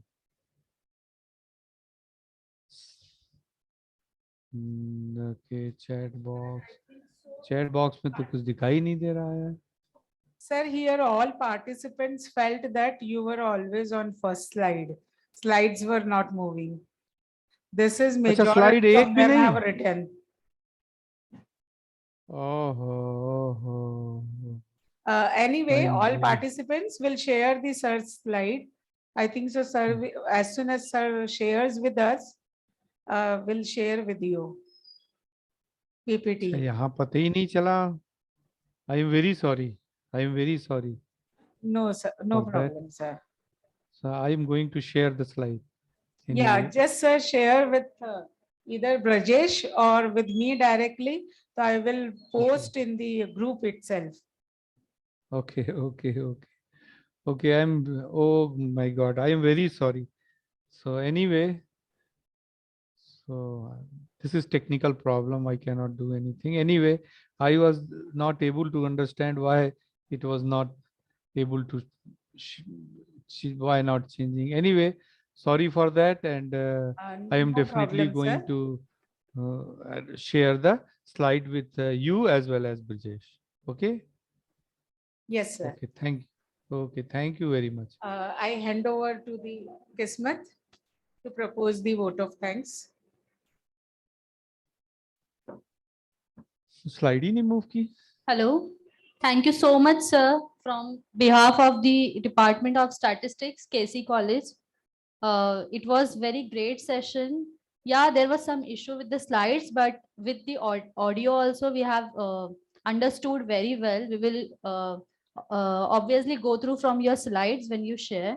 Thank you so much, sir. Okay, okay. Thank you. Okay. So next lecture will be by Dr. Neeraj Kumar Singh. I would like to introduce him first. Firstly, I am feeling grateful that I am introducing such an esteemed personality. Dr. Neeraj Kumar Singh is presently working as a... Yeah, sir, are you there in the meeting? Sorry. Yeah, you, sir, is there. Sir, can you hear me? Hello. Yeah, hello, sir. Okay, I'll introduce sir. Dr. Neeraj Kumar Singh, sir, is presently working as a deputy librarian in AC Joshi Library, Punjab University, Chandigarh. He has been awarded by the prestigious Commonwealth Professional Fellowship in 2017 and in 2012 at University of East London, UK. He has been invited in 2015 by University of California, USA to present the paper in the International Journal Conference on e-learning and innovative pedagogies. He has received, because of his expertise and knowledge, he has acted as a resource person in various national workshops, conferences, training programs organized by various institutions like Chandigarh UGC Academic Staff College and Zonal Institute of Education and Training, etc. Sir has more than 30 research papers in the international and national peer-reviewed journals. Also, he is teaching PGD, LAN, BLISS courses at USOL and academic counselor of IGNOU Regional Center at Punjab University, Chandigarh. Sir, I request you to deliver your talk. Over to you, sir. Thank you. Thank you, ma'am. Hope I'm audible to all of you. Yes, sir, Okay, you're thank audible. you. Thank you, sir. A very good afternoon to all of you. And before I will start my session, I would like to thank the organizer for inviting me and giving me this opportunity to deliver talk on a very important topic that is called plagiarism. We all know higher education, specifically in India and MHRD, they have taken certain initiatives, and the objective is to make aware our research scholar and the faculty member about one of the very serious issues that is called plagiarism. That is why if you read the 2018 guidelines, which is notified by the UGC, there also one of their core objective is to introduce this topic in a pre-PhD coursework of research scholar, so that we can make them very much aware about what is plagiarism, what are the different types of plagiarism, and how we can avoid the plagiarism. So if we talk about the plagiarism, it is basically comes under the category of research misconduct. So research misconduct is generally known as fabrication, falsification, and one of the type is called plagiarism. So what is research misconduct? When you are reporting something which is not based on your observation. Like for example, if in your research you have mentioned that the total respondent from where I have collected the data is 300. Now, instead of taking the responses from all the 300 respondents, you have taken the responses from only 150 respondent, and rest of the thing you have manipulated.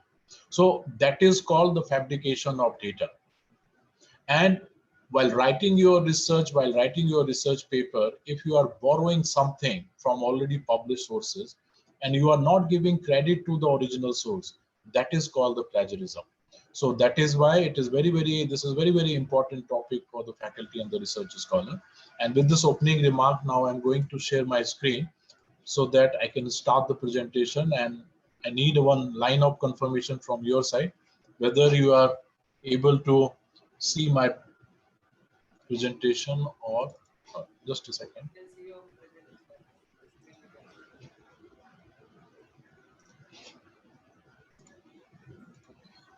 I hope it is visible to all of you. Yes, sir.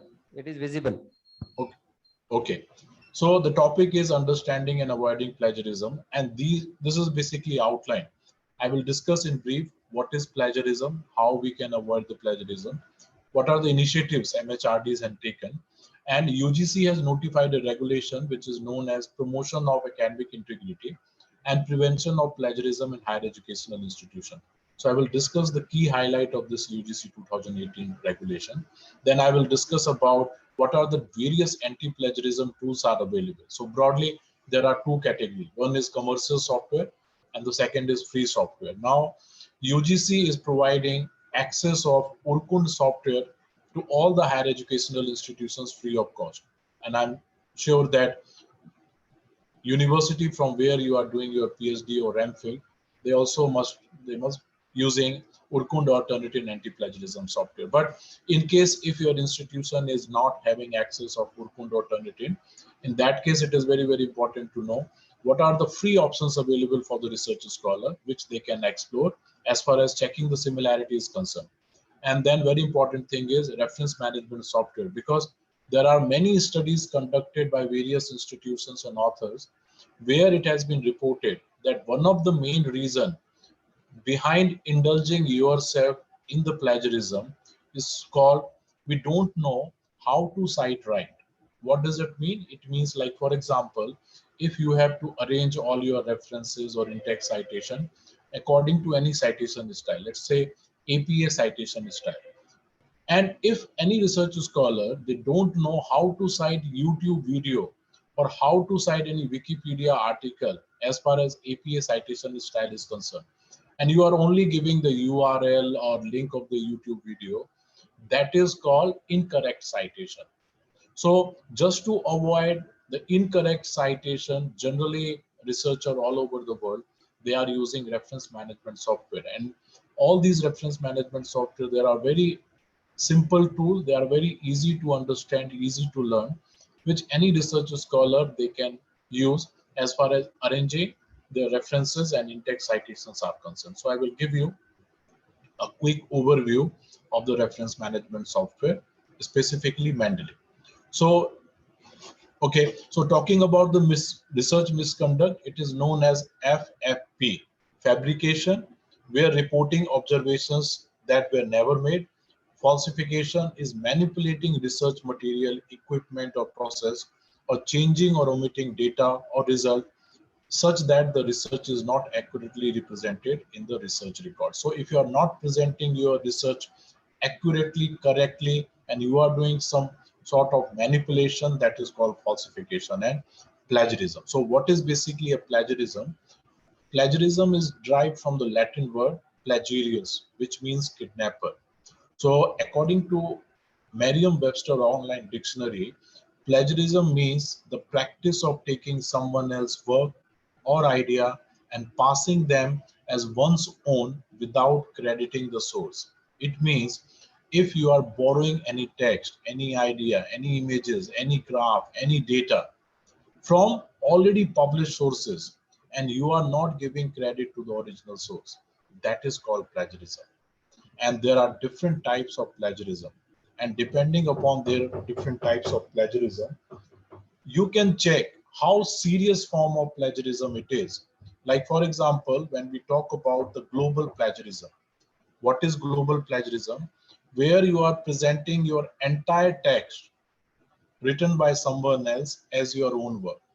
I can give you an example. Now, most of the research scholar, you must be familiar about the platform which is called Shodh Ganga. It's basically a UGC initiative where it is mandatory for all the research scholar to upload your soft copy of PhD thesis before awarding your PhD degree. So almost all the universities, they have signed MOU with the InflibNet Center, which is the autonomous body of UGC, where every university they are uploading the soft copy. So if anyone will copy from any research scholar PhD work, immediately the software will detect, or the research scholar or the faculty member or the supervisor, they can also check whether it is a replication of any research or not. But before 15 or 20 years, when there was no concept of Shodh Ganga, what was happening? Suppose if any research scholar has submitted his or her PhD work in Punjab University. Now the same thesis, other research scholar from any South University or West University, while making the changes in the title or minor changes in the thesis, he or she was also submitting the same research work in another university, and both the university, they are awarding PhD degree for the same work. So if you are entirely copying anything which is already published or submitted, and you are presenting that this is your own work, it is known as a global plagiarism, and it is considered as one of the most serious form of plagiarism. Another is called paraphrasing plagiarism. What is paraphrasing? May I ask organizer, is it possible to have some interaction with the participant in between the lecture, or at the end only I can take the lecture? I can take the questions.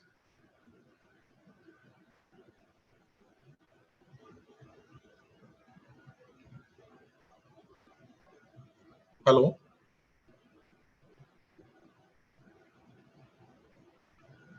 Hello?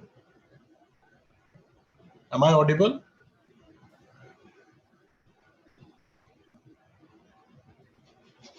Hello? Hello? Sir, is I am audible? Yes, yes, ma'am, you are audible. Sir, we have told all the participants to ask the questions towards the end. If you wish, I can Okay. make that announcement, because we have told Okay, ma'am, okay. fine, na? Okay, at the end. Okay, okay, At ma'am. the At the end. end of my lecture, yeah, yeah. I can Yeah, take. yeah. Okay, what is paraphrasing plagiarism? You know, it is not possible for any research scholar to write entirely his or her research paper in his own words, whether it is a 5-page research paper or 6-page research paper. Specifically, when you are writing the introduction or the literature review part, we have to take the help from already published sources. But if you are taking something as it is, definitely it will come under the category of plagiarism. So what generally research scholar or faculty member they are doing, they are reading the text, but they are rewriting the text in his or her own words. That is called paraphrasing. So when you are writing something in your own word and you are not changing the meaning of the original text, that is called paraphrasing. But the problem is, even if you are doing paraphrasing and you have not given citation to the original source, that is called paraphrasing plagiarism, and it is also considered as one of the serious form. Just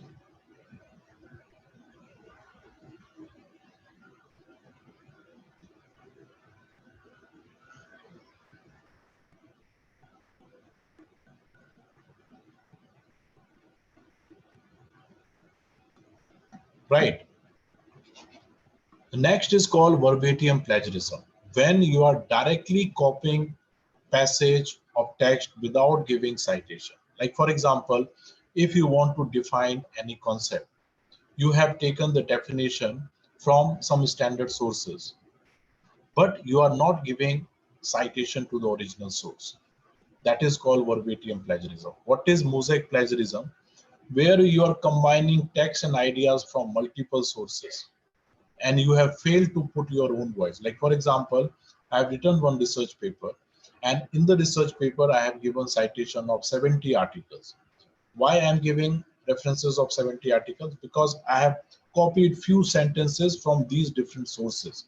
So even if you are copying or paraphrasing any sentence or paragraph and you are giving the citation, but if you have failed to put your own voice, in other words, if you have written the research material or research manuscript where most of the things you have taken from already published source, even if you are giving the citation, in that case also it will come under the category of mosaic plagiarism. And another form of plagiarism, which is again a very serious form, is called self-plagiarism. What is self-plagiarism? Like for example, you have published one article where you have written introduction, methodology, and other part of your research paper or thesis entirely in your own words. And you have given all references, citation, everything. But once you publish your research paper with any journal, then basically the owner of your research work is not you, is the publisher. So when you will write another paper where you want to take the same introduction or research methodology or any other paragraph, in that case also you have to paraphrase it. You can't take as it is introduction or any other part, and you have to give the citation. If you have failed to do this thing, then it will come under the category of self-plagiarism. Incorrect citation, I've already told you that this is one of the major reasons behind plagiarism, because we don't know how to cite right. Another form of plagiarism is called replication. What is replication? When you are submitting your research paper to two or more than two journals at the same time. Generally, research scholar, they apply their mind in that sense that if I will submit my research paper to 3 journals at the same time, and whosoever will respond me earlier, I will publish my research paper in that particular journal. But you will be in serious trouble if you will get the acceptance from 2 journals for your single research paper. That is why it is always advisable that unless you are not receiving any acceptance or rejection from the first journal, do not try to submit your article in another journal. Otherwise, you will be considered as doing research misconduct under plagiarism, which is called replication.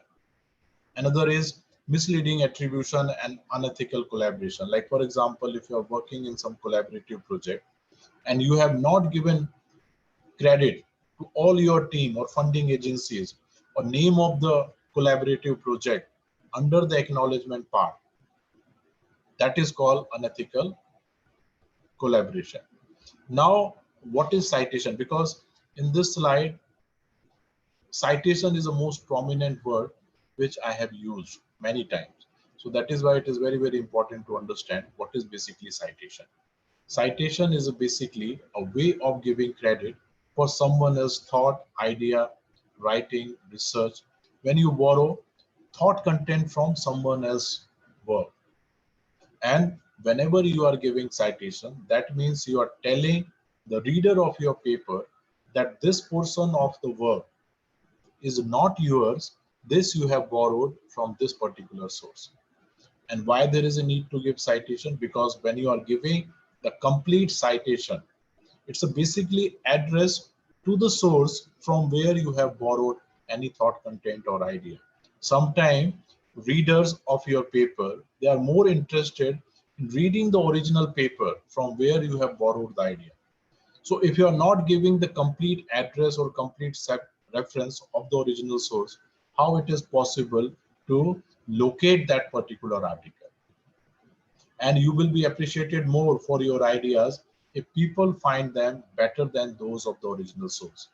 Like in research paper writing, it is a mandatory thing that whenever you are writing a research paper, so you have to correlate findings of your research with the existing literature which you have quoted in the literature review.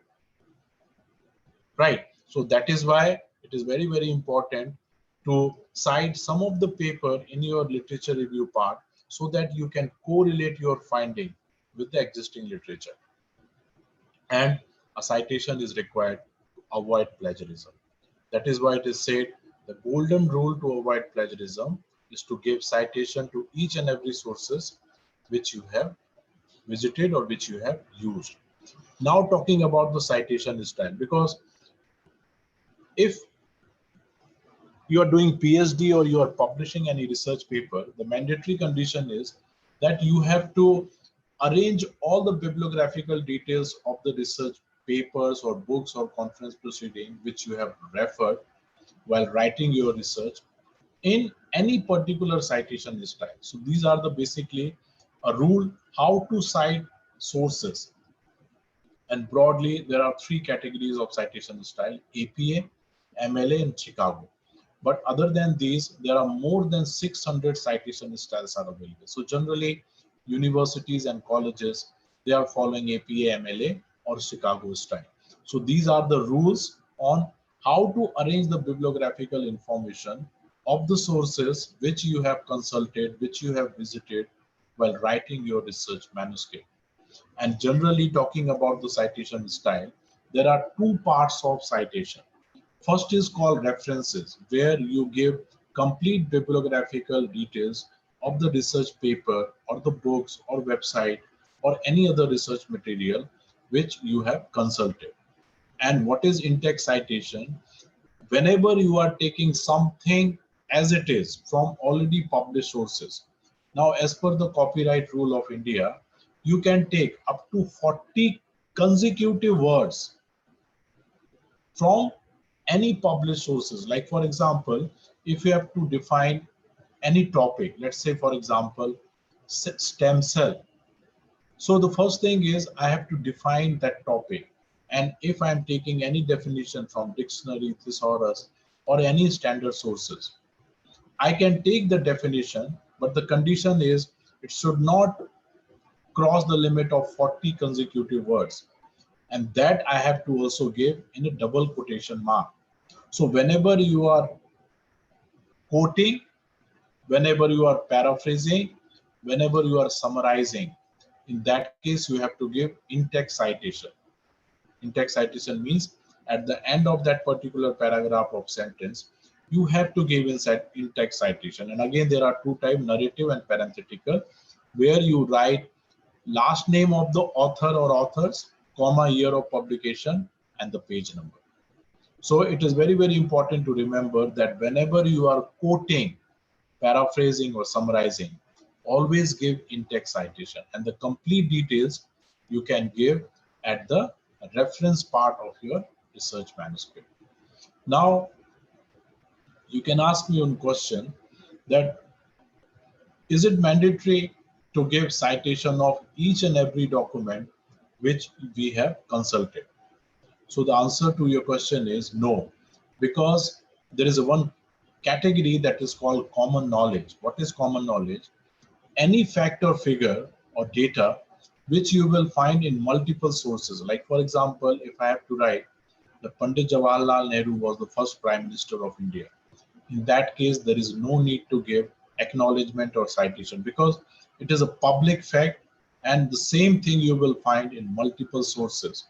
If I'm writing that Narendra Modi is the Prime Minister of India, there's no need to give citation because it's a public fact. So, but you have to be very, very careful while selecting the sentence or paragraph, whether it comes under the category of common knowledge or not. But if you are confirmed that this belongs to the common knowledge, in that case, there is no need to give any in-text citation or references. Now, for researcher, it is very, very important to know about paraphrasing, because if you don't know how to do paraphrasing, then you will be in serious trouble, because all these anti-plagiarism software, immediately they will tell you that this portion of your work you have directly copied from this particular source, and it will increase the level of the similarity. So that is why it is very, very important to know what is paraphrasing and how to do paraphrasing.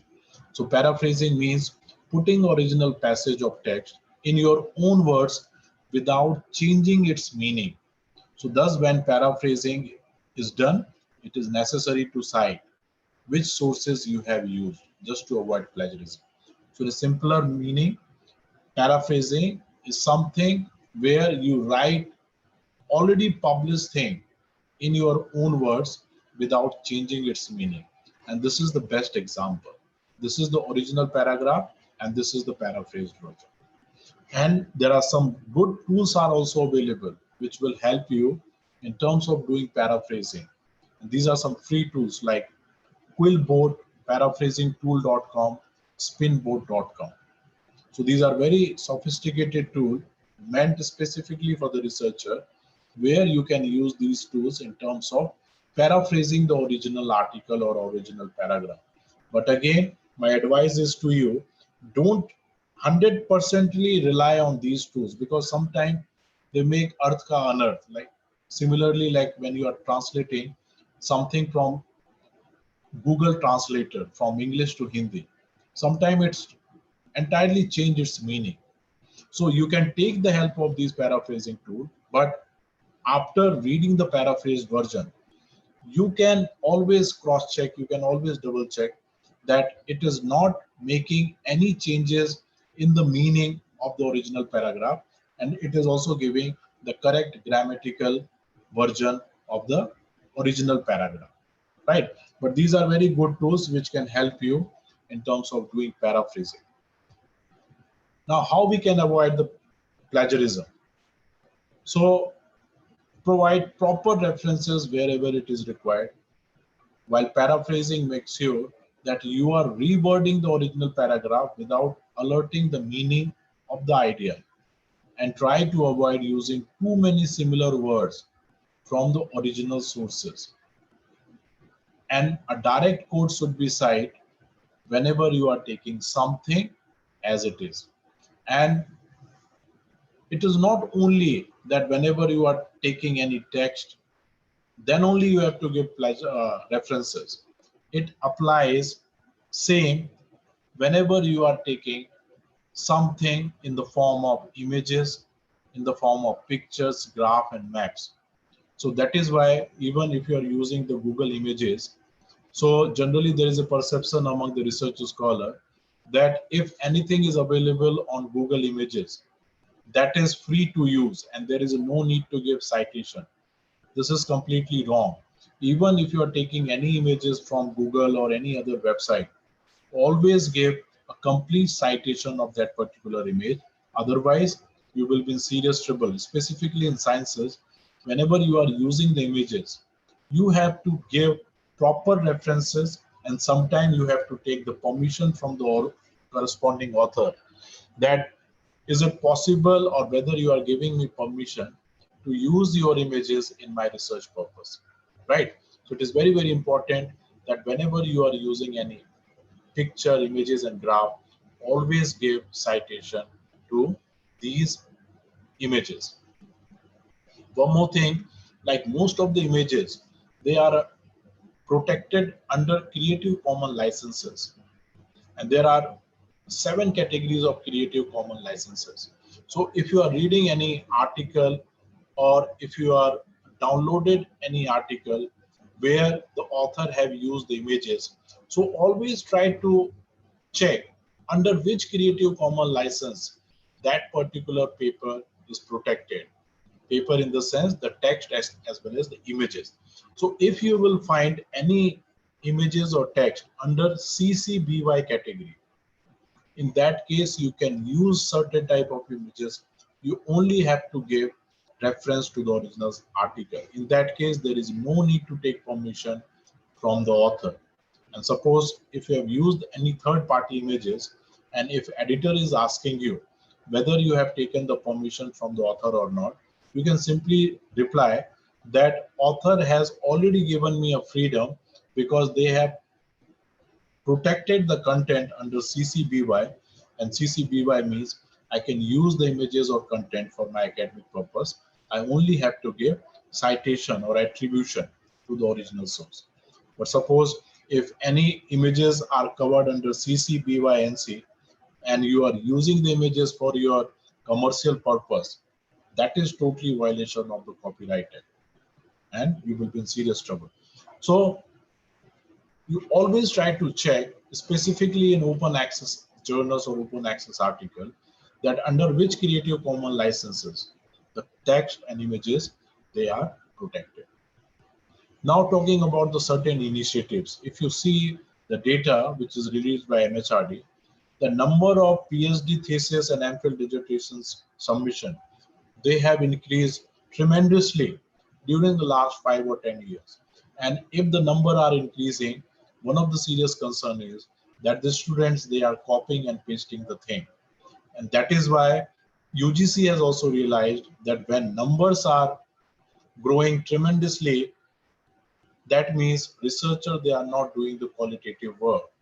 That is why MHRD has framed the notification, which was notified on 23rd July 2018. And as soon as it was notified by the UGC, almost all the universities, now they are following this guidelines, which is basically known as UGC 2018 guidelines for academic integrity and prevention of plagiarism in higher educational institutions. So if you read the key objectives is to make aware research scholar about the plagiarism, and university has to develop a system where they can check the plagiarism of the PhD thesis before awarding degree to any research scholar, right? And under these guidelines, these are the contents which are mandatory to check before publishing or submitting. These are research paper, thesis, chapters in book, full-fledged book, dissertation, or any other similar work. So that means if you are submitting your PhD thesis, you are writing chapters in books, research paper, it is mandatory to check the similarity or plagiarism of such type of content. But at the same time, UGC has also given some filters, like you can exclude all the quoted material where you have given proper references, that you can exclude while checking the similarity. All references, bibliography, table of content, preface and acknowledgement, you can exclude. And this is especially for research scholar, just for your information, that in this guideline, UGC has clearly mentioned that PhD thesis is having two components or two parts. One is called core element, second is called non-core element. So whenever you are in the stage of submitting your PhD thesis, at the final stage, you always exclude preface, acknowledgement, list of table, list of figures, list of abbreviation, because these are non-core elements. And you can start or you can check the similarity from your chapter 1 to your last chapter.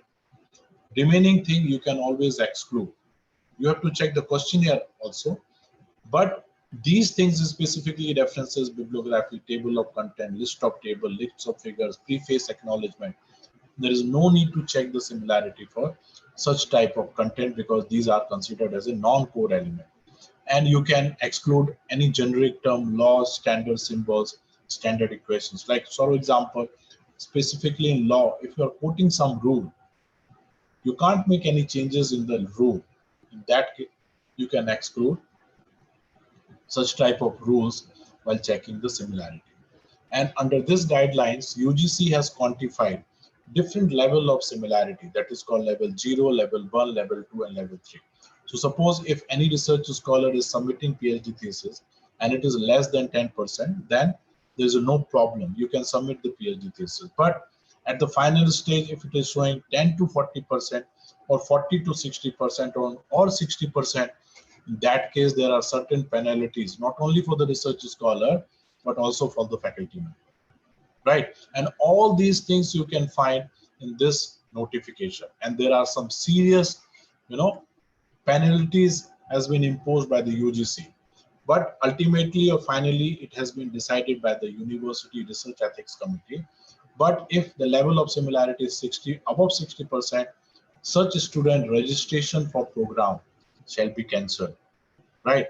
Similarly, there are some penalties for faculty members also. So you should be very, very careful while checking the plagiarism. And this is the notification which UGC had issued last year. It is related to self-plagiarism. UGC has issued this notification just for the advisory purpose that Vice Chancellor will constitute a research ethics committee, and whenever any faculty member they are applying for promotion or any research scholar is submitting his PhD thesis or MPhil dissertation, it is mandatory to check whether there is a case of self-plagiarism or not. So that is why it is very, very important that if you are quoting, if you are taking something from your own work, which you have published, in that case also, you have to give proper citation. Otherwise, you will be in a trouble.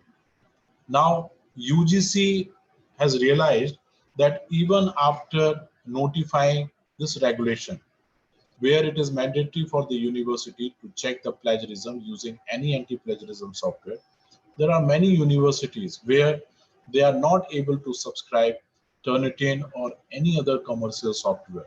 For this, MHRD has invited a global tender where the committee constituted by Government of India, after going through with the technical and financial specification, they have selected the Urkund software. Now it is known as Original. So under Shodh Shuddhi initiative in 2019, Government of India has issued a circular from the UGC to all the university that from September 2019, they are providing free access to the Urkund software. Now it is known as Original.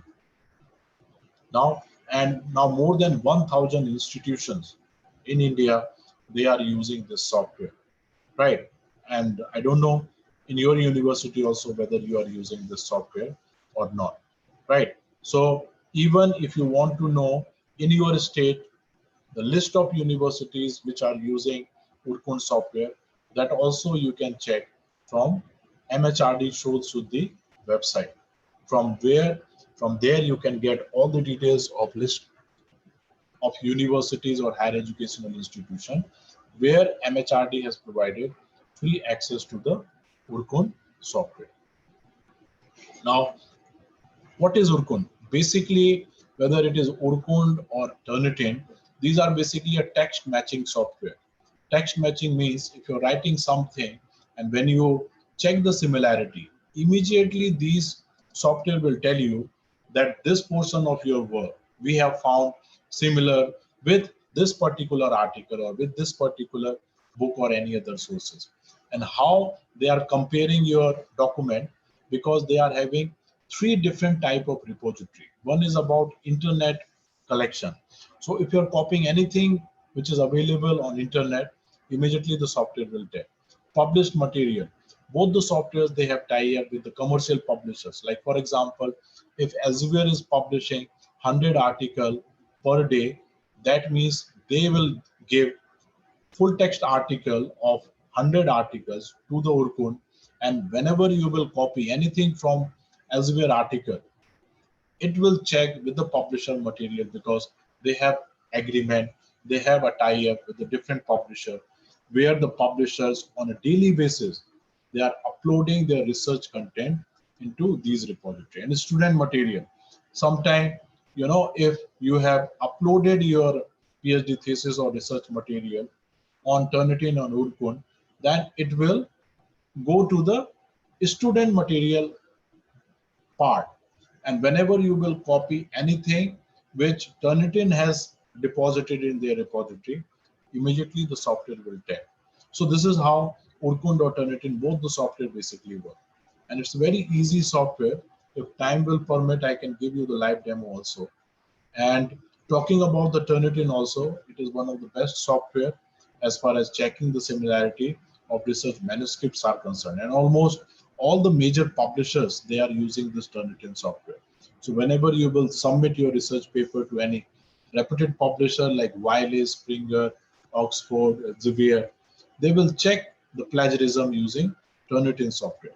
So it is always recommended that if your institution or if you know someone where the university is using Turnitin software, you can upload the report of your article checked through Turnitin or Urkund in advance to the editor, so that they have a fair idea, they have the idea that, okay, the article which you want to publish, it's not plagiarized.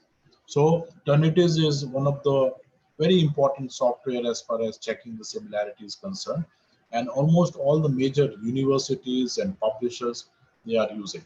And working with Turnitin is also very, very simple, right? But Turnitin and Urkund, these are the commercial software.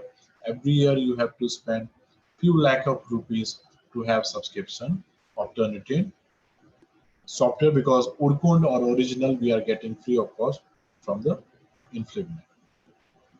Now talking about some of the free anti-plagiarism tools. There are certain free tools are available like PlagScan, PlagTracker, CopyLeaks, Plagium, Plagiarisma, PaperRater, DupliChecker. But you can use these tools if your university is not having access to Turnitin or Urkund, because one of the major drawback of using these free tools is sometimes they take your paper into their repository, and once you will use these tools, and suppose if your paper they have taken into their repository, when you want to publish your article and when the publisher will check through Turnitin, it will show 100% plagiarism from the document which you have uploaded. But still there are some tools are available, like these are open access plagiarism tools where they are not taking your paper into their repository, like CopyLeaks, Quetex, PaperRater, DupliChecker, Plagiarisma. Like this is the screenshot, like CopyLeaks. Here you can upload your document and it will give you the complete report, and it will also give you how much percentage it is showing similarity with the already published article. Similarly, plagiarism detector, where there is no need to upload your paper. You can copy one paragraph, paste it here, try to check it here, and depending upon your cut and paste, it will give you the report. And then if you are interested in knowing about cases of misconduct in India, like there are many cases where vice chancellor, ministers, they have to resign from their post because of the serious allegations of plagiarism, right? You will find many cases in the newspaper and the journals or in the magazines also. And if you are interested in knowing about certain type of cases, there is one NGO, it's called Society for Scientific Values. So they are publishing their newsletter where they are reporting such type of cases where they have investigated the case of the plagiarism. Now talking about the reference management software, I've already told you that these are the software which are very, very easy to use, very, very easy to understand, and very, very easy to learn. But the biggest advantage of using these reference management software is when it comes to arranging your in-text citation and references, there's no need to do anything manually because these software are very well designed. They will take care about all your references and in-text citation part, right? So talking about the different type of software, there are many open source softwares are available. Open source means you are free to download such type of software, and if you want to make any changes also, that also you can do because it's open source software. Now there are many like Zotero, Mendeley, EndNote. There are many softwares are available. Sometimes the student they ask me which is the better software. So I always reply them, use any software where you are comfortable. Like some of the research scholars, they are very comfortable using Zotero. So there is no need to use Mendeley. And if you are comfortable with using Mendeley, there is no need to use Zotero or EndNote. So totally depend which software you like the most, and from your point of view, if any software, whether it is Zotero, Mendeley or EndNote or any other, you feel like using comfortably, you can use, because working of almost all the software is similar. So this is how you can download the Zotero and you can use these tools. Andino is also free tool which you can use, right? But one of the most popular reference management software is called Mendeley. It's again a free software, but Elsevier is taken this software, and you can, if you want to use this software, simply go to the Mendeley website. These are some of the steps which you can follow while using the Mendeley reference management software. So if you are a new user, if you are a first time user, this is the website, mendeley.com. Go there and you can download the exe file. And once you will download the setup file, then Mendeley will be installed on your laptop or desktop. These are the screenshots. Just keep pressing next, next, next, and then you can see the Mendeley icon on your desktop. Enter your login ID and password. And if you are a first-time user, then you have to register yourself in the Mendeley. Then Mendeley will provide you login ID and password. The same details you can use here, and then you can create your own library. Creating your own library, like for example, in your desktop or C drive, you have created a folder where you are saving all the PDF full text article. So first thing is you have to import these articles from your desktop into Mendeley, and you have to create your library. And as soon as you will import all the bibliographical details from any single PDF file, Mendeley software will immediately extract. There's no need to enter that what is the title, author, journal name, publisher. That all such type of content Mendeley will extract from your PDF article. But still, if you want to make any changes, that option is also available. Simply you can click on that particular article. Suppose page number is missing, you can enter the page number, and then you can create the citations. So this is how you can create your Mendeley library. And then you can open the Word document, or you can open the Mendeley document, Mendeley software. Under tools, there is one plugin which is called MS Word plugin. So once you will integrate this Mendeley button on your Word document, then what you have to do is simply write the sentence on paragraph. And suppose for this particular sentence, you want to give reference in text citation in APA citation style. You just type the sentence, go to the Mendeley library, select the article from where you have borrowed this specific line.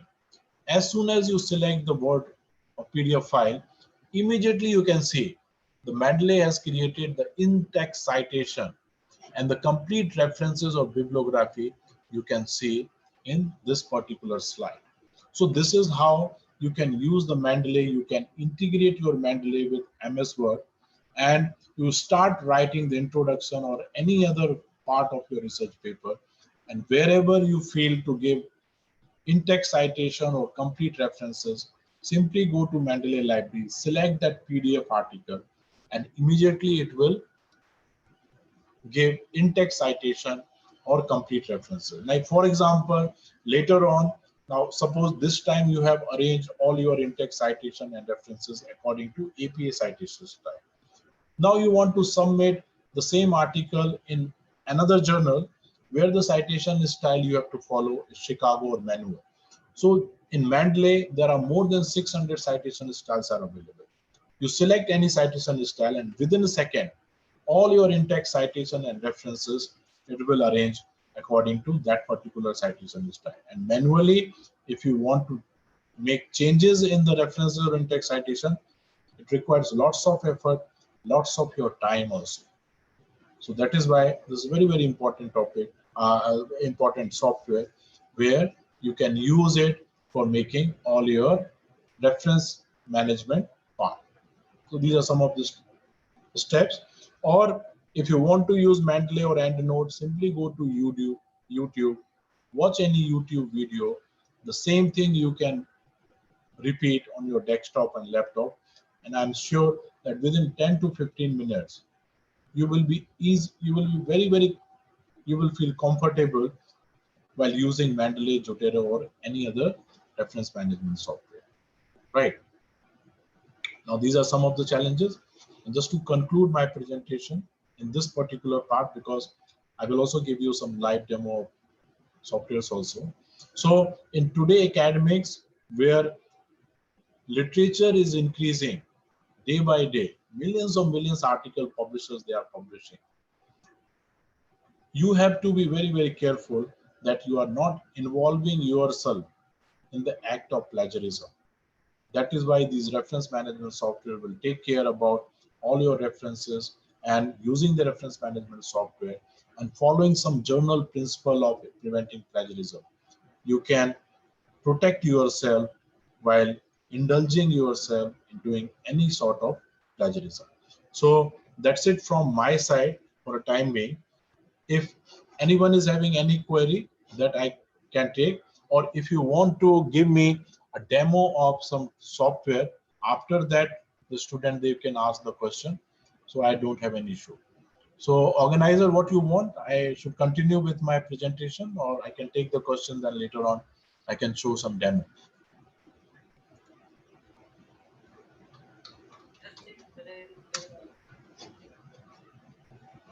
Yes. Yes, sir. Sir, please continue in the session. Okay. Now I will give you a quick demo of Urkund software. Now it is known as Original. I've already told you that this software is provided by the MHRD free of cost to all the higher educational institutions. So when you click here on the login tab, so here you have to enter the login details. Like for example, let me show you mine.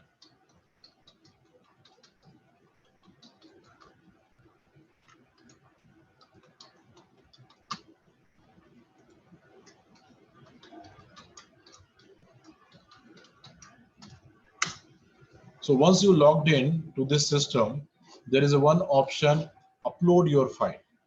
So simply click here, select any PDF file, select the analysis address, and here type the exact title of your research paper or manuscript, and simply click on the upload file. Once you will upload your file, then Urkund will match your document with their repository. And depending upon the similarity, it will give you the percentage. Like for example, it is showing 26% similarity. Now you just open this report, and from here you can analyze the report. So when you click on this similarity percentage, the report will open in another window, and from here you can check. Like for example, this is the page-wise overview. You can see that in 5th page or 9th page or 1st page, most of the things you have written which is not found similar, but in page 2 and 10 it is showing similarity. So another method is click here, and it will give you two comparative window. This is your text, and this is the text from where it is showing similarity, and this is the exact URL of the original source, right? And when you click on the entire document, so you will find so all the highlighted paragraph, it is basically a plagiarized version, or you can say that this paragraph is having similarity with this particular document. And when you click here, it will take you to the original document. From there also you can always verify. So you have to make changes in the paragraph which is highlighted in this color. So all these color indicates that this version of your text or this portion of your research manuscript, it's a founding similarity with the already published sources. And this is the level of the percentage. Right now it is showing 26%. So again, you have to modify this text, and then you have to bring down below 10% for publication or submission. And one more thing, when you click on the sources, it will give you a list of all the sources and the matching text, where you can easily check, okay, these are the documents from where it is showing similarity with my own document. So this is very quick overview about using the Orkun software and you want to download the report, just click on this arrow button and the report will be downloaded. Similarly with the Turnitin software, like you just use this software. Turnitin is also, just click on the Turnitin and there you can enter the login ID and the password. Like for example,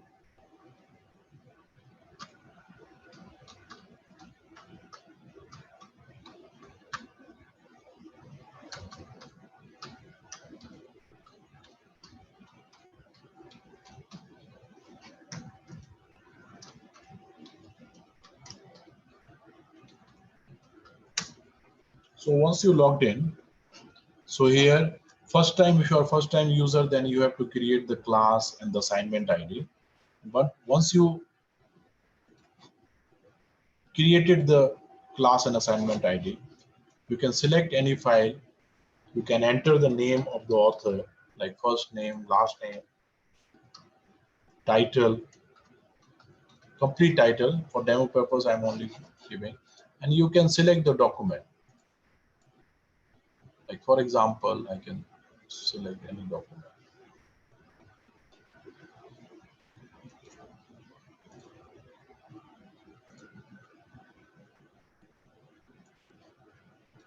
Select the document and then it will check the similarity of your document with the already published sources.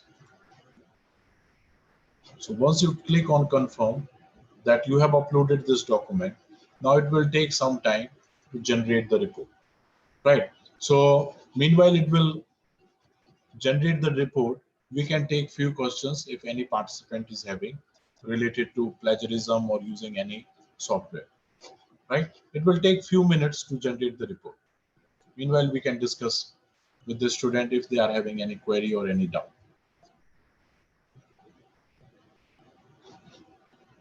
Yes, please.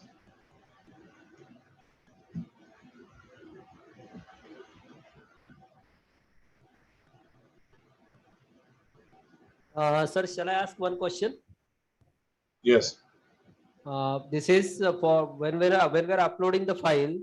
At that time, what precautions we should take so that the document will not be uploaded and it will not be shown as a own document as again Yes. a plagiarism. Can you show that? Right. So, yes, sir. In Turnitin, there is one option is called edit assignment setting. So when you click on the edit assignment setting, so here you will apply all these rules. Like for example, if you want to exclude the bibliographical material, then there are two options, yes or no. So you can select this yes. If you want to exclude the quoted material, select the yes.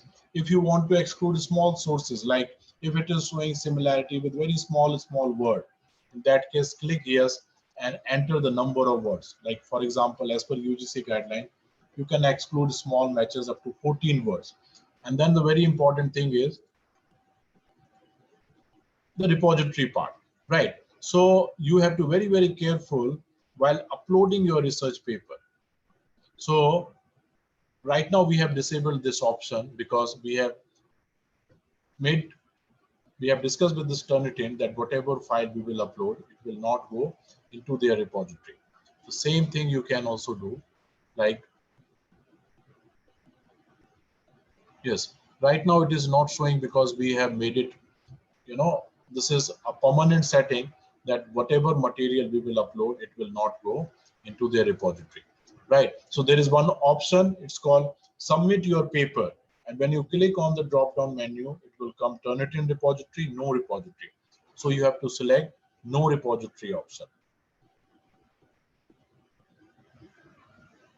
Right now it is not showing because by default we have made it mandatory that whosoever will upload the document, it will not go into the repository. Yes, you can find submit papers to no repository. By default, Turnitin is taking your paper to standard paper repository.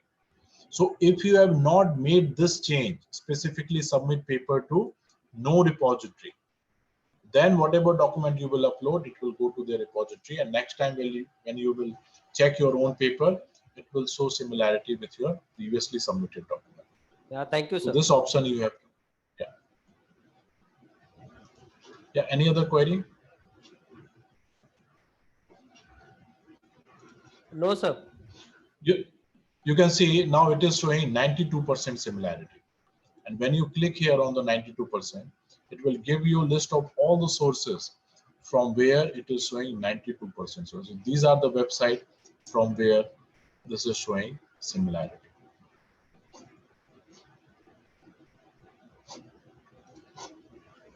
Yes, any question?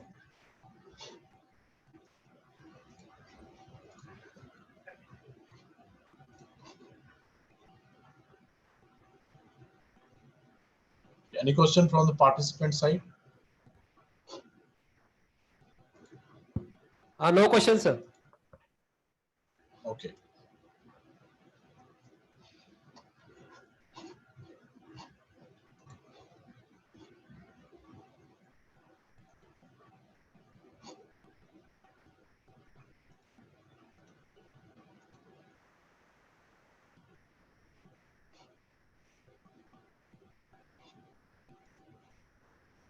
Sir, you can continue.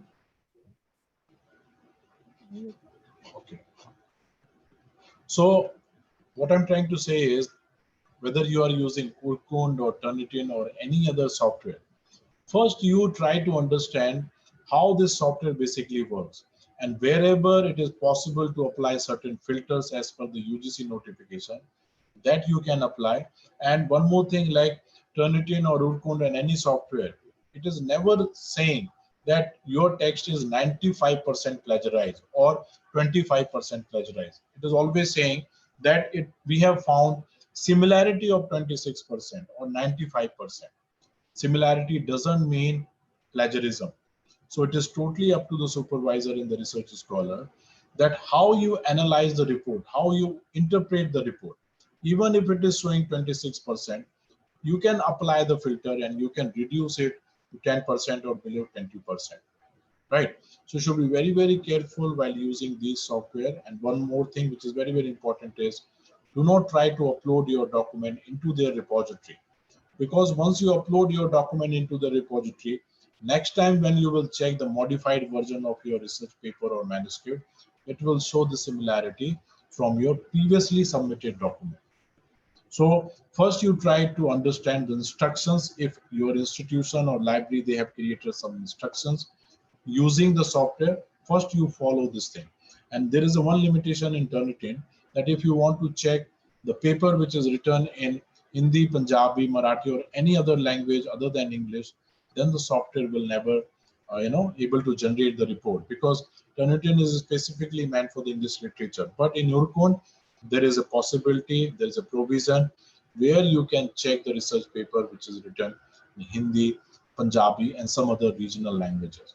But for that, you have to arrange your text document in Vardhana font. Suppose if you want to check the plagiarism of any Hindi literature or any Hindi manuscript, and you have written all the content in Times New Roman, in that case, it will not generate the report. But if you have arranged all your text under Vardhana font, in that case, it will, sorry, Mangal font, not Vardhana, Mangal font. In that case, it will generate the report. So first you try to understand the working of the software, then you can use the software and you can take the help from the library, because library people, mostly they are providing such type of services for their faculty member and their research scholar, right? So with this word, I'm concluding my presentation. So if any further question, or if you want to interact with me related to my presentation, still we are having few minutes, we can do the discussion on. So organizer, it's over to you.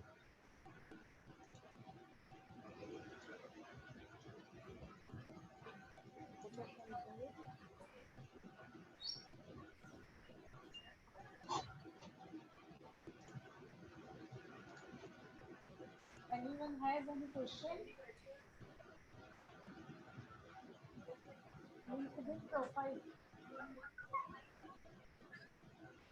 Sir, participants want to know your LinkedIn profile and as well as your email address. Okay, I will write the email ID in the chat box. So if you have any query, you can Sir, please speak ask also, me the through one who email. are offline. Okay, it's NEERAJ, Neeraj.SINGH, Neeraj Singh @pu.ac.in. Neeraj.singh@pu.ac.in. And LinkedIn profile, you can search on LinkedIn, Dr. Neeraj Kumar Singh, Punjab University.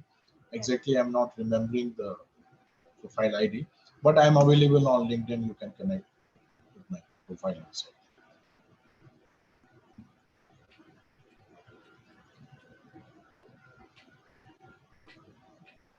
Anyone have any question? Okay. Thank you so much, sir. It was a very helpful and knowledgeable session given by you. I hope everyone understood it and it is going to be helpful to everyone, to all the students, whether they are going for their higher education or whether they are going to do any research paper. Thank you so much, sir, for this wonderful session. Thank you. Thank you, ma'am. Thank you. Thank you for your invitation. Thank you. Should I leave the session, ma'am? Yeah, sir. Thank you so much. Thank you. Thank you. Best of luck to all the participants. Thank you, sir.